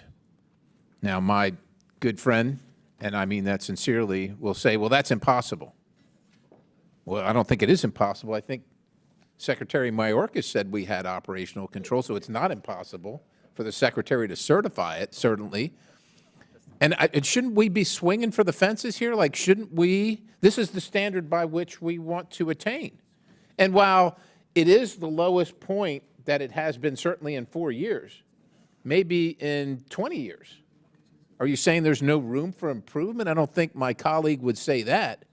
So we should try to get to, and we should demand that we get to operational control over the southern border. Other countries do it. And if other countries do it, are we saying that our fine men and women wearing the uniform on the border can't meet the challenge? I don't believe that at all. I think they can meet the challenge. I think we should expect them to. I think the American people do expect it. And again, it would be a further incentive. And once again, if the Secretary certified that we had operational control, then my good friend, the gentleman from Arizona, Mr. Biggs, his amendment would be in order, the policy would be in order, and everybody apparently would be happy, including me. So 100% operational control seems like a reasonable agreement for both of us. So with that, I will yield the balance and urge adoption. Chair recognizes Mr. Biggs. Thank you, Mr. Chairman. I respectfully oppose, and I did elaborate on what operational control of the border is statutorily. So I want to just nitpick just a titch at my good friend's bill. 100% operational control is a redundancy because operational control in the statute requires perfection. Perfection. So let's think of some of the borders that I've been told, oh, these guys are great. They have absolute operational control. Hungary, I was told Hungary does. No, Hungary doesn't. They still have folks coming in. Now, what do they do when they get them in? They try to get them out, right? That they're going to remove them. That's different than having 100% operational control. Also, I think of some of the authoritarian nations. I think of China. China doesn't. Oddly enough, there are some people that are trying to get into China. But they don't have operational control. That's what I was going to say, North Koreans. North Koreans are very, very successful in some respects in getting into China. They don't have operational control. There's virtually no nation, I don't know of a nation that has operational control the way we define statutorily. And so, again, what happens here is you make my amendment a nullity, moot, ab initio, and that I understand, and I respect my colleague for his efforts to do so. But I would encourage everyone to understand. I've expressed the reasons why I think that the Border Patrol Council should receive an exception to the underlying bill. But this notion of operational control, it isn't just a notion, it is a statute. They're obliged to get there. Maybe one day they will, but it may not be in my lifetime. I'll yield back. Any other members seek recognition? Seeing none, the question is now on the amendment to the amendment offered by Mr. Perry, this Perry Amendment 3. All those in favor signify by saying aye. All those opposed signify by saying no. In the opinion of the chair, the noes have it, and the amendment is not agreed to. Both of you request okay. Both Perry and Biggs request a recorded vote. Recorded vote is ordered. All right. We're going to 2174. Our next item for consideration is H.R. 2174, the Paycheck Protection Act. The clerk will please designate the bill. H.R. 2174, the Paycheck Protection Act, a bill to amend Title V, United States Code, to provide that agencies may not deduct labor organization dues from the pay of federal employees and for other purposes. Without objection, the bill shall be considered as read and open for amendment at any point. Without objection so ordered, the chair recognizes himself to offer an amendment in the nature of substitute. The clerk please designate the amendment. An amendment in the nature of a substitute to H.R. 2174 is offered by Mr. Comer of Kentucky. Without objection, the amendment is considered as read, and the substitute will be considered as original text for the purposes of further amendment. I recognize myself for 5 minutes for a statement on the bill and the amendment. Recent years have shown a growing public appetite for civil service reforms to enhance government efficiency and bring accountability to the federal workforce. These priorities culminated in President Trump's second election and his ensuing efforts at streamlining the federal government. Fortunately, we now have a chief executive who is determined to see his mission through. However, a primary obstacle to effective presidential management of the executive branch are federal employee labor unions, whose mission is often to protect their existence at the expense of the American taxpayer. A common tactic for these partisan organizations is to push legal accommodations to put their memberships on autopilot. Currently, federal law provides that employing agencies are responsible for withholding union dues from federal employee union member paychecks. It should not be the responsibility of the federal agency resources to facilitate public sector union membership dues collection, which is why I support Mr. Burleson from Missouri's bill to remedy this problem. The Paycheck Protection Act prohibits federal agencies from collecting dues from federal employees' paychecks on behalf of labor unions. I thank Mr. Burleson for his leadership on this issue and urge my colleagues to support this common sense bill. I now recognize the ranking member for his statement. Thank you, Mr. Chair. Like a few of the bills we are considering today, the Paycheck Protection Act is simply an anti-worker and anti-union bill. The bill would prohibit federal agencies, including the U.S. Postal Service, from deducting labor union dues, fees, or contributions from employee pay. And current law requires agencies to deduct union dues upon receiving a request from an employee to do so. And that is because Congress recognized in the Civil Service Reform Act that, quote, labor organizations and collective bargaining in the civil service are in the public interest. But apparently times have changed, and this bill is simply a swipe at federal unions. And payroll dues deduction costs the government nothing, actually, to administer. They occur electronically, just like other voluntary payroll deductions, such as the combined federal campaign, tax withholding, and contributions to the thrift saving program. So I oppose the bill and urge all members to join me. I yield back. Gentleman yields back. Any other member? Oh, Chair recognizes Mr. Burleson, the sponsor of the bill. Thank you, Mr. Chairman and members of the committee. I'm here to support the Paycheck Protection Act, H.R. 2174. This bill stops the federal government from deducting union dues directly from the paychecks of its employees. Instead, it requires labor unions to collect their own dues from their members. This bill is common sense. It's about freedom of choice. How much longer are we going to force this on our workers? Federal employees should have the right to decide whether to join a union and pay dues. And if DOGE has taught us anything over the past few months, it is that we will be better off without the government making decisions about our money. It's also about transparency. Right now, if you're a newly hired federal employee in a unionized workplace, dues are deducted automatically. Employees might not know and not be fully aware of how much that they're paying. Even worse, how many employees do we think know that they have a portion of their hard-earned money taken out of their paycheck at all? Members of the committee, do you think that our federal employees know what their dues are being used for? How many federal employees know that their dues are being used to promote political causes that they may or may not support? By requiring direct collection of dues from federal union members, which this bill does, we ensure that employees are informed and can make informed decisions. I hope that you will see that by making unions collect their own dues is common sense. The Paycheck Protection Act is going to help unions be more accountable to their members and give federal workers greater control over their finances. And I urge my colleagues to join me in supporting this important legislation. Thank you, Mr. Chairman. Gentleman yield back. Any other? Ms. Presley. Thank you. Make no mistake, the bills we are considering today are a coordinated and shameful attack on federal workers and labor unions. This is not about efficiency. This is not about accountability. This is about silencing workers and stripping away their rights in the name of unchecked power. Let me be plain about what's happening here. These bills would gut federal unions, weaken worker protections, and strip employees of their rights to fight for fair wages, safe workplaces, and the basic dignity they deserve. They are meant to intimidate, isolate, and disempower the very people who keep our country running, the people who inspect our food, protect our veterans, process Social Security checks, and uphold services that millions of people use. It's union busting. But instead of targeting corporations, Republicans are targeting our very own public servants. Let's talk about what these bills actually do. Republicans want to eliminate official time, a tool that allows workers to report fraud, waste, and abuse without fear of retaliation. Just to be clear, this would make it harder for workers to blow the whistle on corporate corruption and inefficiency. That doesn't sound like it protects taxpayers to me.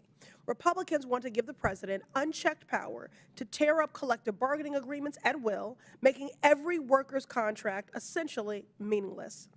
Imagine signing a contract for a mortgage, only to have the bank come back 6 months later and say, never mind, we're changing the terms and you have no say in it. That's what they want to do to federal workers. Republicans also want to ban federal workers from deducting union dues from their paychecks, even though it's completely voluntary and no different from deductions for retirement funds, health care, or charitable donations. They are singling out unions here not because it saves money, but because they don't want workers to have power.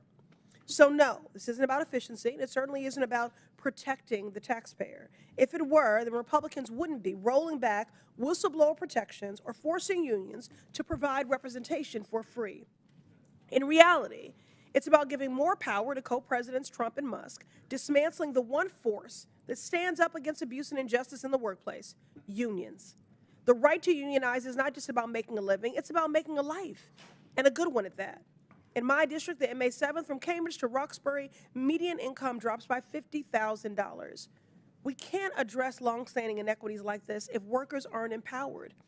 Throughout our history, unions have fought for and won better wages and benefits, safer working conditions against the greed of big corporations and special interests. I've witnessed many of these victories firsthand from my early days on the picket lines with my mother, may she rest in power, who taught me early on that workers' rights are human rights and economic justice is workers' justice. That truth has not changed. Now more than ever, we need to support unions in protecting their workers. I'll continue to do just that, and I urge my colleagues to vote against this bill.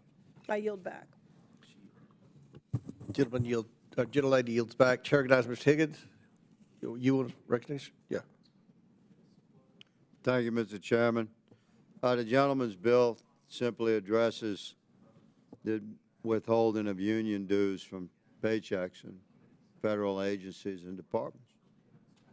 There's nothing to the service that unions provide or the right of the worker to participate in the unions.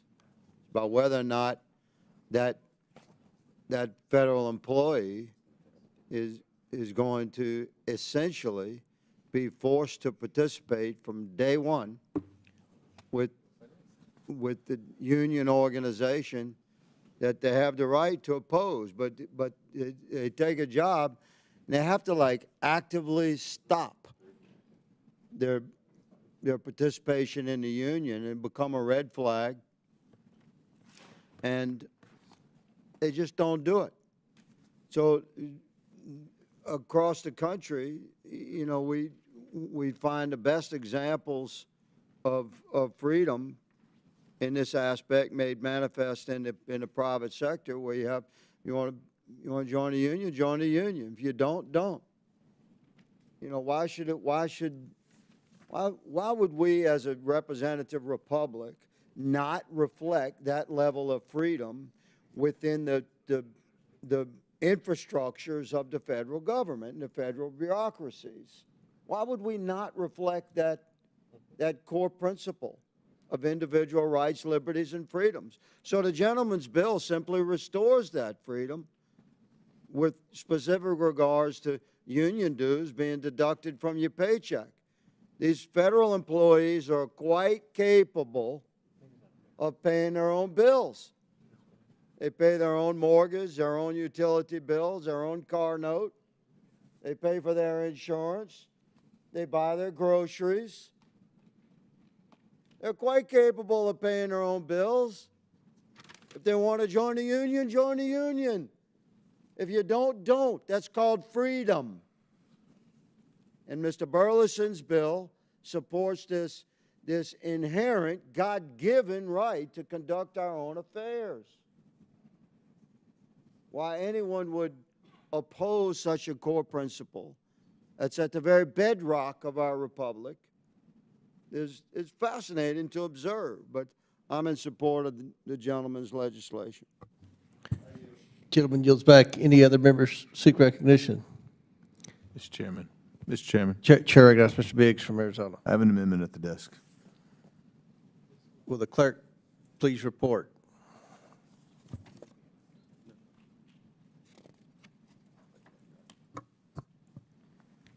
Amendment to the amendment in the nature of a substitute to H.R. 2174 is offered by Mr. Biggs of Arizona. Without objection, the amendment is considered as read. I reserve a point of order. Gentleman is recognized. Mr. Biggs. Thank you, Mr. Chairman. Similar to my other amendments on these three bills, I've expressed my appreciation and gratitude to the bill's sponsor. He's a leader on this subject, and he's worked hard on this, and I appreciate where he's going, and I will be supporting the underlying bill, but I do think, again, for the reasons that I have iterated multiple times today, that there should be an exception on behalf of the National Border Patrol Council. I appreciate what they do, and if I need to, I can go through and again list many of the same reasons that I've done multiple times today, but I would urge a yes vote on my amendment. Thank you, and I yield. Any other members seek recognition on the Biggs amendment? Mr. Burleson. Thank you, Mr. Chairman. I oppose this amendment offered by, someone I consider my mentor, Mr. Biggs. But unfortunately, while I understand his motivations, and I too support our Border Patrol's mission to secure our nation's border, this bill, the underlying bill, does not affect their operational control of our borders or the ability of Border Patrol to carry out its mission, period. And the bottom line is that the federal government has absolutely no business serving as the federal union's dues collector for any public sector union, even if we agree with the political activities of a union. The administrative costs should be handled 100% by the unions. And laws should apply generally, not in a way that provides preferential treatment for special interests. We should not be providing a targeted exemption from the law for a specific union based on politics. In the case of Border Patrol officers, the unions can simply set up their own administrative services to collect union dues. This would not put an undue burden on the unions or members, but rather create a parity with the dues collection in the private sector. Simply, this will end the federal government from providing a service that it has no business providing. This is exactly what the DOJ efforts have been about as well. This amendment would ultimately defeat the entire purpose of the bill to provide fairness by treating all public sector unions equally and get the government out of the business of collecting dues on behalf of federal unions. Thank you, and I urge a no vote on the amendment. Any other members seek recognition? Seeing none.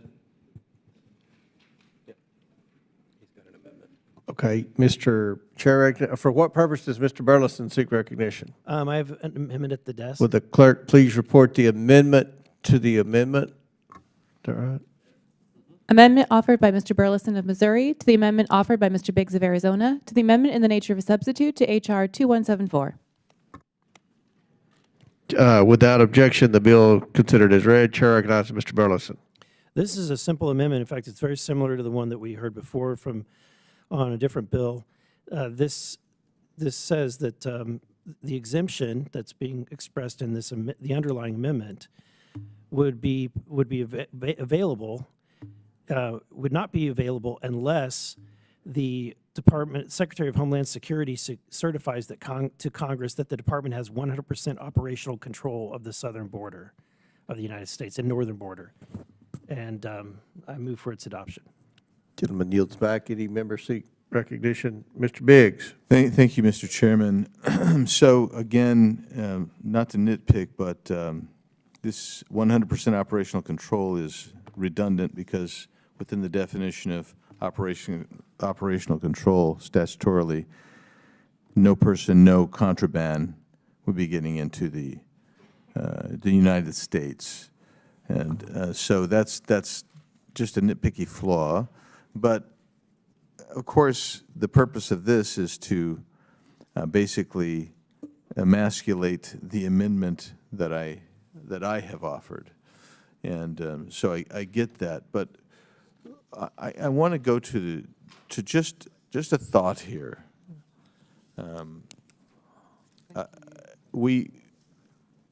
If I wanted to have my retirement dollars or my health insurance dollars or some other beneficial dollars withheld, I just contact HR and they do that. I guess I'm struggling to understand the, I understand the underlying, but here you have a union of employees who are actually out, almost all of them, at least certainly over the last 4 years, were working double shifts. They were out in the middle of nowhere, getting no credit for time as they drive to that remote duty post. Seems to me that we would take and give them some kind of special recognition, and this is probably the least special recognition you could give them. And I have made my case for them and re-urge the UC over all of those articles that I've put into the record already. And I regretfully, because I have a great deal of respect for Mr. Burleson, I regretfully have to oppose his amendment, and I'll yield back. Does any other members seek recognition? Seeing none, the question is on Mr. Burleson's amendment to Mr. Biggs's amendment to the amendment in the nature of a substitute. All those in favor signify by saying aye. Aye. All those opposed signify by saying no. In the opinion of the chair, the noes have it, and the amendment is not agreed to. Mr. Burleson requests a recorded vote. Recorded vote is ordered as previously announced. Further proceedings on the question will be postponed. For what purpose does Mr. Burleson seek recognition? I have an amendment at the desk. Will the clerk please report? Amendment offered by Mr. Burleson of Missouri to the amendment offered by Mr. Biggs of Arizona to the amendment in the nature of a substitute to H.R. 2174. Without objection, the amendment to the amendment is considered as read. Chair recognizes Mr. Burleson. Again, this amendment is similar to one of the amendments that we've heard previously. This is an amendment that says that the exemption can go into place, but cannot go into place unless the employees are working in a sector of the border in which more than 1 pound of fentanyl has been seized in the past 12 months. And with that, I urge the body for its adoption. Any other members seek recognition? Mr. Biggs. Thank you, Mr. Chairman. With all due respect, again, I am afraid I must oppose this secondary amendment. The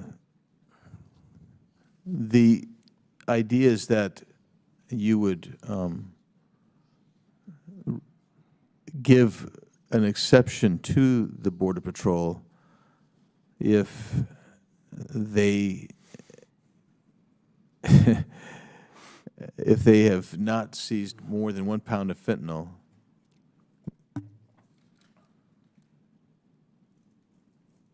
in a 12-month period. And what that does is actually has a perverse incentive, does it not?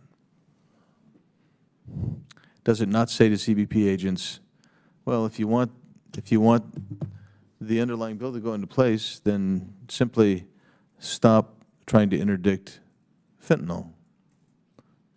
And so it does have a bit of a perverse rationale there.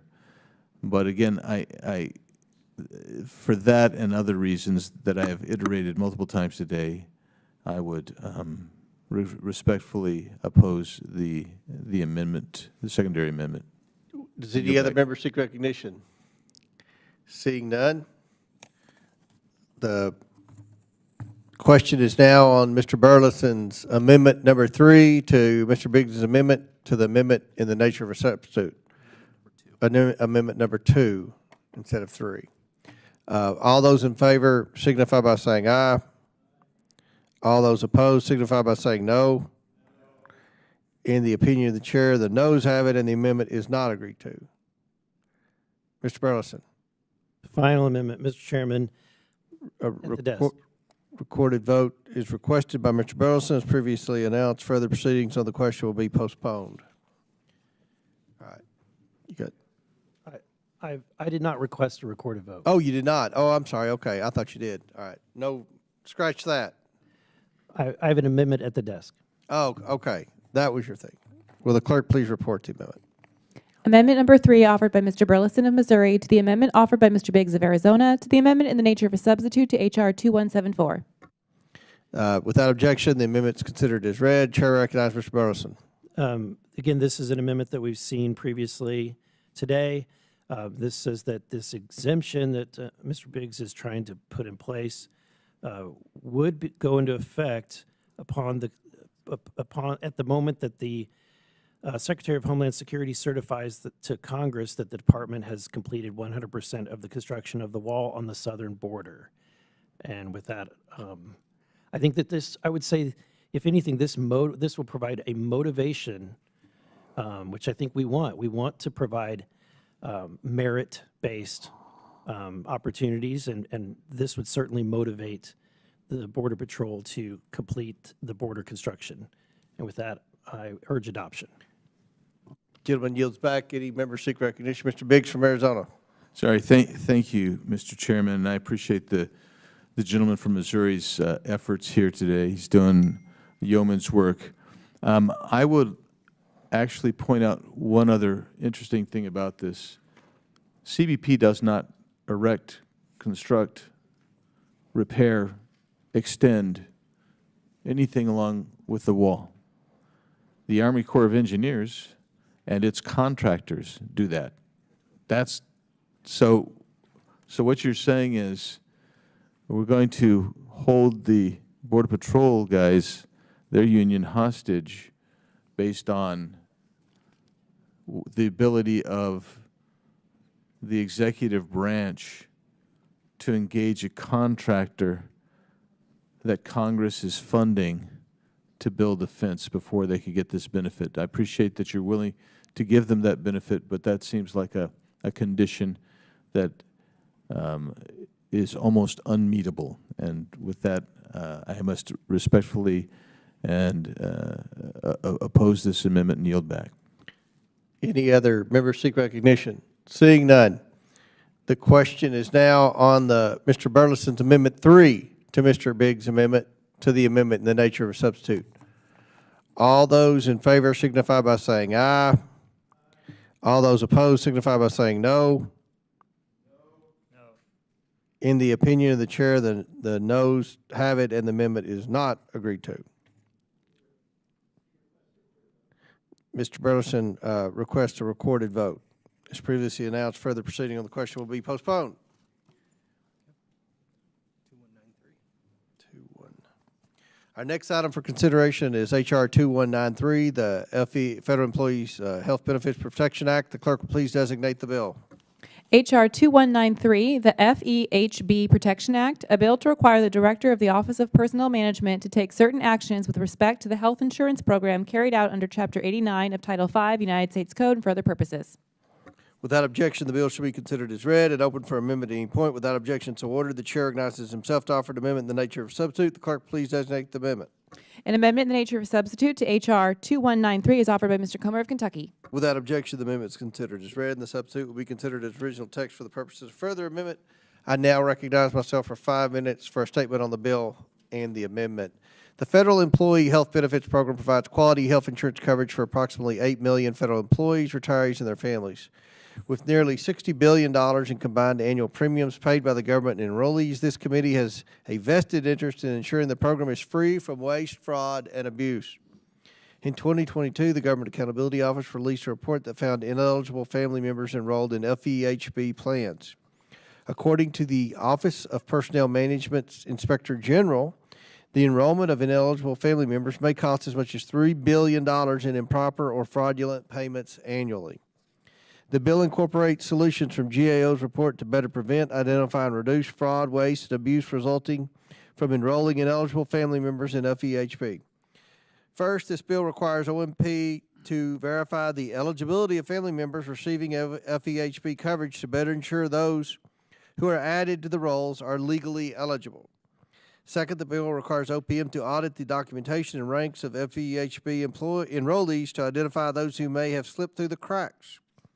The bill requires the disenrollment or removal of ineligible individuals from FEHB coverage and requires OPM to incorporate a review of ineligible family members in their fraud risk assessment of the FEHB to better inform the scope of the problem and identify additional solutions.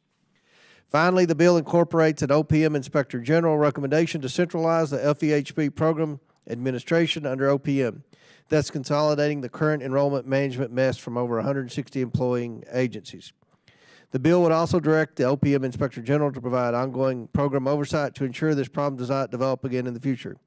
I thank Mr. Gropeman for his leadership on this issue and urge my colleagues to support this common sense bill to address costly waste, fraud, and abuse. I now recognize the ranking member for his statement. Thank you, Mr. Chair. So I actually support this bill. The FEHB is the largest employer-sponsored health care program in the country with over 8 million participants. And as the chair mentioned, December 22, the GAO issued a report on the FEHB program that estimated that ineligible family members could be costing the program approximately $1 billion a year. And the OPM officer of the Inspector General has estimated the cost of ineligible individuals to be somewhere between $250 million to $3 billion per year. So, and this overspending is entirely avoidable. And so this bill would help ensure that rules that are already in place about who is eligible for coverage under the Federal Employee Health Benefit Program are enforced. And this bill specifically requires OPM to conduct a comprehensive audit of employee family members enrolled in the FEHB program to strengthen the program for all federal employees and their families. And as I and others on this side of that have said time and time again, we support efforts that actually promote government accountability, transparency, and effectiveness, and particularly with respect to addressing improper payments. And this bill would do just that. I would note, though, that this legislation is fixing a problem identified by some of our government's critical nonpartisan watchdog agencies, GAO and the OPM Inspector General. President Trump illegally fired the OPM Inspector General earlier this year as part of his Friday night massacre of 17 IGs across 18 agencies, despite the critical and independent mission IGs play in rooting out waste, fraud, and abuse. Our federal IGs do this work with integrity and transparency, and unfortunately the same cannot be said of the DOJ initiative, which is not operating with the same transparency and evidence-based approach advanced by the GAO, Inspectors General, and this bill. So I encourage my colleagues to support efforts like this that seek to make government more responsive to the needs of the American public through thoughtful, evidence-based efforts, not what's happening with DOJ. I intend to support this bill, and I yield back. Gentleman yields back. Chair now recognizes the sponsor of the bill, Mr. Gropeman from Wisconsin. Well, thank you. You both did such a good job. We'll try not to add a lot to it. Point out that last time this bill did come out of committee, very bipartisan, well over half the Democrats voted for it. And I hope we get another booming big vote today as we make another dent in our massive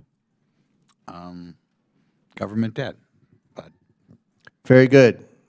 Thank you, Mr. Gropeman. Any other members seek recognition? Seeing none. The question is now on the amendment in the nature of a substitute offered by Mr. Groffman from Wisconsin. All those in favor signify by saying aye. Aye. All those opposed signify by saying no. In the opinion of the chair, the ayes have it, and the amendment is agreed to. I guess it, The question is now on favorably reporting H.R. 2193 as amended. All those in favor signify by saying aye. aye. All those opposed signify by saying no. In the opinion of the chair, the ayes have it, and the bill is ordered favorably reported as amended. Mr. Groffman. I guess we were told we want a roll call on this. Mr. Groffman requests a recorded vote. As previously announced, further proceedings on the question will be postponed. All right.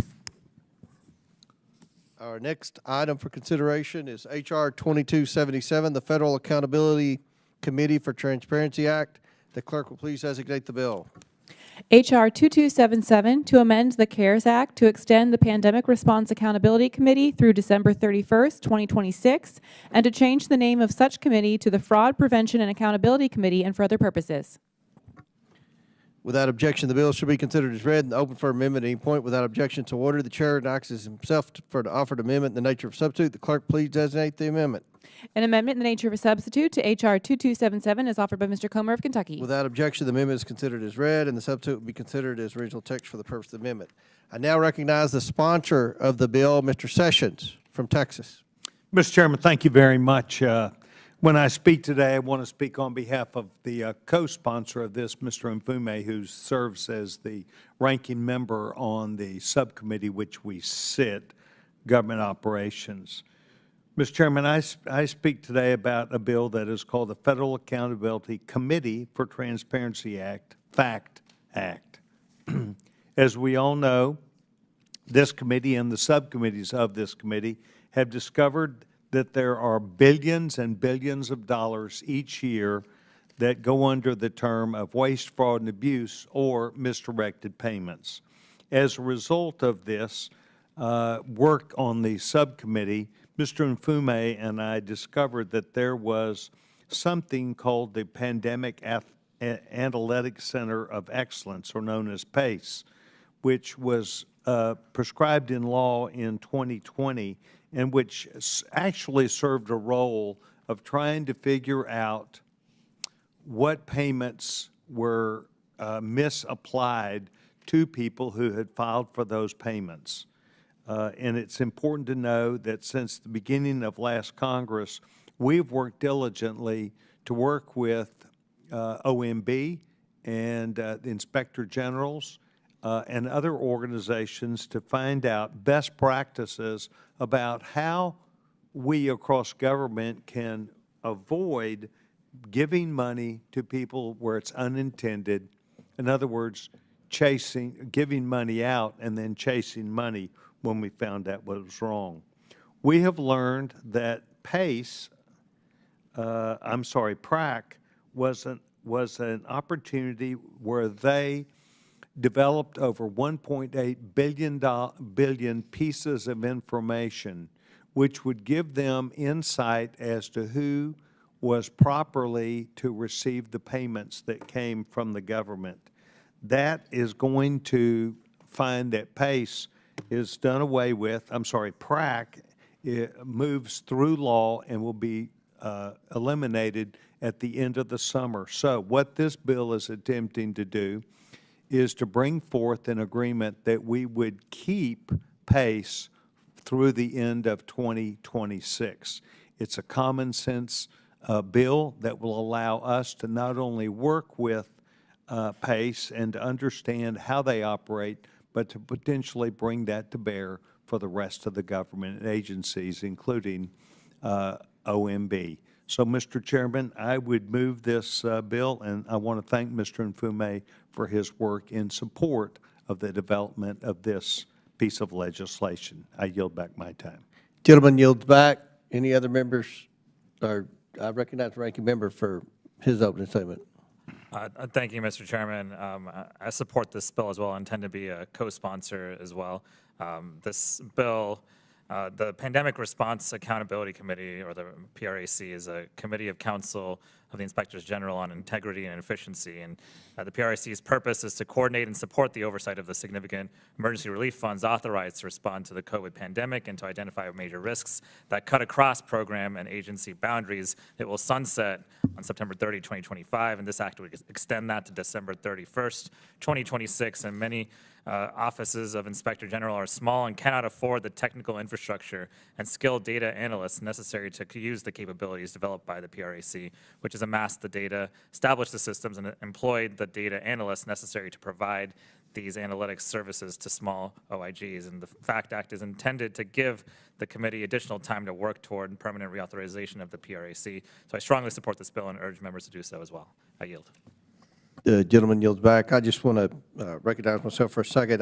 This bill would enable the PRAC to continue to assist with law enforcement efforts to investigate fraud, because there are still people out there who need to be held accountable.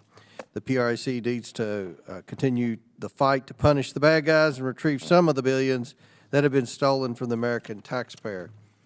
This bill would enable them to continue to do that. I want to thank Mr. Sessions and Mr. Mfume for working together in a bipartisan way to lead this bill. I urge my colleagues to support this common sense bipartisan bill that cleanly extends the PRAC through December 31st, 2026. Do any other members seek recognition? Seeing none.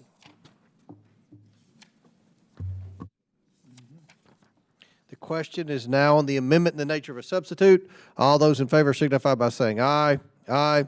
All those opposed signify by saying no. In the opinion of the chair, the ayes have it. The amendment is agreed to. The question is now on favorably reporting H.R. 2277 as amended. All those in favor signify by saying aye. Aye. All those opposed signify by saying no. In the opinion of the chair, the ayes have it. The bill is ordered favorably. Mr. Sessions requests a recorded vote. As previously announced, further proceedings on the question will be postponed. Our next item for consideration is H.R. 2056, the District of Columbia Federal Immigration Compliance Act.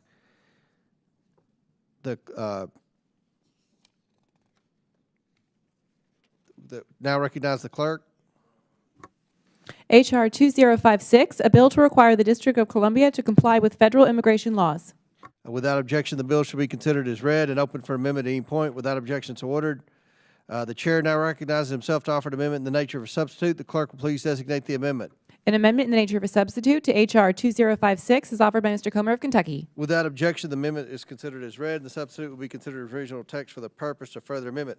I now recognize the sponsor of the bill, Mr. Higgins, for his opening statement. Thank you, Mr. Chairman. We recently have had extensive hearings regarding the negative impact of sanctuary city policies. In the District of Columbia, our nation's capital, is of unique significance to the entire nation and should reflect the best policies of enforcement of local, state, and federal law and the immigration policies and laws of the United States. The reality is, however, Mr. Chairman, is that the District of Columbia does not reflect those law enforcement traditions and the professional understandings and agreements between law enforcement authorities across the country at the local, state, and federal level, wherein cooperation is the standard norm. The sanctuary city policies removes those cities from the historically very effective operations of law enforcement, wherein a jurisdictional authority that has possession of an offender, if there's a warrant for that offender that's been issued and is legitimate and has been communicated from another jurisdictional authority, then there's a cooperative effort across law enforcement. Sanctuary cities don't do that. So my bill forces the District of Columbia into compliance with federal law. It nullifies any statute, ordinance, policy, or practice of the D.C. government, which restricts any entity or official from providing citizenship or immigration status to federal, state, and local law enforcement, or from complying with a lawful request by the Department of Homeland Security under Sections 236 and 287 that regards the apprehension and detention of aliens and the powers of immigration officers and employees, is all under the Immigration and Nationality Act, including complying with detainers or notifying at the point of release of an individual, wherefore that release will be directly to the security and control of DHS if a proper detainer has been noticed. The bill also provides safe harbor for individuals who come forward as a witness to or as a victim of a crime, wherein specifically in the legislation, Mr. Chairman, any human being that is witness to or victim of a crime would not be subject to further enforcement if it's specifically under this law. Like this, the D.C. would not be considered not in compliance with this law if they're protecting the identity of a victim or a witness to a crime in an ongoing investigation.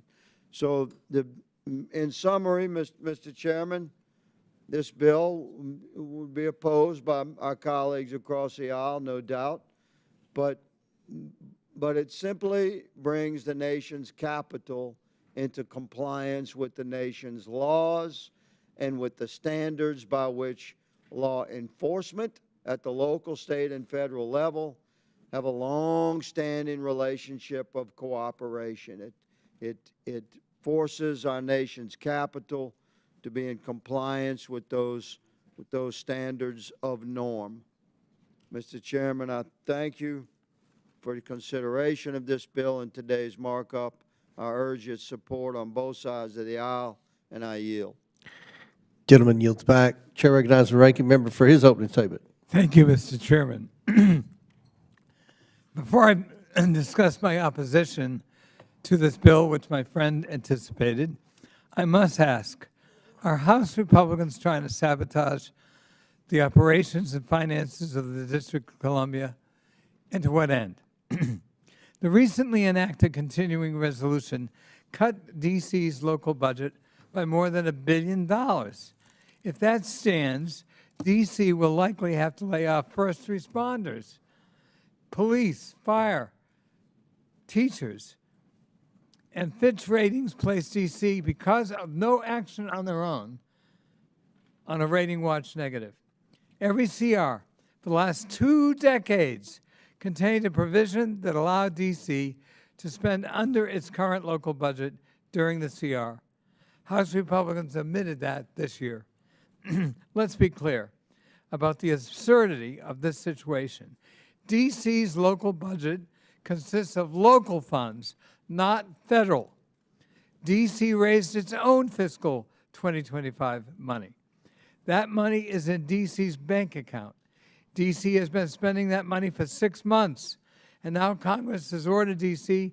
to abandon its strategic priorities and investment opportunities.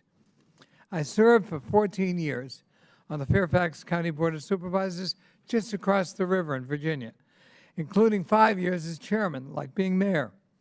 I cannot imagine running a local government subject to the whims of a dysfunctional Congress. There's been a bipartisan agreement on this dais. We want D.C. to be safe and prosperous. The Senate passed a standalone bill sponsored by a Republican member to fix treatment of D.C. in the CR. That bill is within this committee's jurisdiction. I urge our Republican majority in the committee to work with Republican leadership to bring that bill up immediately. Now let me turn to the bill before us, which I strongly oppose. D.C. should be free to govern itself. My friend from Louisiana has no more business telling them how to run their business than I do from Fairfax, Virginia.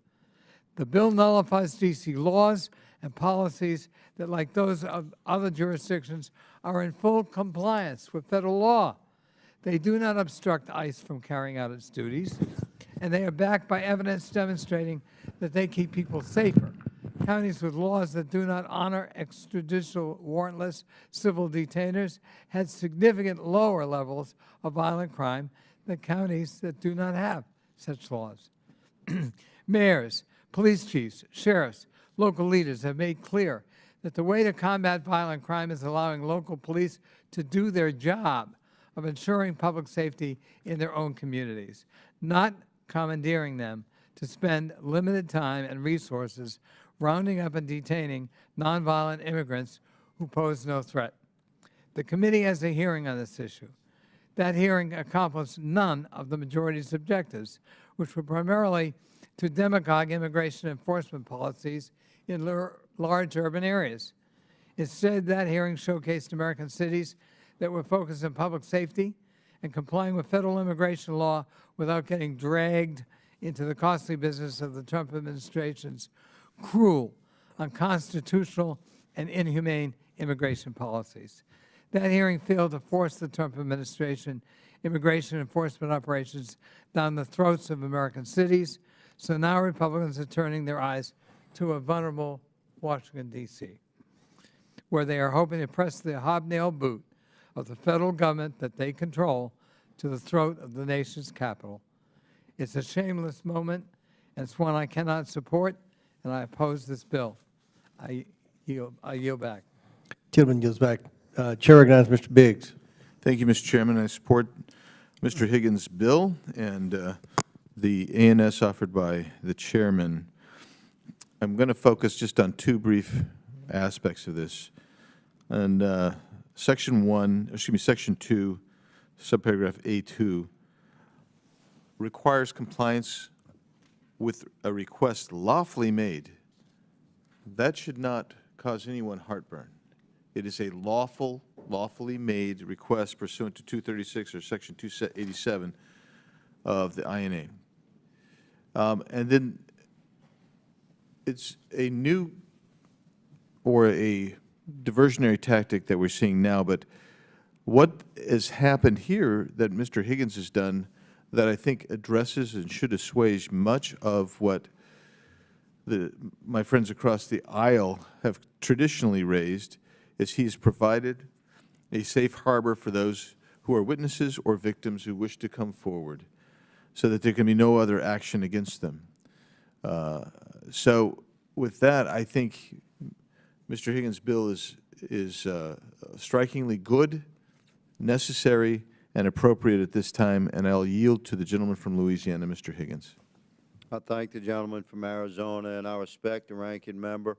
It may surprise the nation to know that he and I have a very friendly and respectful relationship. And I respectfully would remind the gentleman that the District of Columbia is indeed unique amongst all municipalities in the country, for it is our nation's capital. And Congress does indeed have authority within the decision-making process of the District of Columbia, and we have ceded some of that, to be sure, for local affairs.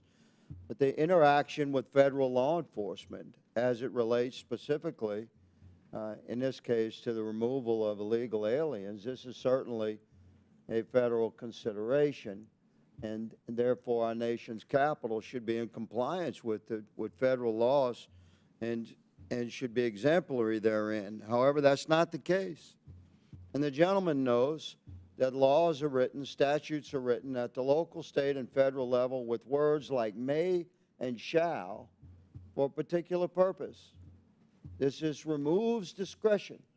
This shows the severity of the intent of the statute as it was written.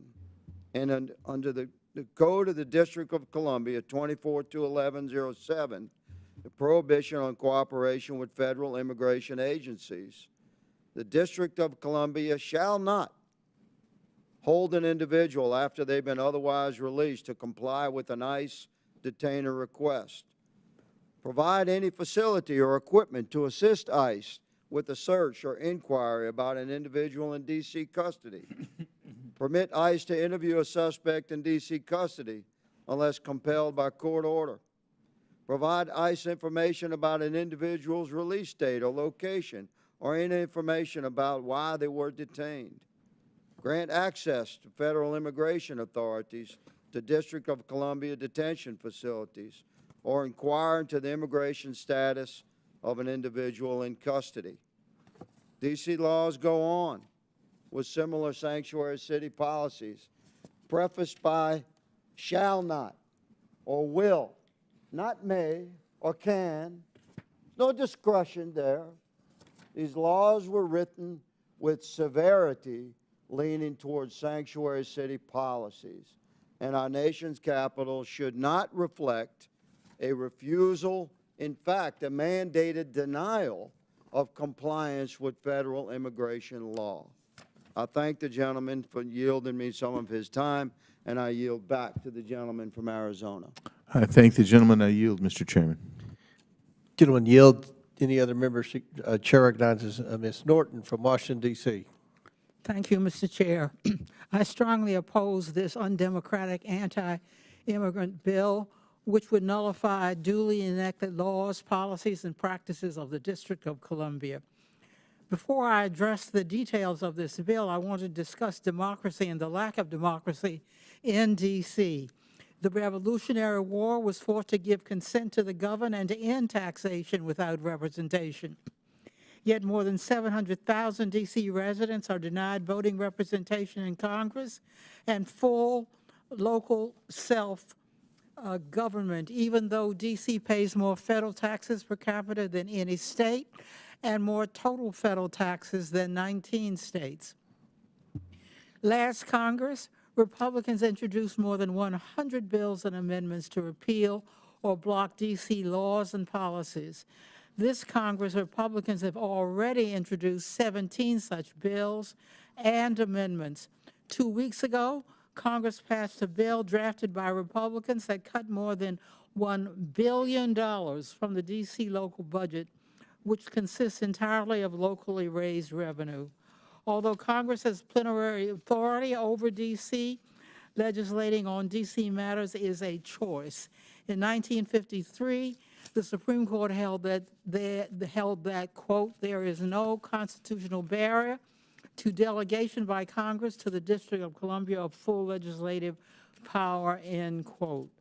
D.C. has a local legislature. The members are elected by D.C. residents. If D.C. residents do not like how the members vote, they can vote them out of office. That is called democracy. The voting members of Congress are elected by residents of states. If D.C. residents do not like how members vote on D.C. local matters, they cannot vote them out of office. That is the antithesis of democracy. Congress has the authority to grant D.C. residents full democratic rights. It simply needs to pass my D.C.-Washington, D.C. Admission Act, which would make the residential and commercial areas of D.C. a state.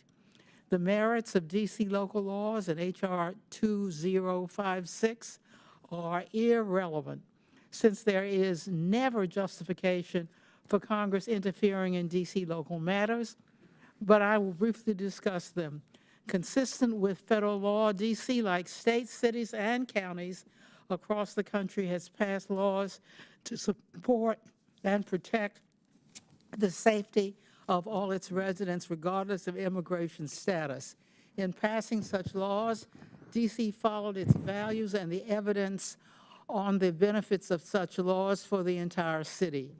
House R 2056 contains an exception for victims and witnesses to crimes. The exception is a fig leaf.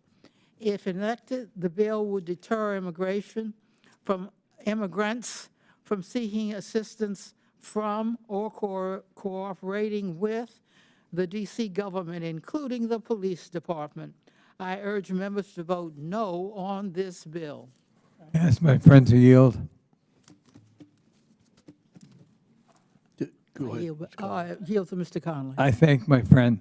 I just want to say local control is best. And I say to my friend from Louisiana, and he is my friend, I don't think Baton Rouge would like Congress telling it how to do it's policing, or it's fire services, or other municipal services provided. Neither would my jurisdiction. Neither does D.C., which is 700,000 people. We either believe in the principle of local control or we don't, even when we disagree with decisions they make. God knows I've disagreed with decisions made in D.C., but I've never tried to interfere. I've never presumed. If we're going to go down this road, why don't we take over zoning? So we can do zoning for D.C. We can decide on the building height limit. We can decide on where commercial goes, where real estate, where residential goes. We can get involved in the geothermal experiment, which is exciting, and do whatever we want to do about it.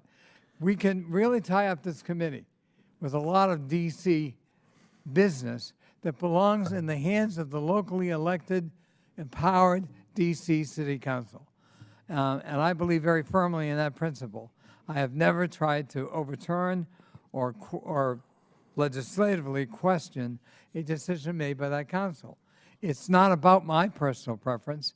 It is about the democratic will of the people of the District of Columbia, 700,000 fellow citizens. I urge defeat of this bill, and I thank my friend for yielding.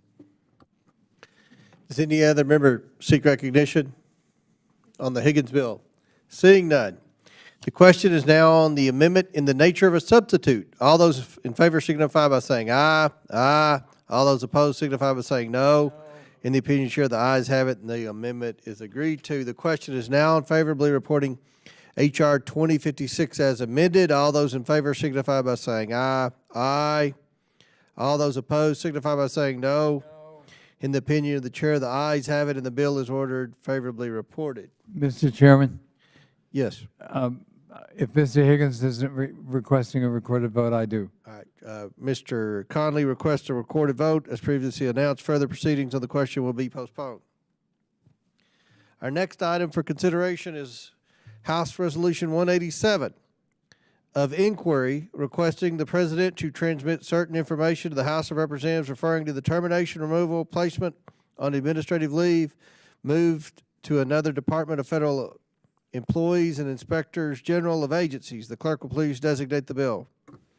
House Resolution 187, inquiry requesting the President to transmit certain information to the House of Representatives referring to the termination, removal, placement on administrative leave, moved to another Department of Federal employees and inspectors general of agencies. Without objection, the resolution shall be considered as read and open for amendment at any point. Without objection to order, the chair recognizes himself to offer an amendment in the nature of substitute. The clerk please designate the amendment. An amendment in the nature of a substitute offered to House Resolution 187 is offered by Mr. Comer of Kentucky. Without objection, the amendment is considered as read and the substitute will be considered as original text for the purpose of further amendment. I now recognize myself for 5 minutes for a statement on the resolution and the amendment. Democrats are offering this privileged resolution of inquiry to vocally protest President Trump's actions to increase the federal government's efficiency. This is another attempt by partisan Democrats to distract President Trump and his administration from bringing accountability and efficiency to the executive branch. The expansion of the federal government has led to a frequently redundant, bureaucratic black box. There are currently more than 400 executive branch agencies and sub-agencies and roughly 1,000 federal boards and commissions. To support this, the federal workforce has grown to more than 2 million federal civilian employees. Instead of working to find areas of agreement with President Trump and his administration, committee Democrats are refusing to acknowledge obvious government waste and are obstructing common sense reforms. I urge my colleagues to oppose this resolution of inquiry so that this committee may adversely report out of this measure and remove its privilege for consideration by the full House. I now recognize the ranking member for his statement. I thank the chair. I'm not sure what Democrats, my friend the chair, is talking about. We Democrats object to the fact that 24,000 probationary employees were summarily dismissed at the direction of President Trump and Elon Musk without cause. Without cause. There's no efficiency argument there. We object to the removal of 17 inspectors general without cause and unlawfully, I might add. We object to the summary firing and prospective firing of 80,000 workers at the Veterans Administration. Not an efficiency move. it's punitive. It's just to cut down on the size of government, to save money, to finance a big tax cut that's coming in the reconciliation. That's what the Democrats are opposing. Mr. Chairman, I oppose, I support this resolution. I thank my friend Kwesi Mafumi, and I would ask unanimous consent to enter into the record letters I and others on our side of the aisle have sent related to the federal workforce. I thank my friend, and I yield back. I yield back unless Mr. Mafumi wants my time. Yeah, if I could be recognized. Mr. Pube. Thank you very much, Chairman Comer. I really do offer this on behalf of federal workers in every state of the nation who have been impacted by the decisions recently, the flurry of decisions by DOJ, which occurred without due process. Those persons cannot be here today to speak on behalf of themselves or to offer this resolution of inquiry, but I do so on behalf of all of them. I thank you and the ranking member for the markup and for making this resolution in order. H.R. Res. 187 requests the President to transmit certain information to the House of Representatives referring to the termination, removal, placement on administrative leave, and reassignment to any other Department of Federal Work these individuals who have been affected. It also covers all of the inspector generals of the agencies that were also fired. The purpose of the resolution is simple, I hope at least. If passed, the President would receive a formal request from Congress to share information with us and with the American people about what his administration is doing to our federal workforce, including independent, nonpartisan inspectors general. Specifically, the resolution would require the Trump administration to provide documents, communication, and information regarding all federal employees who have been fired, reassigned, or placed on administrative leave. It would also request the documents of the Office of Personnel Management's decision that employees classified or working in diversity, equity, inclusion, and accessibility programs be subject to immediate removal. Americans have every right and every expectation to know how these determinations were made. Finally, this resolution requires the transmission of any and all documents related to the removal of nonpartisan inspectors general and whether the administration discuss Congress of any of these removals since they are legally required to do so. The resolution of inquiry is an extraordinary step that we are forced to take today after the administration has failed to respond to over 6 requests from members of this committee for information. The simple fact is that Elon Musk and Donald Trump's actions at DOJ, or as I prefer to call it, the Department of Government Evil, affects constituents in every congressional district in America and affects the congressional districts, obviously, of every member of this committee. Every American, regardless of race, religion, ethnicity, region, or anything else, suffers when the wait times at the Veterans Administration and wait times at Social Security double, when there are no longer enough staff to administer federal grants that support cities and support farmers and support families. Those persons and those entities we all represent. And without any respect to due process, we have seen the unfolding of this and the hurt and the pain that has been inflicted upon it is not something that anybody in this committee made up. It is real. Despite the claims to the contrary, 80% of all federal workers live and work outside of Washington, D.C.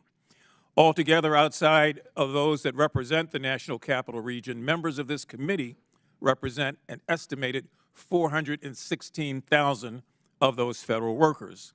These workers are almost equally distributed across districts, as I've said before, on both sides of the aisle, in red states and in blue states. In my home district of Baltimore, 19,000 residents made a choice to dedicate their lives to the profession of public service, and they have worked for the federal government and as such supported the federal government. This resolution of inquiry is an opportunity for those constituents and really for all of our constituents to gain insight and transparency into why the Trump administration has made the decisions that they have made and give Congress an opportunity to fulfill our Article I responsibilities and demand real, intentional oversight. Beyond the impact to federal workers, this resolution also demands documents regarding the firing of independent inspectors general. As the ranking member of the Government Operations Subcommittee, I agree with many of my colleagues on the other side of the aisle that our country needs reforms to reduce fraud, waste, and abuse, to make it work better for all that it is supposed to serve. That's why I could not believe it when, upon taking office, the President immediately fired 18 inspector generals. As we all know, inspector generals are Senate confirmed. They are nonpartisan officials who work to provide oversight to the agencies that they are assigned to.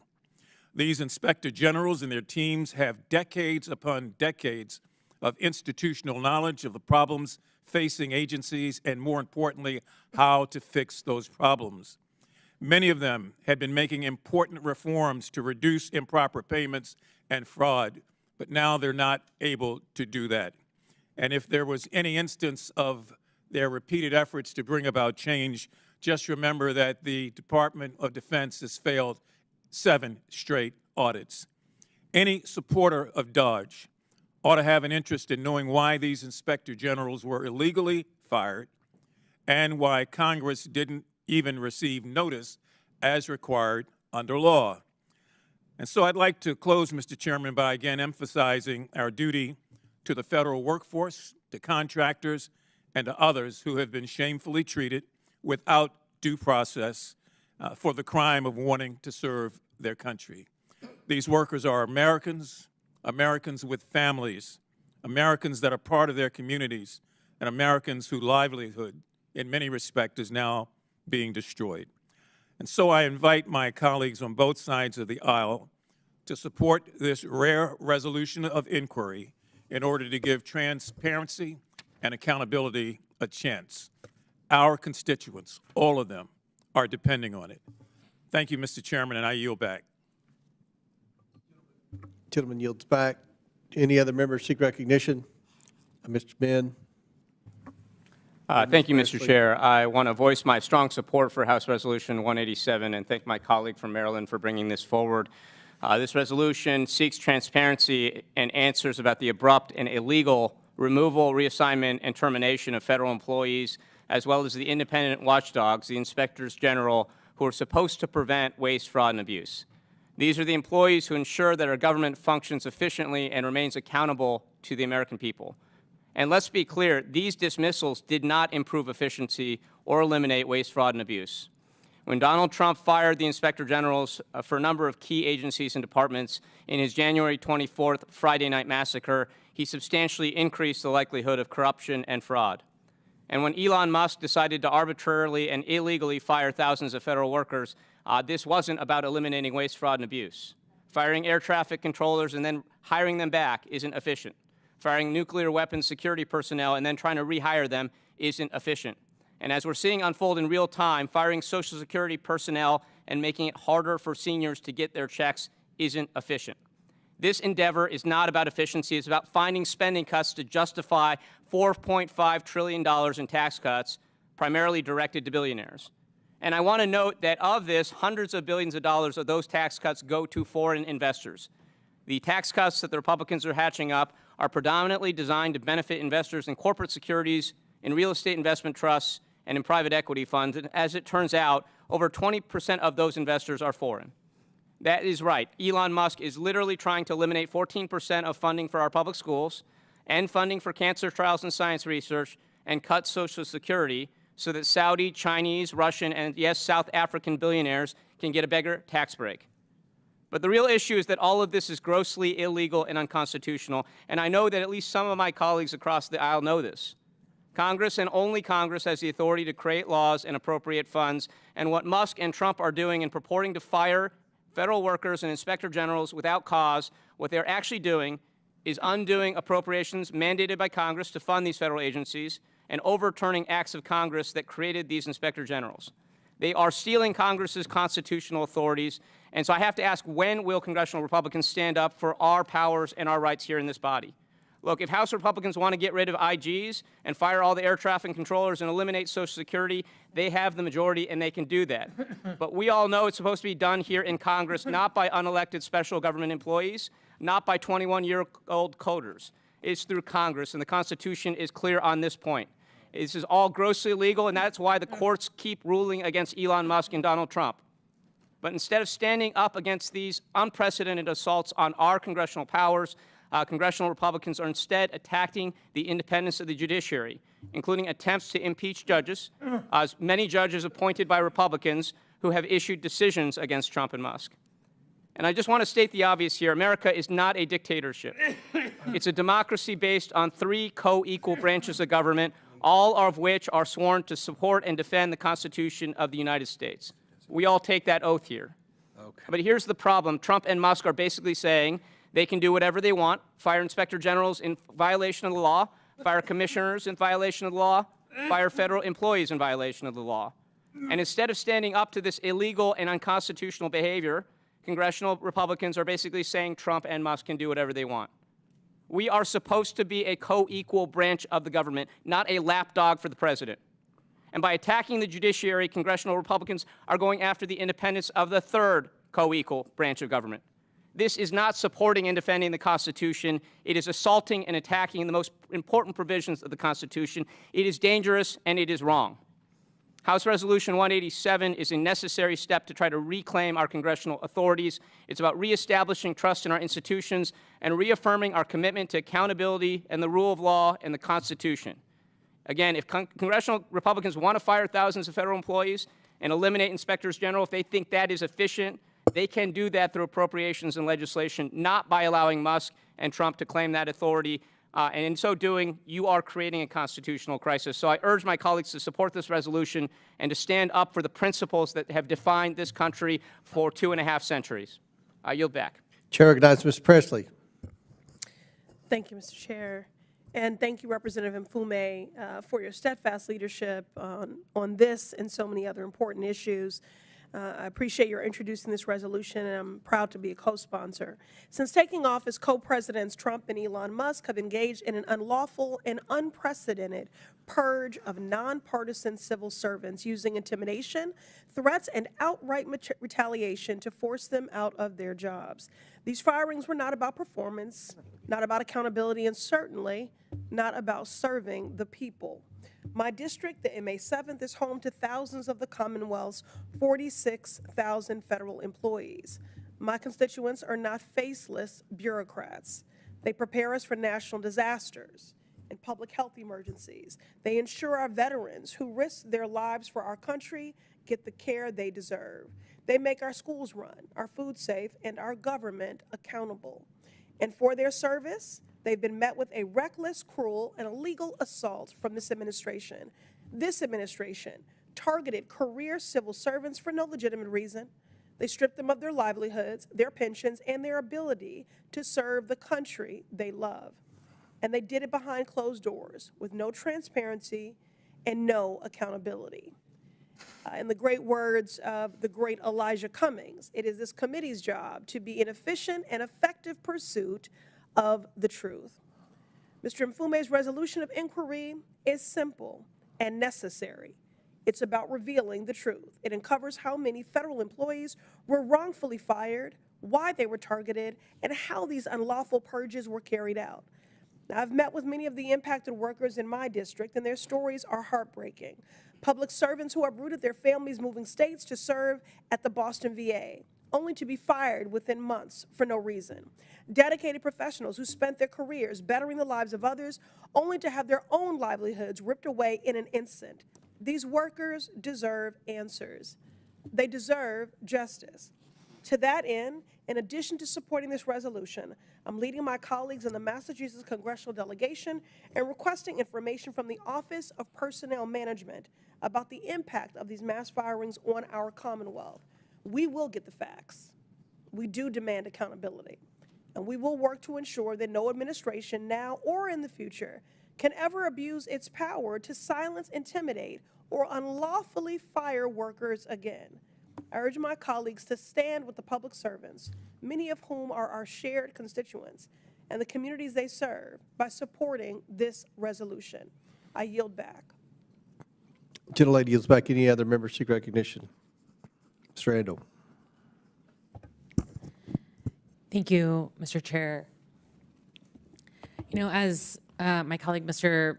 Min, stated so clearly, this administration, nor my Republican colleagues in this Congress, seem to care that Congress is a separate and co-equal branch of government. I served for 6 years in a Democratic trifecta where I knew my responsibility was not to serve our governor, but to serve the constituents who elected me to represent them. That is our job here as well.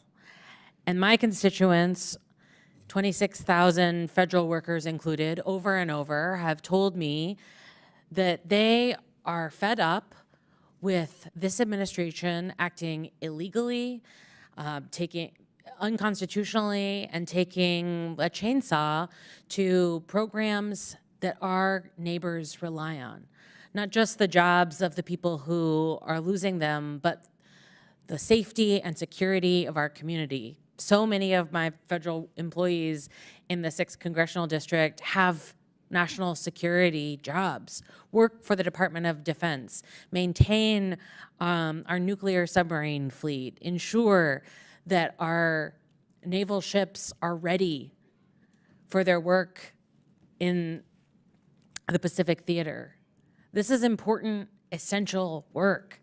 And the folks who show up every day, many of them veterans, to keep our country safe, have been attacked over and over and over again by these reckless and dangerous firings.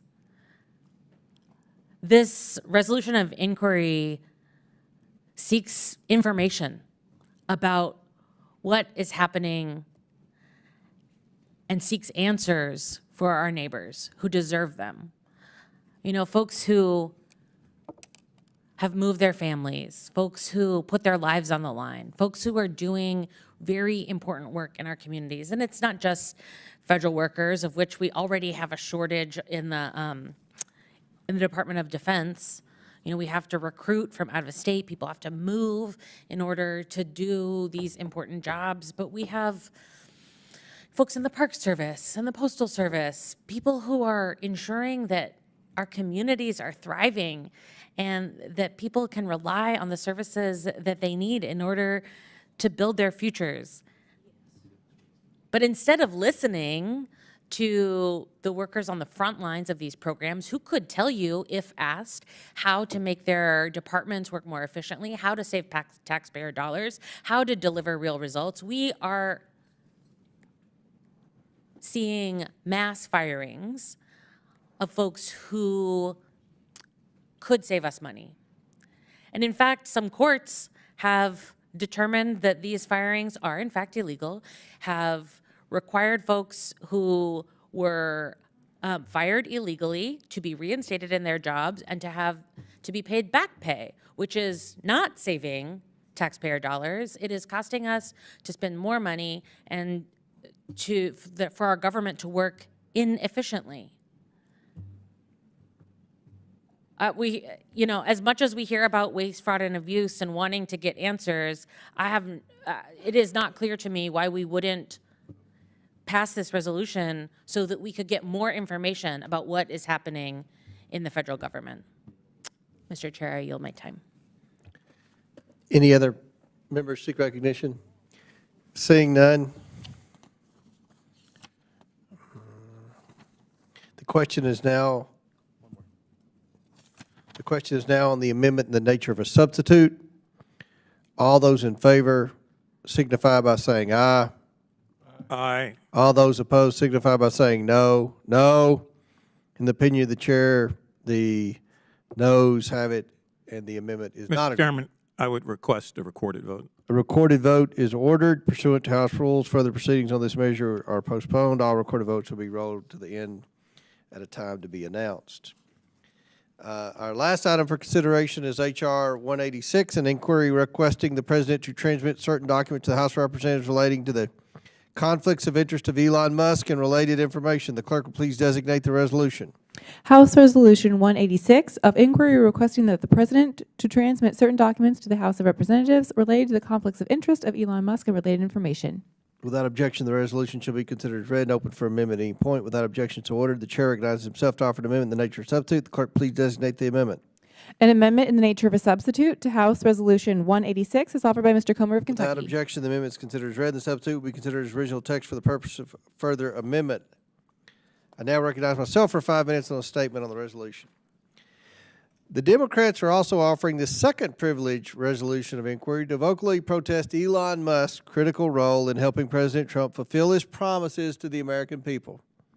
The Democrats spent the last 4 years covering up for the corrupt Biden crime family and obstructing efforts at seeking executive branch accountability. Over the last 2 years of Biden's presidency, while they were serving in the minority, the Democrats offered 0 resolutions of inquiry. And before that, while serving in the majority, the Democrats routinely dismissed Republicans' ROI seeking information from the corrupt Biden administration. Elon Musk is offering his expertise in business best practices to assist President Trump in identifying new efficiencies for the federal bureaucracy. However, it seems Elon Musk's efforts in service of the administration's government efficiency and cost-cutting goals is the very reason for the Democrat skepticism and opposition to his involvement in this administration. I urge my colleagues to oppose this resolution of inquiry so that this committee may adversely report out this measure and move its privilege for consideration by the full House. I now recognize the ranking member. Thank you, Mr. Chairman. Our government is a great experiment, the first ever government designed to be of, by, and for the people. It is mostly made up of dedicated public servants who take an oath to serve the American people and support and defend the Constitution of the United States. No one swears loyalty to a king or an emperor or even the president or Congress, but to the Constitution. The oath is the foundation upon which every civil servant's career is built. Yet President Trump has shown, since the day he illegally fired 17 nonpartisan inspectors general across 18 agencies, that political loyalty is paramount. It's far more important to him than the interests of that oath that our civil servants take to protect the American people. Along with his chainsaw-wielding billionaire donor, Elon Musk, President Trump is working to turn a nation of laws for the people into a nation of grift for the wealthy. In an unprecedented arrangement, Trump has outsourced government in an unlawful and possibly unconstitutional way, conferring unprecedented powers on an unelected billionaire. While slashing federal government employees, programs, and services, Elon Musk remains in charge of a sprawling private sector business empire that continues to rely on billions of dollars in government funding and has been charged with managing his own conflicts of interest. As of February 2025, Musk has been promised a combined total of at least $38 billion in federal contracts, loans, subsidies, tax credits from federal and state governments. Musk continues to profit from taxpayer dollars and now finds himself in charge of determining which federal contracts the government will keep and which will be cut, an arrangement that runs afoul of the law and is a recipe for potential corruption. Musk's space exploration company, SpaceX, and its satellite and telecommunications subsidiary, Starlink, have benefited from a GSA multiple award schedule for satellite services and equipment through which the companies have received already $1.8 billion from various federal agencies since 2021. At the Department of Transportation, Musk's DOGE operation has directed the firing of 400 employees at the federal FAA, which just months earlier fined Mr. Musk's SpaceX company for disregarding license requirements for 2 of its launches. Could that be retribution? DOGE has fired 4% of the 800-person workforce at the National Highway Traffic Safety Administration, which has opened 5 investigations into Tesla, several of which concern life-threatening flaws with the car's self-driving mode, including unexpected braking, loss of steering control, and crashes. He is circumventing federal ethics laws to avoid filing public financial disclosures required of senior administration officials, which further obscures the extent of his conflicts of interest.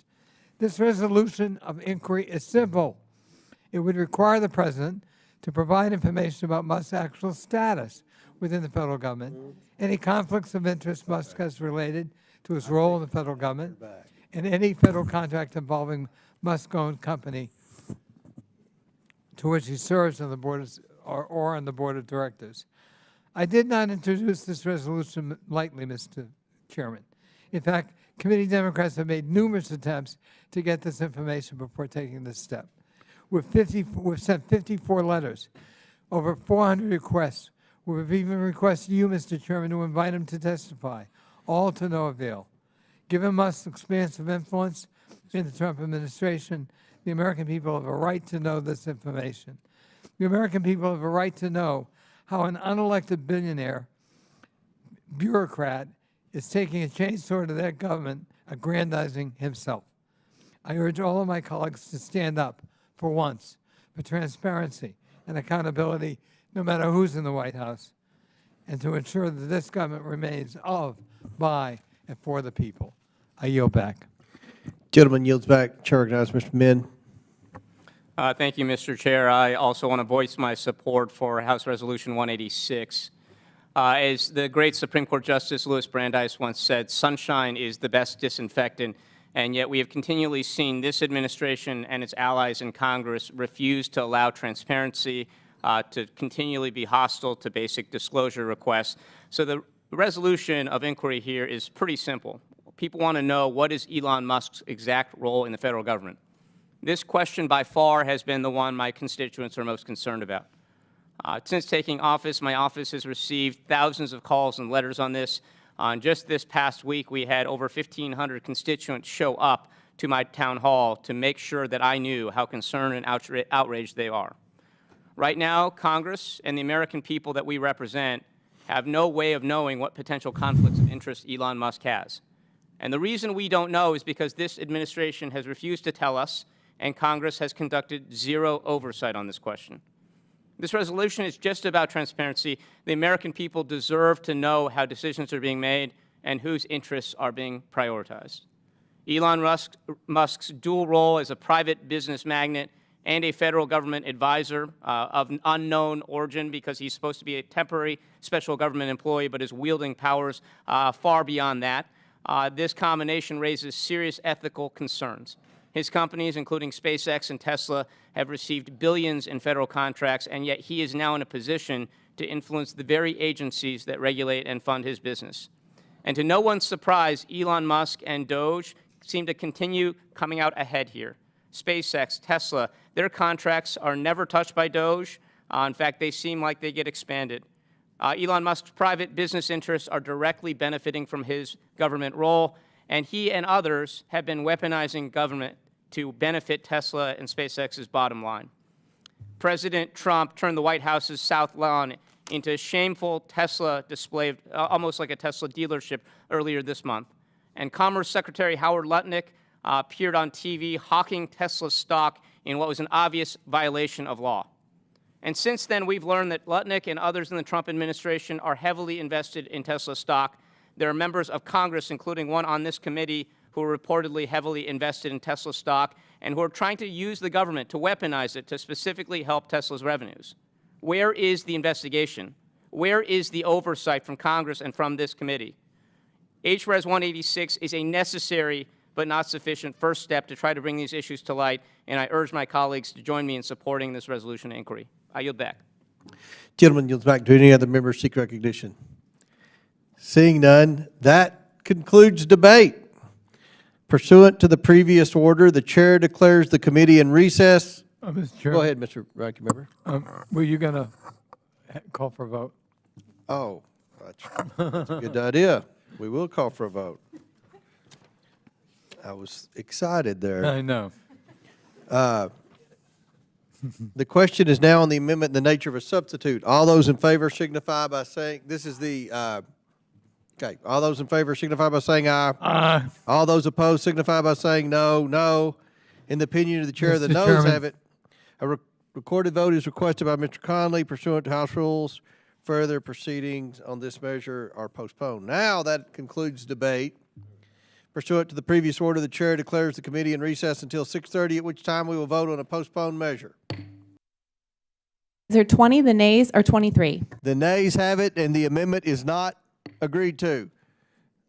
The question is now on the previously postponed amendment to the amendment in the nature of a substitute offered by Mr. Bell from Missouri. Members will record their votes using electronic voting system. Clerk will now open the vote on the Bell amendment to H.R. 1295.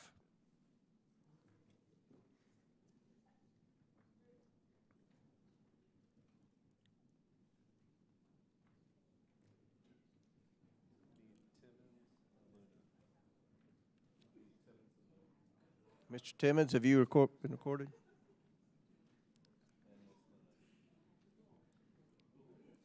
Have all members been recorded? Does any member wish to change their vote? The clerk will close the vote and report the vote total. Mr. Chairman, on this vote, the ayes are 20, the nays are 23. The nays have it, and the amendment is not agreed to. The question is now on the previously postponed amendment to the amendment in the nature of a substitute offered by Ms. Simon from California. Members will record their vote using the electronic voting system. Clerk will now open the vote on the amendment to the amendment of H.R. 1295, the Simon Amendment.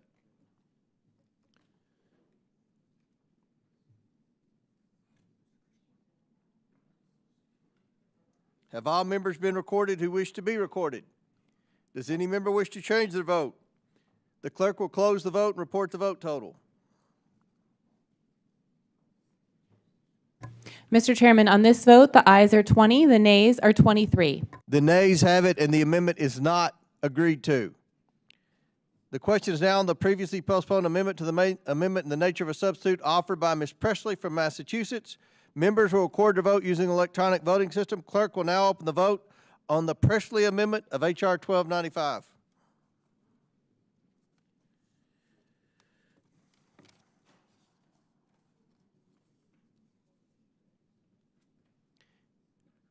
Have all members been recorded who wish to be recorded? Does any member wish to change their vote?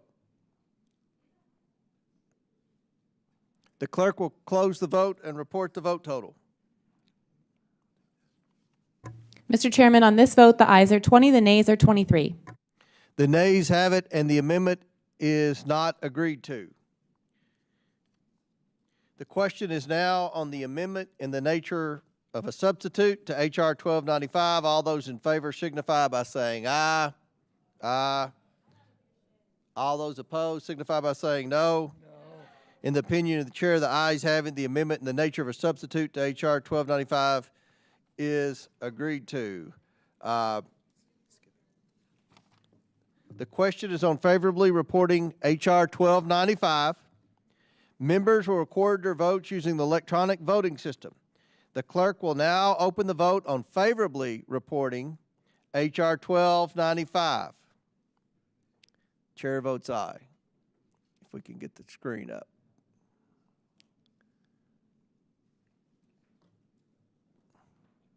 All right.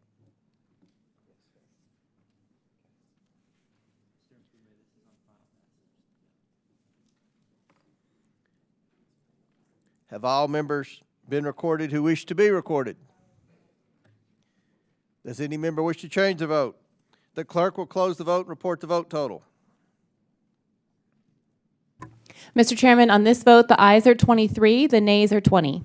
The ayes have it, and the bill is ordered favorably reported. Without objection, the motion to reconsider is laid on the table. The committee will now resume consideration of H.R. 1210, the Protecting Taxpayers Wallet Act of 2025. The question is now on the previously postponed amendment to the amendment in the nature of a substitute offered by Ms. Stansberry from New Mexico. Members were required to vote using the electronic voting system. Clerk will now open the vote on the Stansberry amendment of H.R. 1210.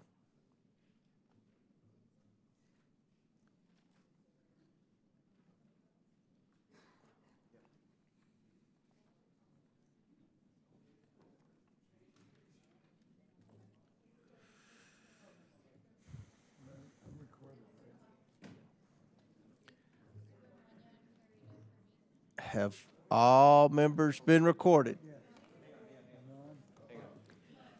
My electronic. Mr. Chairman,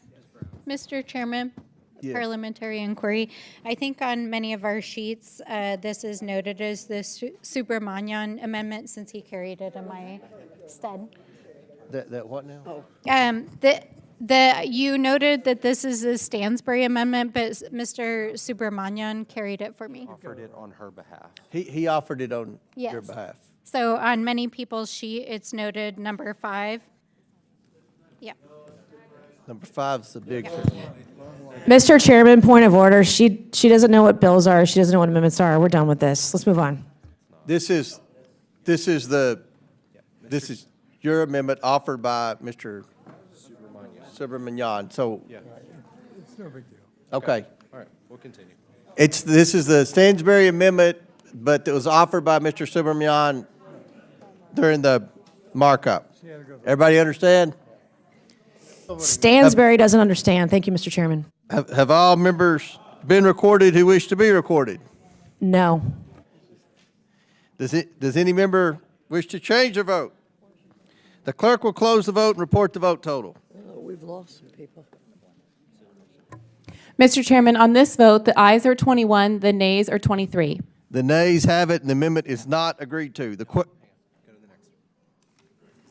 This is the amendment to the amendment. Okay. This is The committee will now resume consideration of H.R. 1210, the Protecting Taxpayers Wallet Act of 2025. The question is now on the previously postponed amendment by Mr. Perry of Pennsylvania to the amendment by Mr. Biggs of Arizona to the amendment in the nature of a substitute. Members will record their vote using the electronic voting system. Clerk will now open the vote on the amendment to the amendment of H.R. 1210.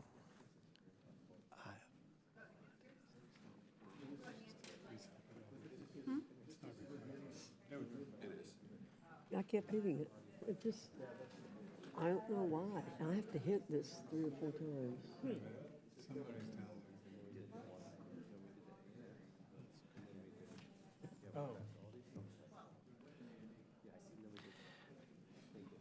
Have all members been recorded who wish to be recorded?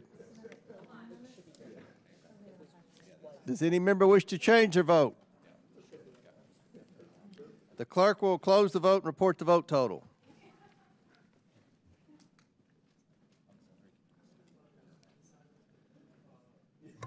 Mr. Chairman, on this vote, the ayes are 18, the nays are 26. The nays have it, and the amendment is not agreed to.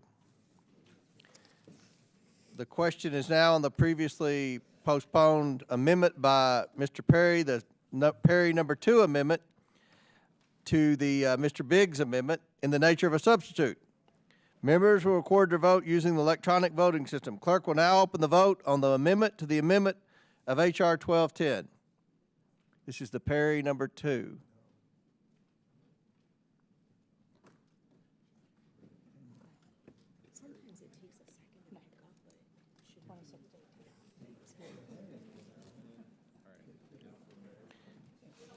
Have all members been recorded who wish to be recorded? Does any member wish to change their vote? The clerk will report the vote total.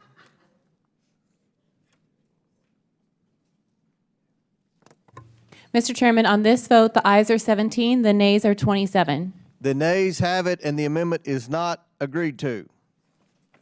The question is now on the previously postponed amendment by Mr. Perry of Pennsylvania, the number 3 Perry Amendment, to the amendment by Mr. Biggs of Arizona, to the amendment in the nature of a substitute. Members will record their votes using the electronic voting system. The clerk will now open the vote on the amendment to the amendment. This is the Perry Amendment number 3 of H.R. 1210.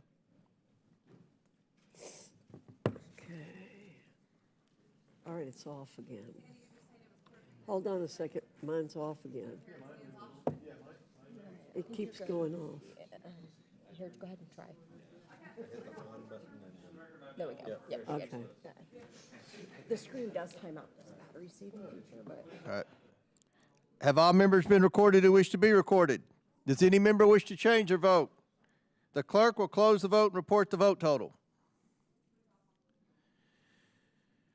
Mr. Chairman, on this vote, the ayes are 17, the nays are 27. The nays have it, and the amendment is not agreed to. The question is now on the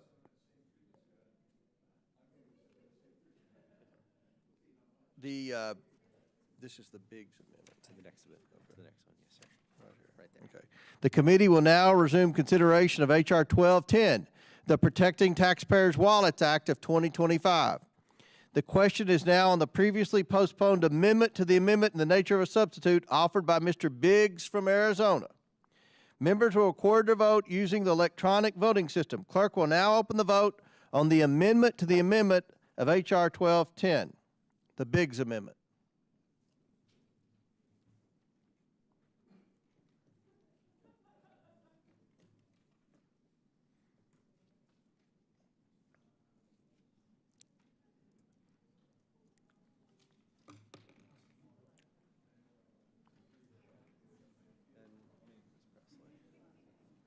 Have all members been recorded who wish to be recorded? Does any member wish to change their vote? The clerk will close the vote and report the vote total. Mr. Chairman, on this vote, the ayes are 9, the nays are 35. The nays have it, and the amendment is not agreed to. The question is now on the amendment in the nature of a substitute to H.R. 1210. All those in favor signify by saying aye. Aye. All those opposed signify by saying no. In the opinion of the chair, the ayes have it. The amendment in the nature of a substitute to H.R. 1210 is agreed to. The question is now on the amendment in the nature of a substitute. I mean, that's not right. It's the same thing. The question is on favorably reporting H.R. 1210. Members will record their votes using the electronic voting system. The clerk will now open the vote on favorably reporting H.R. 1210 by Mr. Burleson.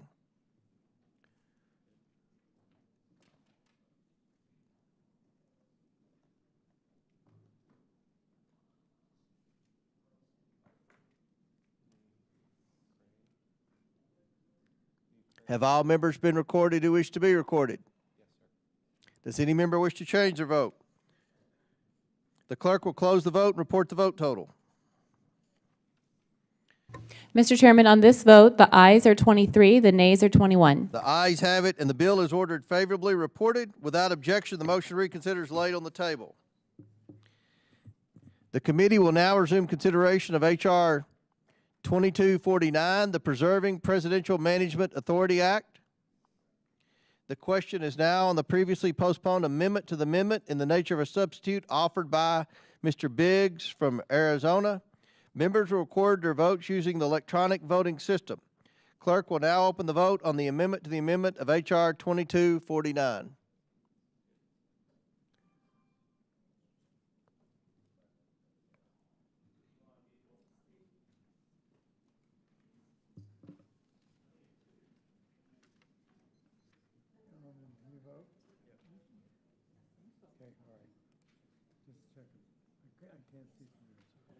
Have all members? Hang on, Mr. Palmer. Yes, sir. Good to go. Have all members been recorded? Does anybody wish to change their vote? The clerk will close the vote and report the vote total. Mr. Chairman, on this vote, the ayes are 13, the nays are 31. The The nays have it, and the amendment is not agreed to. The question is now on the amendment in the nature of a substitute to H.R. 2249. All those in favor signify by saying aye. Aye. All those opposed signify by saying no. In the opinion of the chair, the ayes have it. The amendment in the nature of substitute to H.R. 2249 is agreed to. The question is on favorably reporting H.R. 2249. Members will record their votes using the electronic voting system. The clerk will now open the vote on favorably reporting H.R. 2249.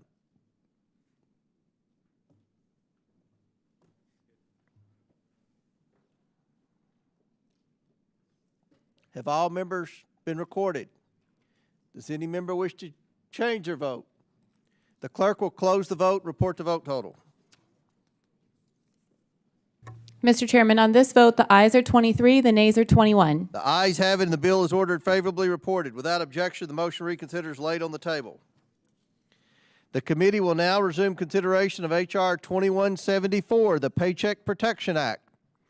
The question is now on the previously postponed amendment by Mr. Burleson of Missouri to the amendment by Mr. Biggs of Arizona to the amendment in the nature of a substitute. Members will record their vote using the electronic voting system. The clerk will now open the vote on the Burleson Amendment number 1 of H.R. 2174.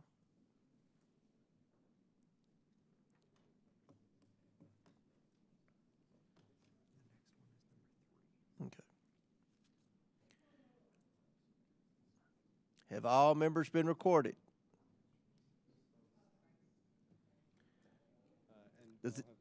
Does any member wish to change their vote? The clerk will close the vote and report the vote total.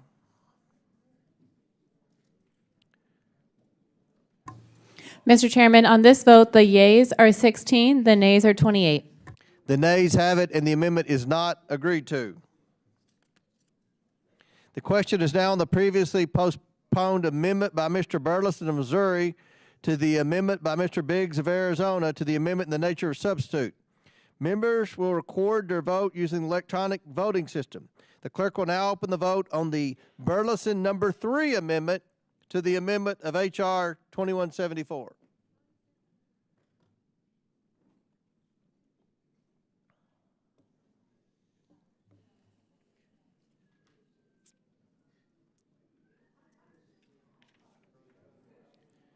Have all members been recorded? Does any member wish to change their vote? The clerk will report the vote total. Mr. Chairman, on this vote, the yeas are 18, the nays are 26. The nays have it, and the amendment is not agreed to. The question is now on the previously, yep, I've got it. The committee will now resume consideration of H.R. 2174. The question is now on the previously postponed amendment to the amendment in the nature of a substitute offered by Mr. Biggs from Arizona. Members will record their vote using the electronic voting system. Clerk will now open the vote on the amendment to the amendment of H.R. 2174.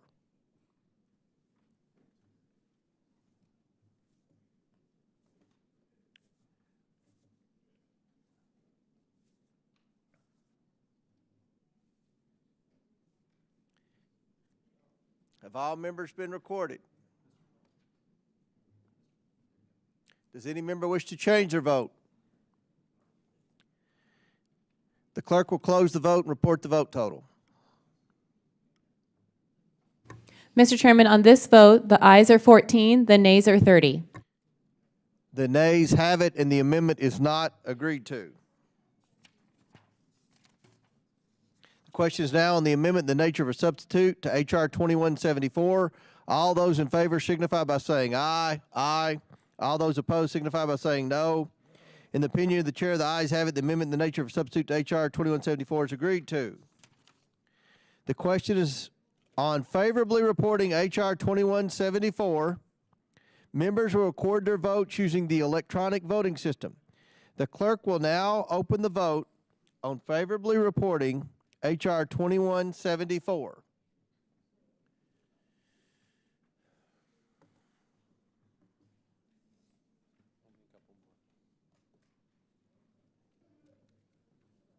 Have all members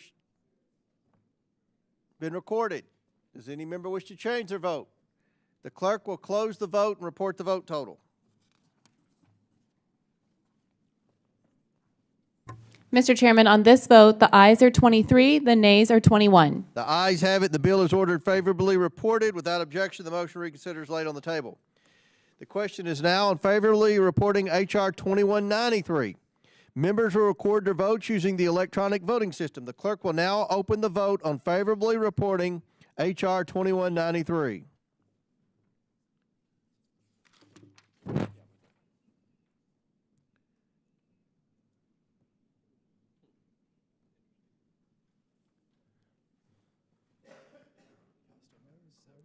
Have all members been recorded who wish to be recorded? Does any member wish to change their vote? The clerk will report the vote total. Mr. Chairman, on this vote, the ayes are 29, the nays are 15. The ayes have it. The bill is ordered favorably reported. Without objection, the motion to reconsider is laid on the table. The question is now favorably reporting H.R. 2277.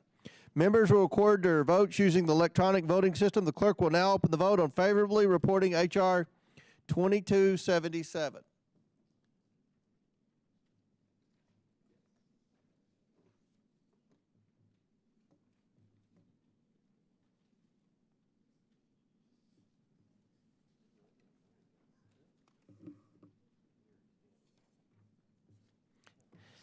Have all members been recorded? Does any member wish to change their vote? The clerk will close the vote and report the vote total. Wait. What does any member wish to change their vote? The clerk will now close the vote total and report the vote.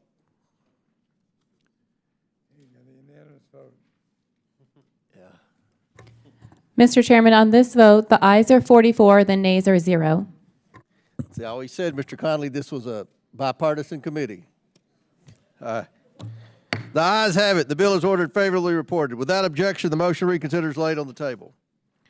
The question is now on the amendment in the nature of a substitute. That's not right. That's not right. No, we do need this. Okay. The question is now in favor of reporting H.R. 2056. Members will record their votes using the electronic voting system. The clerk will now open the vote on favorably reporting H.R. 2056.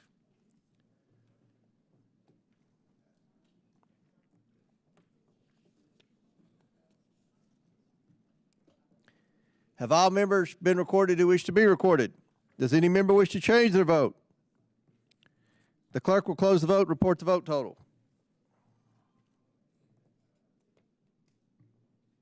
Mr. Chairman, on this vote, the ayes are 23, the nays are 21. The ayes have it, and the bill is ordered favorably reported. Without objection, the motion to reconsider is laid on the table. The question is now on favorably reporting House Resolution 187. Members will record their vote using the electronic voting system. The clerk will now open the vote on favorably reporting House Resolution 187.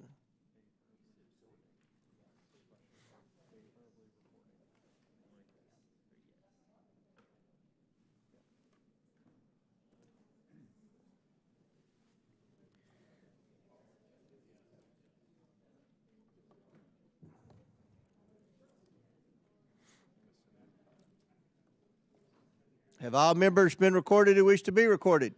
Does any member wish to change their vote? The clerk will close the vote and report the vote total. Mr. Chairman, on this vote, the ayes are 21, the nays are 23. The noes have it, and the resolution fails. Without objection, the motion to reconsider is laid on the table. I got it. The question is on favorably reporting House Resolution 186. Members will record their vote using the electronic voting system. The clerk will now open the vote on favorably reporting House Resolution 186.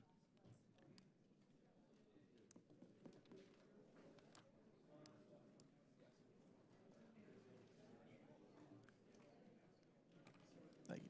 Thank you. Thank you. Thank you, sir. Have all members been recorded who wish to be recorded? Does any member wish to change their vote? The clerk will close the vote and report the vote total. Mr. Chairman, on this vote, the ayes are 21, the nays are 23. The noes have it and the resolution fails. We need to leave the motion to reconsider on the table. Without objection, the motion reconsider is laid on the table. Pursuant to House Rule 11, Clause 2, I ask that the committee members have the right to file with the clerk of the committee supplemental, additional, minority, and dissenting views without objection. Additionally, the staff is authorized to make necessary technical and conforming changes to the bills ordered reported today, subject to the approval of the minority without objection, so ordered. If there's no further business before the committee, and thank everyone for coming out. This is a 7-hour markup. Without objection, the committee stands adjourned.